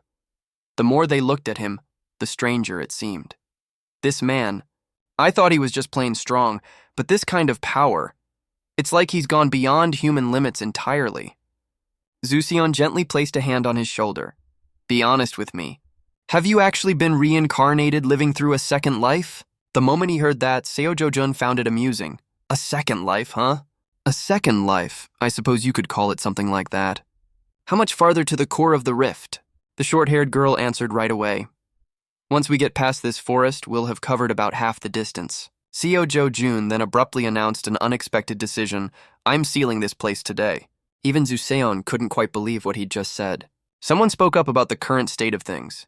If it's you, Seo Jo-jun, sure, but the rest of us can't keep up. We're already exhausted from that swamp battle. Seo Jo-jun looked at the exhausted faces around him. He had no intention of forcing them into a hard spot. Then rest up. I'll take care of it quickly and come back. And with that, Seo Jo-jun ran straight into the deep forest alone. He'd made his decision, and he was determined to follow through. Everyone still couldn't quite grasp what he was planning. How does he still have that terrifying strength left in him? Seo Jo-jun had made it deep into the forest. His eyes stayed sharp, alert to everything around him. Seo Jo-jun moved at incredible speed, scanning the situation as he went. His gaze remained wary of everything in this place. This forest really was unsettling. Suddenly, spider silk appeared right in front of him. Seo Jo-jun tried to determine whether this was the thing he needed to destroy. He felt a rush of relief. After all this time, he'd finally found it. Seo Jo-jun immediately raised his sword. That spider carried a frightening amount of power. In an instant, it appeared right above his head. The spider silk kept multiplying by the moment. It was trying to break his focus. Seo Jo-jun had to keep his concentration as sharp as possible. Their strength was evenly matched. But he wasn't about to let himself lose so easily either. Seo Jo-jun fought it with nothing but the sword in his hand. He felt exhausted, but he had to keep pushing through. Seo Jo-jun let out a breath of relief as he looked at his own hand. Thanks to running his mana cultivation technique, he'd absorbed the dark mana, so he still wasn't tired. Seo Jo-jun returned to find everyone staring in disbelief. Zuseon and the others could only gape at him, taking it down all by himself, and it was hard to believe just hearing it. And yet he showed no sign of exhaustion at all. Seo Jo-jun gave the group an order. There's no monster presence left in the forest now. Take a break. So everyone gathered to build a fire and warm up. The roasting meat made everyone's mouths water. Seo Jo-jun stayed focused on his own task quite seriously. A girl approached and asked timidly, "Can I try some of this meat?" Seo Jo-jun agreed right away without a second thought. Curious, the person beside her asked. "Why the sudden urge to eat that?" she answered. "Who knows? Maybe eating this is exactly why he's so strong." Hearing that, the other one rushed over excitedly. "Let me try it too. Wonder if it actually works. No harm in sitting down and giving it a shot." The other two, busy bandaging their wounds, watched her eat with obvious envy. Naturally, he'd already guessed what they were up to. That meat doesn't do anything besides fill you up. But he didn't dislike people with that kind of hunger to grow stronger. He figured he might as well give them a small gift out of kindness. As the two of them ate, they felt something odd stirring in their bodies. The girl assumed it was actually working and grew delighted. Eating this meat makes you feel completely full of energy. Watching that, Seo Jo-jun couldn't help but find it amusing. It was time to discuss the next target. Push forward a bit more and we'll reach the rift's core. But everyone's exhausted. Let's head back and rest. We'll push on tomorrow. Seo Jo-jun said he wanted to seal it today, but our packs are already stuffed full as it is. Feeling a bit off, Seo Jo-jun turned to ask Zuseon, "You agree with that too? What else can you do? Saying you're not tired would be a lie. The monsters have gotten stronger too, because of that thing called dark mana." Seo Jo-jun studied the map, deep in thought. The original plan was simply to delay sealing the rift for as long as possible. Because we need to gather as many rare materials as we can, things like blue dragon hearts or materials only found abroad. The more, the better. But the appearance of dark mana had changed everything. A variable like this was never a good sign. Something about this dark mana was making him uneasy. He emptied out all the gems from his bag.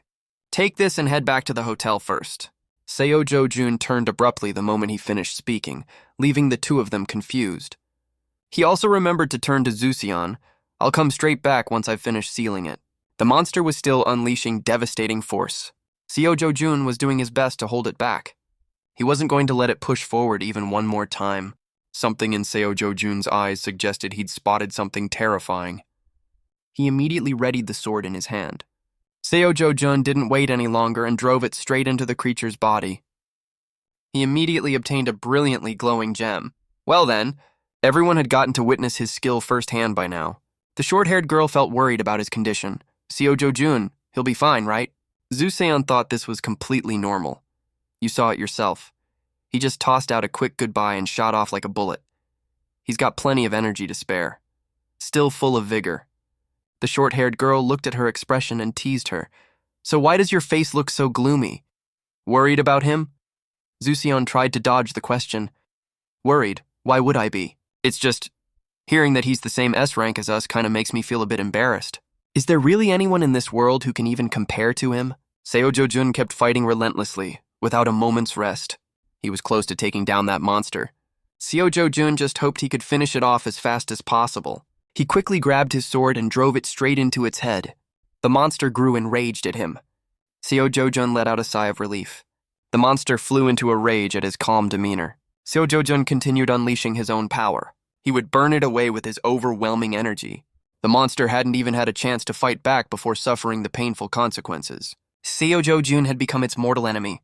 Even the two massive monsters had been taken down by him with ease. Seo Jo-jun had also obtained the gem he needed. Both girls had already packed up and were ready to move. Everyone carried heavy packs on their shoulders. And so the journey continued. Seo Jo-jun kept driving his sword straight into the monster's body. He wanted it to be destroyed in the most painful way possible. Once Seo Jo-jun made his move, no one was more merciless. He would make sure they felt the most excruciating pain imaginable. Seo Jo-jun even pulled out their internal organs, dropping them into a jar without a shred of mercy. He quickly sealed the lid shut to keep everything neatly contained. The monsters' bodies were drenched entirely in blood. The gems he'd collected kept piling up more and more. He was well on his way to becoming the one who owned the most. Getting this much from just one monster was pretty impressive. Seo Jo-jun shouldered his pack once again. He would head to a new place and continue his journey. At the Hero Association headquarters in the Situation Room, everyone in the room looked on edge. As a signal came in from some small area again, it seemed danger had appeared there once more.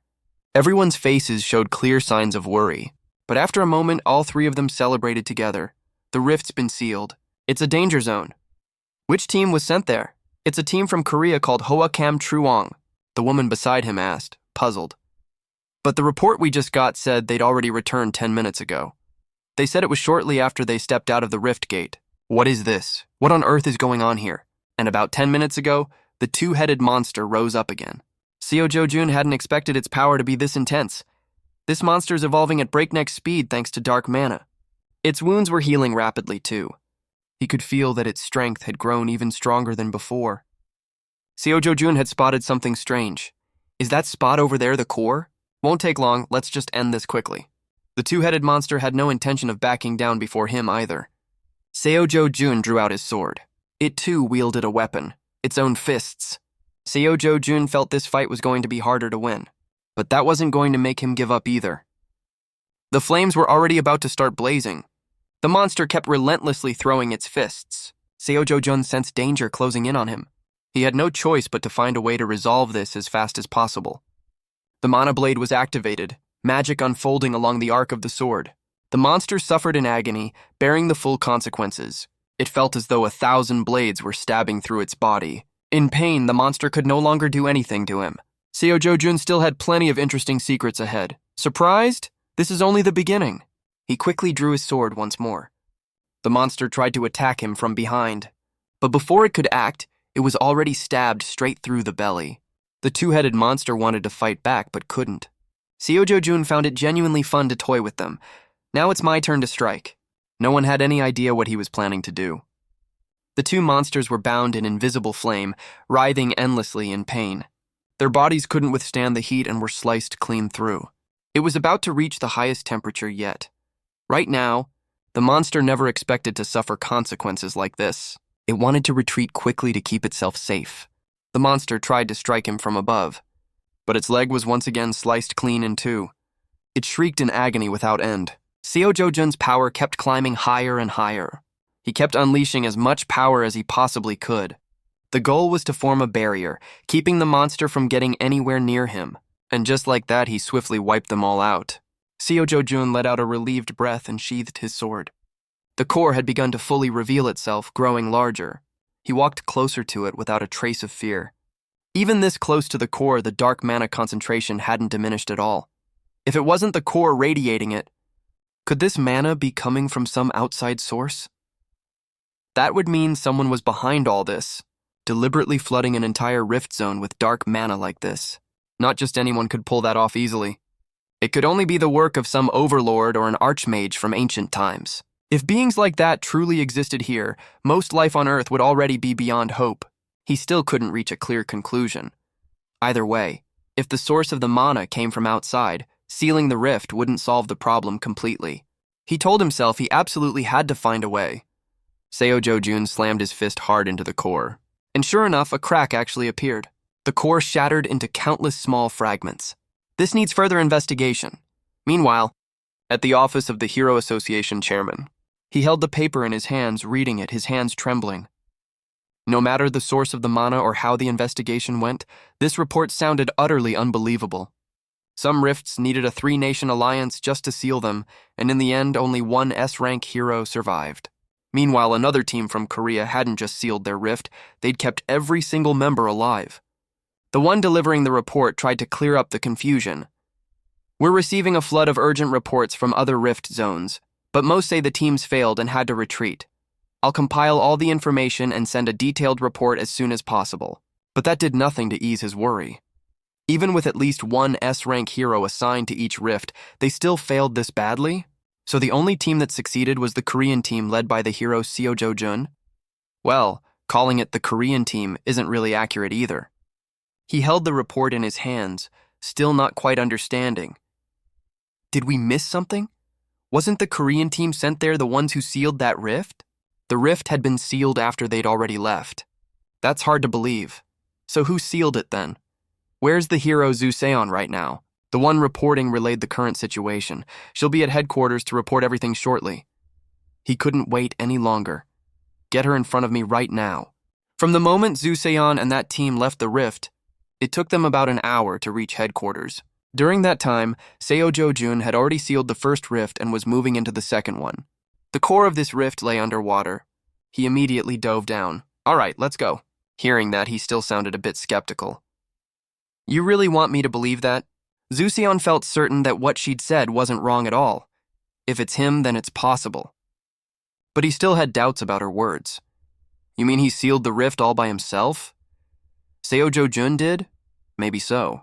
He sat there, still lost in thought about all this. This was supposed to be top secret, but in other regions, quite a few S-rank heroes had already died in battle. Zuseon recounted everything he'd done for her team. If not for Seo Jun, I'm afraid I'd be no different from them. He lowered his head, unable to say a word. Honestly, this is just too hard to believe. Even with monsters growing stronger from that energy called dark mana, powerful enough to overwhelm even S-rank heroes, is Seo Jun really beyond all those rankings? However, a report had just come in saying several rifts in the southern region had been sealed. Perhaps dark mana hadn't shown up in that area yet. But she still had to give a warning first. Don't get too complacent. The level of danger now is completely different from before. He picked up his phone to check on the situation. You said the rift gate's color changes, right? Right now, other than that, there's no other way to confirm it. So he immediately gathered everyone together. Check every single rift gate across the territory right now. Hurry. Once Zuseon finished speaking, she quietly turned and walked away. She walked in her high heels with heavy steps. Suddenly, Zuseon received a call from the chairman. He called her, apparently for some matter. Zuseon wanted to ask him one thing clearly. That thing called dark mana, no changes in the Korean region yet? He answered coldly with just one line. No such report yet. Keep monitoring the situation closely. Zuseon thought to herself, sensing something was off. Even for an S-rank hero, facing a swarm of monsters carrying dark mana is incredibly difficult. If even one monster absorbed that kind of power, the consequences would surely be catastrophic. They had to prepare everything possible quickly. Meanwhile, Seo Jun had almost swum across to the other shore. Rifts located in rivers, lakes, and seas like this one usually had their core buried deep underwater. But since humans can't breathe underwater, very few heroes could fight at full strength in this kind of environment. There was one famous hero here, an S-rank specializing in underwater combat. Countries always paid him massive fees to handle underwater rifts all over the world, thanks to the special ability to breathe underwater he'd awakened with as a hero. He could feel it now. The dark mana in the water was far denser here. Seo Jun began diving underwater as he grew accustomed to it. He was determined to conquer the rift at the bottom of the lake. Not bad at all. Must be thanks to the dark mana. Seo Jun kept swimming deeper toward the seabed. He reminded himself to keep his breathing steady. First, he had to control his buoyancy. He calmly swam down into the mile-deep lake. Seo Jun had studied all the rules carefully before descending here. His face was filled with determination. After a long stretch of time, he finally managed to stand on the bottom. Seo Jun immediately kept his guard up. Right after, he spotted a massive monster behind him. It had already found its target, him. Seo Jun quickly recognized what it was. Thanks to the dark mana, it looks pretty full of energy, huh? He decided to use his fists.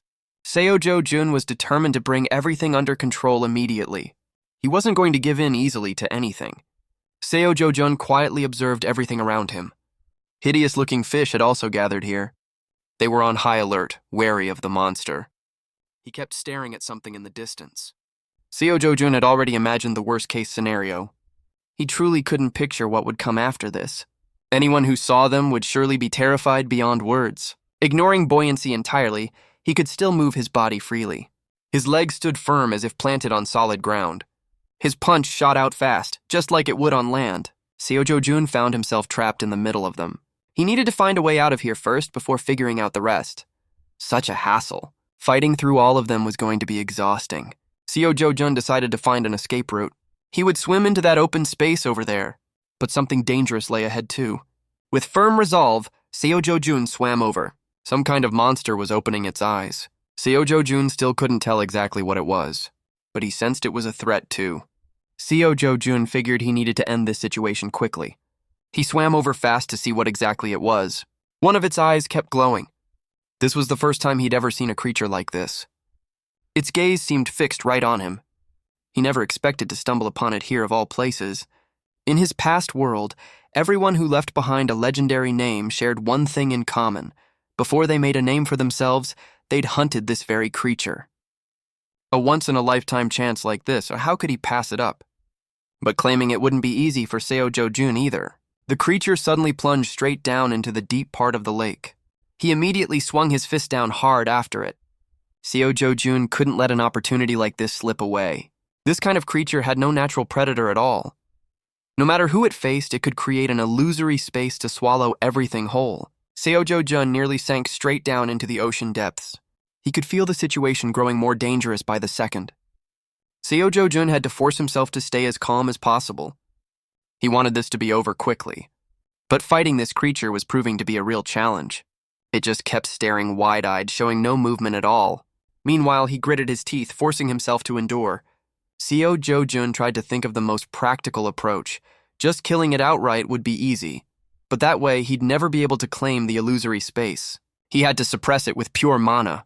Only then would this illusory space belong entirely to him. His figure seemed to be engulfed in a sea of flame. And yet, for some reason, some of the fish around him started rotting away. They'd been struck by stray light from his power. Seo Jo-jun tried to focus everything he had left. He could feel his body running out of strength. At this rate, I'm going to lose. Seo Jo-jun's hand reached out as if trying to touch something. He kept fighting on sheer willpower alone. The more his mana ran dry, the more dark mana he had to draw up from the depths. Seo Jo-jun decided to use both hands to push back against that power. He seemed to sense something strange once again. Seo Jo-jun refused to lose. Is my current body really at its limit here? At some point, without him even noticing, his reflection had drifted into that creature's eye.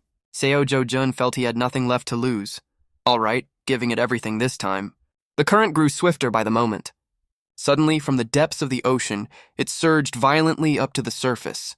Both the creature and he leapt up out of the water at the same instant.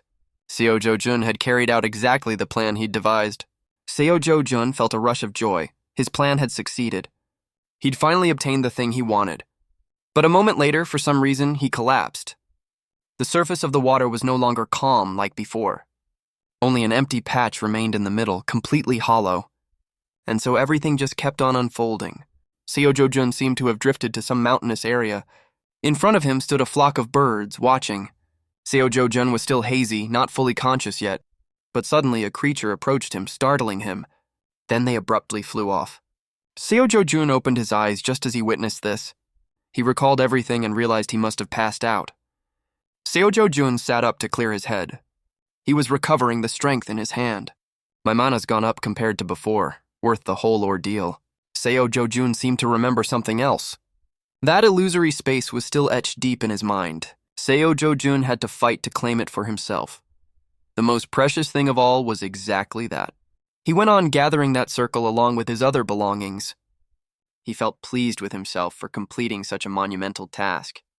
There was nothing left to linger over in this rift now. Just seal it up and head back to base camp.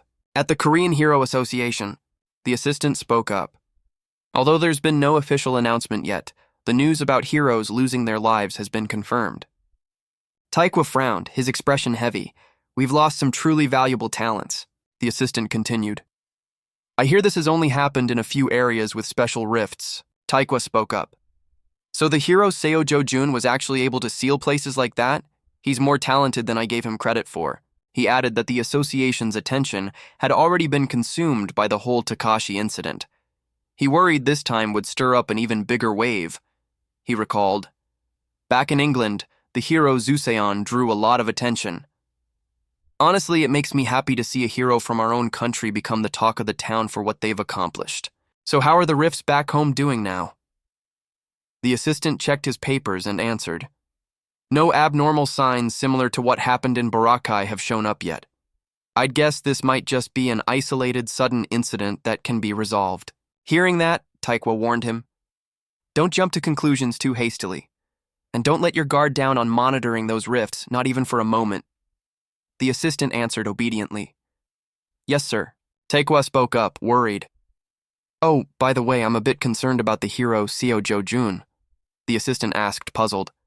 What do you mean, sir? He explained. Chairman Daniel Loperso of Boracay is famously stingy. He'll definitely try to squeeze every last bit of value out of Seo Jo-jun's abilities while he's there. The assistant pushed back. No way. Taekwa looked at him in surprise. What do you mean, no way? The assistant continued. I actually think it's Chairman Leperso who might end up completely drained of resources by Seo Jun instead. After hearing that, the two of them fell silent for a few seconds. Then Taekwa suddenly burst out laughing. That actually sounds about right. Seo Jun's no pushover. The scene shifted. Chairman Leperso frowned, his expression tense as he stared ahead, then said loudly, "Hey, don't push your demands too far." Seo Jun asked calmly, "Too far, is it?" Then I've got nothing left to say. I'm leaving. Seeing him turn to go, the assistant in the gray suit hurriedly stopped him. "Wait, think about Barakai's safety, won't you? Isn't that the responsibility of an S-rank hero?" Seo Jun pressed back. Responsibility? I've already sealed 2 exceptionally dangerous rifts single-handedly. What more responsibility do I owe? Go say that to the Barakai heroes who haven't even finished their own duties yet. Don't get me wrong, Barakai's safety has nothing to do with me. If anything, if a rift back in Korea turned out like the ones here, would you all be willing to send your heroes over to help? The man in gray fumbled. Well, that's... Seeing his indifference, the assistant tried hard to persuade him. Hero Seo Jun, the situation right now is extremely critical. Every rift zone within 500 kilometers of Santa Jim is completely inaccessible, the man in gray added. That's right. The areas where these incidents occurred are already beyond saving. If an incident like this happens again, Barakai will be facing a full-blown disaster. Hearing that, Seo Jun frowned and looked over at him. Inju and Zuseon exchanged glances. Zuseon spoke up. Chairman, if that's the case, then the answer you're looking for becomes much simpler. Please just accept Seo Jun's request. Compared to the safety of Barakai itself, that request really isn't too much to ask. Chairman Leperso fell silent, deep in thought, then made his decision. Fine. From now on, every time a rift is successfully sealed, I'll pay you $50 million. Seo Jun answered, satisfied. Wouldn't it have been better if you'd just done this sooner? First off, for the 2 rifts already sealed earlier, go ahead and transfer $100 million up front. Zuseon thought to herself, if this ever got out, he'd surely be criticized as greedy for money. But the Barakai Association had far too much pride to let something like that leak. Then she glanced over at Seo Jun. He was staring at the man in gray with a firm, resolute expression. Zuseon smiled quietly to herself. And he himself wasn't the type to care about things like that anyway. Killing 2 birds with 1 stone for him, really. Inju noticed her smiling and looked puzzled. Seo Jun stared fixedly ahead, then closed his eyes and thought to himself, Seo Jun, this amount of money is enough to buy that safe home you've always longed for. I kept my promise. Are you satisfied now? Although the Barakai government looked flustered at Seo Jun's demands, since they had no other options left, they ultimately had to give in. At the same time, they also required Seo Jun to sign a confidentiality agreement first, so that his public image wouldn't take a hit. The scene shifted to a burly man drinking alcohol, and another man lying in a hospital bed covered in injuries. A group of people carrying coffins onto a plane. Their grieving family members wept, mourning their loss. Among them were Seo Jun and his teammates. Seo Jun lowered his head, looking sorrowful. At the hotel, Inju spoke up. Will you be coming with us to the next rift? Seo Jun just kept eating in silence without answering, leaving her a bit embarrassed. His face doesn't look too thrilled about it, huh? Suddenly, Seo Jun spoke up. I'm just weighing which option would be more beneficial. Hearing that, she asked, puzzled. Beneficial? He continued. While I'm sealing 1 rift, have your guild head over to the entrance of the next one. Inju asked, puzzled. So then we'd seal that one together? Seo Jun smiled in approval. You're a smart one. Suddenly, someone spoke up. So while we're clearing out the rift that was just sealed, Seo Jun would go seal 1 more? Seo Jun confirmed. Exactly. That way we could seal up to 3 sites a day. I'll split part of my own share from the bounty of the rift we worked together on. Everyone let out an excited cheer at that. Suddenly, Seo Jun whispered into the ear of the purple-haired girl. Before I get to that rift, don't push yourself too hard. Just focus on protecting the guild members. You can do that, right? You're S rank after all. That made her answer shyly. Yes. Seeing this, everyone started whispering among themselves. What were those 2 just whispering about? Probably just encouraging each other. Look at Hero Zuseon's face turning red. They must really be dating for real. Everyone burst out laughing after that. Everyone answered in unison, "Understood, Captain." The scene shifted under a clear, sunny sky. Seo-jo-jun walked alone across a grassy field. Suddenly he heard a strange noise. It turned out to be a tall monster standing right in front of him. Seo-jo-jun looked at it and smiled. It's one of those sea-clubser-type monsters. All right, let's see about this. The moment he finished speaking, he dashed toward the monster and punched it hard in the face, then smiled and said, "Take them down and make a little pocket change." Sunlight poured down over the forest. Amid the peaceful scenery, a flock of birds suddenly shot up into the sky. It turned out Seo-jo-jun had just landed a physical hit on the sea-clubser-type monster, making it gush blood. The monster staggered from his punch. It glared at Seo-jo-jun with eyes full of hatred. Seeing it still standing after his punch, striking a pose, he remarked, "Guess I really do have an iron body. Let me try out this new skill and see how it goes." The monster let out a roar and charged straight at him. Seo-jo-jun quickly dodged its attack, then swung his leg and kicked it square in the face. His kick knocked out several of its teeth, blood splattering everywhere. Still, this monster proved surprisingly resilient. After Seo-jo-jun's kick, it stood tall as if nothing had happened at all. Its eyes, filled with hatred, stared straight at him. Suddenly, its body began emitting wisps of smoke. Seo-jo-jun glanced at it, then conjured a space. The instant the monster reached out to attack him, it got sucked straight into that space. It cried out in pain a few times. It turned out the punch it had aimed at Seo-jo-jun had been reflected back by his space, slamming right into its own head instead. Seo-jo-jun thought to himself, "Not that efficient in actual combat. The mana cost is just too brutal." Meanwhile, the rift in the southern region had already been dealt with. Everyone was stunned upon hearing this news. The man in the suit thought to himself, "Cleared a rift in a mere 8 hours?" He immediately gave the order to his assistant. "Hey, pay them right away." The assistant complied. "Yes, sir." With that, he immediately transferred $50 million. Then he spoke, his tone uneasy. "But at this rate, within just a few days, the budget we'll have to pay out will hit $1 billion, Chairman." The man in the suit answered with a scheming look. "There's no way I'm letting him walk off with that much." By then, the assistant had already caught the implication behind his words. He turned to ask, "So your plan is for us to stall on the payments?" He snapped back. "Idiot. What if that makes Seo-jo-jun just walk away from the job entirely?" "Then what?" The assistant stammered. "So what's your brilliant idea then?" The man in the suit gave the order. "Call in every A and S rank hunter currently at the resort right now. Form a special team to compete with Seo-jo-jun immediately. Offer this team a $10 million bounty. Use both money and psychological pressure to get them fired up and force them to seal the rift gates before Seo-jo-jun does." The assistant obeyed at once. "Understood." The man in the suit thought to himself, "All right then, let the showdown begin between Seo-jo-jun and the International Hero Alliance. Let's see which side clears more gates." Just then, Zeon P.O. suddenly received a text message. He picked up his phone to look. "The chairman knows about this too? Guess he finally settled on this plan after all." The assistant beside him spoke up. "Rumors about the A-rank hunters' deaths are spreading through the grapevine everywhere, throwing things into total chaos." He answered, "Split per head, 10 million isn't even worth mentioning, but the loot from clearing that rift will be way more worthwhile, so this deal's fine. But are we really lumping everyone into one team? Sending them all into battle at once?" The assistant answered. "Orders from the top say so." Hearing that, Zeon P.O. gritted his teeth and said, "This is going to drive me crazy." The assistant read through the list, gasping. Seo-jo-jun's name isn't even on this list. Startled, he snapped, "What? Let me see that." Sure enough, and on top of that, both Zuseon and Inju are missing from the list too. Just what in the world is going on here? Meanwhile, Seo-jo-jun was checking his phone for the money that had just been transferred. Zuseon asked, puzzled, "Has the association paid your fee yet?" He answered coldly. "Yeah," Zuseon guessed.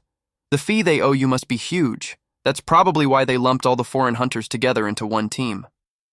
Seo-jo-jun let out a light scoff at that, then continued, "That association's not stupid either." "Why would they let me take the entire bounty?" Zuseon mumbled. Well, seeing her like that, he picked up on something off. "What's going on?" At that, Zuseon happily spelled it out. You really are laid back, Seo-jo-jun. The association's clearly scheming behind your back, Seo-jo-jun thought to himself. Since I've already collected the amount I originally agreed to, money doesn't really matter to me anymore now. From this point on, there was something more urgent that needed to happen. Exactly as the Boracay Association had calculated, the race between the two sides was already decided. Someone sitting in the room kept typing away, updating the situation at the rifts. 15-0. The rift in Zone A35 has been sealed. Credit goes to Seo-jo-jun and his guild. 17-10. The rift in Zone C12 has been closed, handled by the International Hero Alliance team. 1 S rank and 5 A ranks with minor scrapes, but 2 A ranks seriously injured. Call an ambulance team immediately. 2150 Rift A037 has finished closing. The team in charge was Seo-jo-jun. He handled it entirely on his own. Seo-jo-jun looked ahead with cold, sharp eyes after taking down another monster, and so several days quietly passed by. Everyone in the newsroom looked visibly exhausted from following this contest for so long. A man, seeing how tired his colleague looked, handed him a can of coffee and some rice crackers. Your eyes are so sunken they're practically down to your chin. He took it with a hand and answered, I'm pretty worn out. I managed to squeeze in a quick nap earlier, but it didn't help at all. That was the current state of things. Rifts overrun with dark mana were being dealt with lightning fast, but in other words, the normal rifts were being neglected. Those places were being monitored around the clock by agents using equipment and sensors. Since no one knew what emergency might strike without warning, they stayed ready for combat every single day. The bespectacled man sipped his coffee while continuing to monitor the rift situation. Suddenly, a large red dot appeared on the computer screen, and yet, the red dot suddenly vanished, meaning the breach at that rift had been completely sealed. That left the two agents monitoring it staring wide-eyed in surprise. A loud shout erupted from a room in the building. Seo-jo-jun and the other heroes had successfully sealed every single one of those gates. A joyful voice rang out. The rift in Zone B41 has been fully sealed. Everyone was so overjoyed they burst into tears. Finally, it's done. Someone dashed quickly toward a room. It turned out to be Leperso's assistant, he announced happily. Chairman, we've sealed every single rift within a 500-kilometer radius of Sanajim. Leperso sighed with relief and asked, So the urgent crisis has been resolved then? He confirmed it. That's right. Every rift carrying dark mana has been sealed shut. Hearing that, Leperso seemed to finally relax. I see. You've all worked incredibly hard. Seeing his assistant about to leave, he immediately called him back. Wait, hold on. There are still a few rifts left, but taking a day off to rest surely won't hurt anyone. The assistant still looked confused and stammered. What do you mean, sir? Leperso answered. I'll be throwing a celebration to show my gratitude for all the hunters and agents' hard work these past days. At the party, fragrant grilled meat sizzled over charcoal. Zeon P.O. stood chatting with his colleague. While a band played music on stage, Inju walked up and spoke. Chairman, we've come to say our goodbyes. Leperso asked, surprised. Goodbyes? Inju smiled and answered. Our group is getting ready to head home, he asked hastily upon hearing that. Home already? Why the rush? Leperso glanced over at Seo-jo-jun. He didn't look at him, instead smiling off in another direction. Leperso tried to hold him back. There are still plenty of rift zones left, you know. At the very least, you should all finish this round of the operation before heading back. Inju restated the agreement between the two sides. The original deal was that our team would only handle the Sanajim zone. Once that's done, we're supposed to withdraw. Leperso quickly cut in. Hold on now, don't be in such a hurry. How about this? Could hero Seo-jo-jun at least stay a bit longer? Hearing that, Inju felt irritated. What do you mean, at least? He's clearly only after Seo-jo-jun. She turned to ask Seo-jo-jun. What do you think? Seeing Seo-jo-jun stay silent, Leperso spoke up quickly. Hey, this isn't a good place to talk. I'd like to have a word with you privately for a moment. Watching the two of them walk off, Inju asked Zuseon. What do you think? Will Seo-jo-jun actually stay? Zuseon answered worriedly. He's already made plenty of money, and gathered top-tier materials like dragon hearts, too. He'll probably leave. Inju teased her. You silly girl, you just can't bear to be away from him, can you? She denied it, embarrassed. That's not true at all. Stop making things up. The two of them quietly watched Lo Perso and Seo Jo-jun's conversation. Seeing Seo Jo-jun turn and walk away, they kept guessing. Looks like he's decided to leave. That's great, isn't it? I don't know. Suddenly they exclaimed in surprise. Who's that? Beth Holy. Inju nudged Zhu Seon, urging her. Go check out what they're saying, quick. Zhu Seon refused. Why would I bother going over there? But Inju kept pushing her reason. Go see if they're secretly hooking up or something. Zhu Seon protested. Secret dating, my foot. In the middle of a crowd like this? Inju, seeing how naive she was, warned her. You're such a dummy. Standing in front of a stunning beauty like that, you think he's got any brain power left to notice anything else? If you don't want someone else swooping in, better hurry up and do something. That left Zhu Seon completely stunned. Suddenly, she caught snippets of the conversation between Seo Jo-jun and Beth Holy. Think it over carefully, Kaseo, because this is a fantastic opportunity for you too. Hearing that, Zhu Seon thought curiously. An opportunity? What did she just say? Could it be some kind of indecent proposal? Like moving in together, perhaps? Beth Holy offered. I'll be waiting for your answer. Feel free to contact me anytime. Seo Jo-jun didn't refuse outright either, answering. I'll think it over. Zhu Seon looked at Beth Holy, quietly admiring her. Gotta admit, she really is gorgeous. But he still seemed pretty calm about it. Could he possibly have some kind of issue in that department? No. Why am I even thinking something like that? Hey, suddenly Seo Jo-jun spoke up to ask a favor. Since we're both here, could I ask you for something? Beth Holy agreed. Of course. Zhu Seon kept eavesdropping on their conversation. Seo Jo-jun asked, There's an upcoming golden auction. I'd like to check it out. Could you get me an invitation? She thought to herself. The golden auction? Isn't that the world-famous annual auction held in Las Vegas? Why would Seo Jo-jun want to go there? Beth Holy smiled and answered, Of course, that's no problem. Though I do have one condition. A week before the auction opens, come to my place. Hearing Beth Holy's request, Zhu Seon was even more stunned, jaw-dropping. Sultry, seductive images of Beth Holy kept flashing through her mind. She looked at the two of them, thinking anxiously. What are you going to do, Seo Jo-jun? Zhu Seon stared at the two of them with eyes like bullets. Meanwhile, Beth Holy smiled at him with an expectant look. Suddenly, she realized someone was staring intently at her. It turned out Zhu Seon had been standing there watching the two of them talk without her even noticing when it started. She spoke up. Take your time answering, but since I genuinely hope you'll come, I'll just hand over the golden auction ticket to you now. This one's way better than those single-use invitation letters, right? Right after, he checked his phone and found he'd received a VIP golden auction ticket. Seo Jo-jun thanked her, while Zhu Seon's mind was still swirling with the thought. When on earth did she get Seo Jo-jun's phone number? Suddenly a voice rang out. Quite the sight over here, isn't it? It turned out to be Zeon Po he approached, mocking them. Korea's and America's top beauties standing side by side. Well now, what a lovely, delightful scene. Seo Jo-jun's not bad either. One arm wrapped around two flowers at once.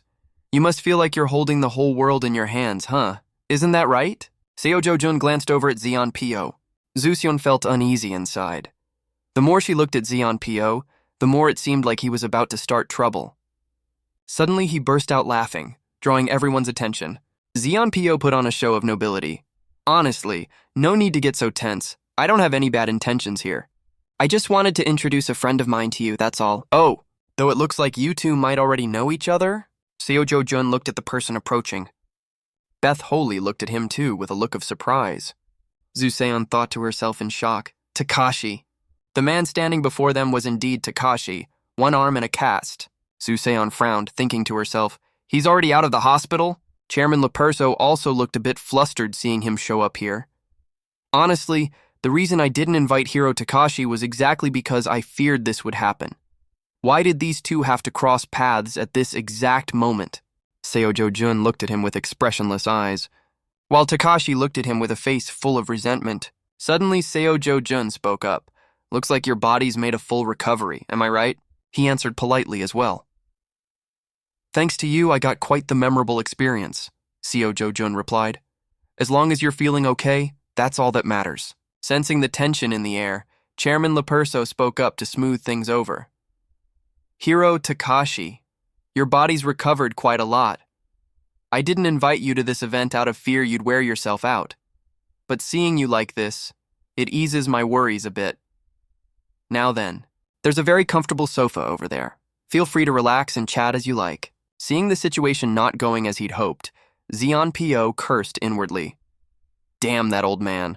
I can't let this carefully crafted opportunity get ruined like this. He immediately jumped in to back him up. Right, Takashi, you really should be resting.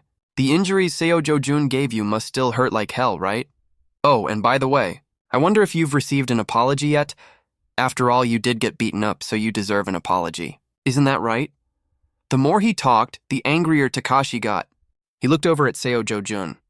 Zuseon and Beth Holy also looked tensely toward Takashi. Seo-jo-jun smiled and called out, Hey Takashi, the Yakuza are scum, aren't they? Everyone was stunned hearing Seo-jo-jun ask Takashi that so bluntly. Zuseon and Beth Holy froze for a good 5 seconds, thinking, What's going on? Takashi gritted his teeth and answered in a furious tone. Right now, that kind of talk. Can that really be said out loud here? But Seo-jo-jun paid no mind to what he said, insisting firmly, Of course they're scum. Zeon P.O. seemed unable to believe it, stammering. What did you just say? Seo-jo-jun kept pressing on. They're trash that contributes nothing to society. Isn't that right? Absolutely, they really are trash, Suseon thought to herself. This scene feels like I've seen it somewhere before. Zeon P.O. placed a hand on Takashi's shoulder and whispered, Takashi, what the hell are you doing right now? Takashi didn't answer, instead turning to glare at him with a face full of fury, making Zeon P.O. flinch back. Then he raised his phone and played back a recorded conversation. A voice echoed loudly through the air. Takashi, that thing I told you about last time, he needs to move on it fast. What was it again? Forgot already? There's someone in Barakai who needs to be eliminated. Oh, right. I've just been so busy lately.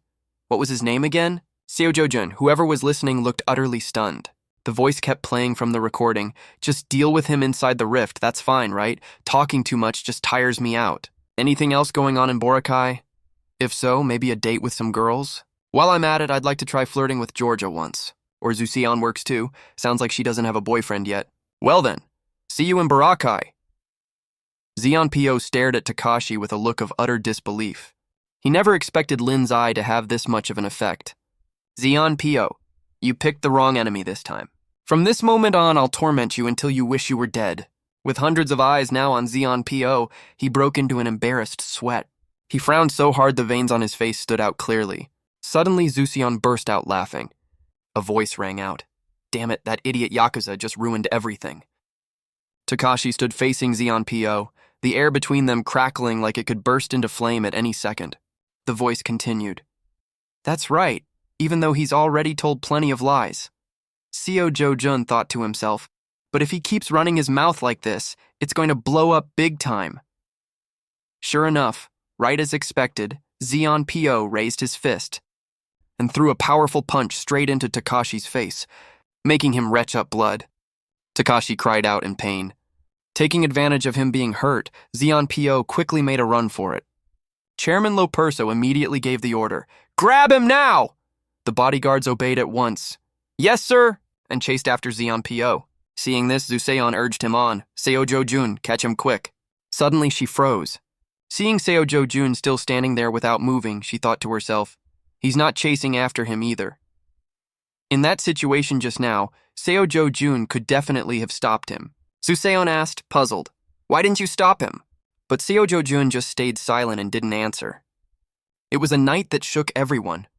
The incident spread rapidly around the world, and the shockwaves felt by both Korea and Japan went far beyond anyone's imagination. Both governments and hero associations tried to dodge public scrutiny. The media kept relentlessly exposing the past misdeeds of Zeon P.O. and Takashi. In a room, it looked as though someone had been smashing everything to pieces. Hai-Ru screamed in fury. Bunch of idiots, damn bastards.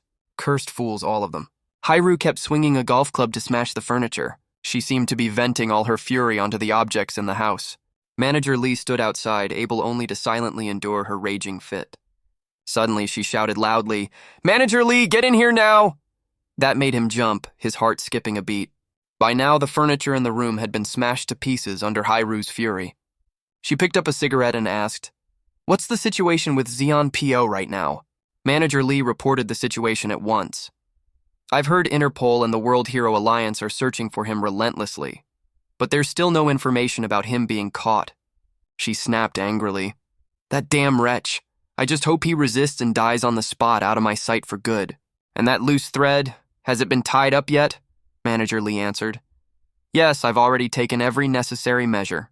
From our accounts, to the leaked communication network, along with every security vulnerability, all of it has been thoroughly dealt with. So, what exactly is worrying you, ma'am?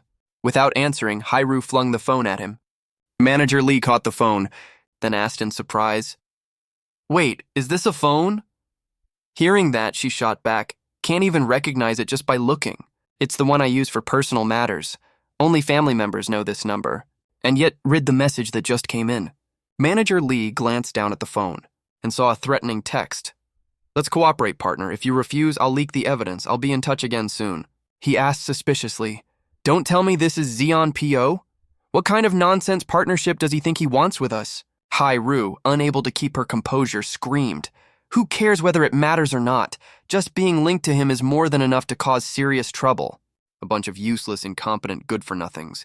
Get out of my sight right now. With that, she grabbed a vase and hurled it at him. Walking out, Manager Lee thought anxiously to himself. If I stay tangled up in this any longer, I'll end up in danger myself. He needed to find a way to protect himself now. The moment he stepped out the door, he came face to face with Seokung Choi. The man's bullet-sharp gaze bore straight into Manager Lee. Seokung Choi was Hairu's father-in-law, the head of Group T. The instant Manager Lee saw him, his face went pale with fear. And he quickly greeted him. Good day, Chairman. And the moment Hairu saw him too, she flinched in shock. She stammered out an explanation. Father, what I meant to say was... But before she could finish explaining, Seokung Choi slapped her across the face. Hairu clutched her cheek, collapsing to the floor, trembling. He demanded furiously. You think I'm just some washed-up old man now? Hairu asked, shaking. Father, what are you even talking about? Before she could even catch her breath, Seokung Choi slapped her again. He demanded.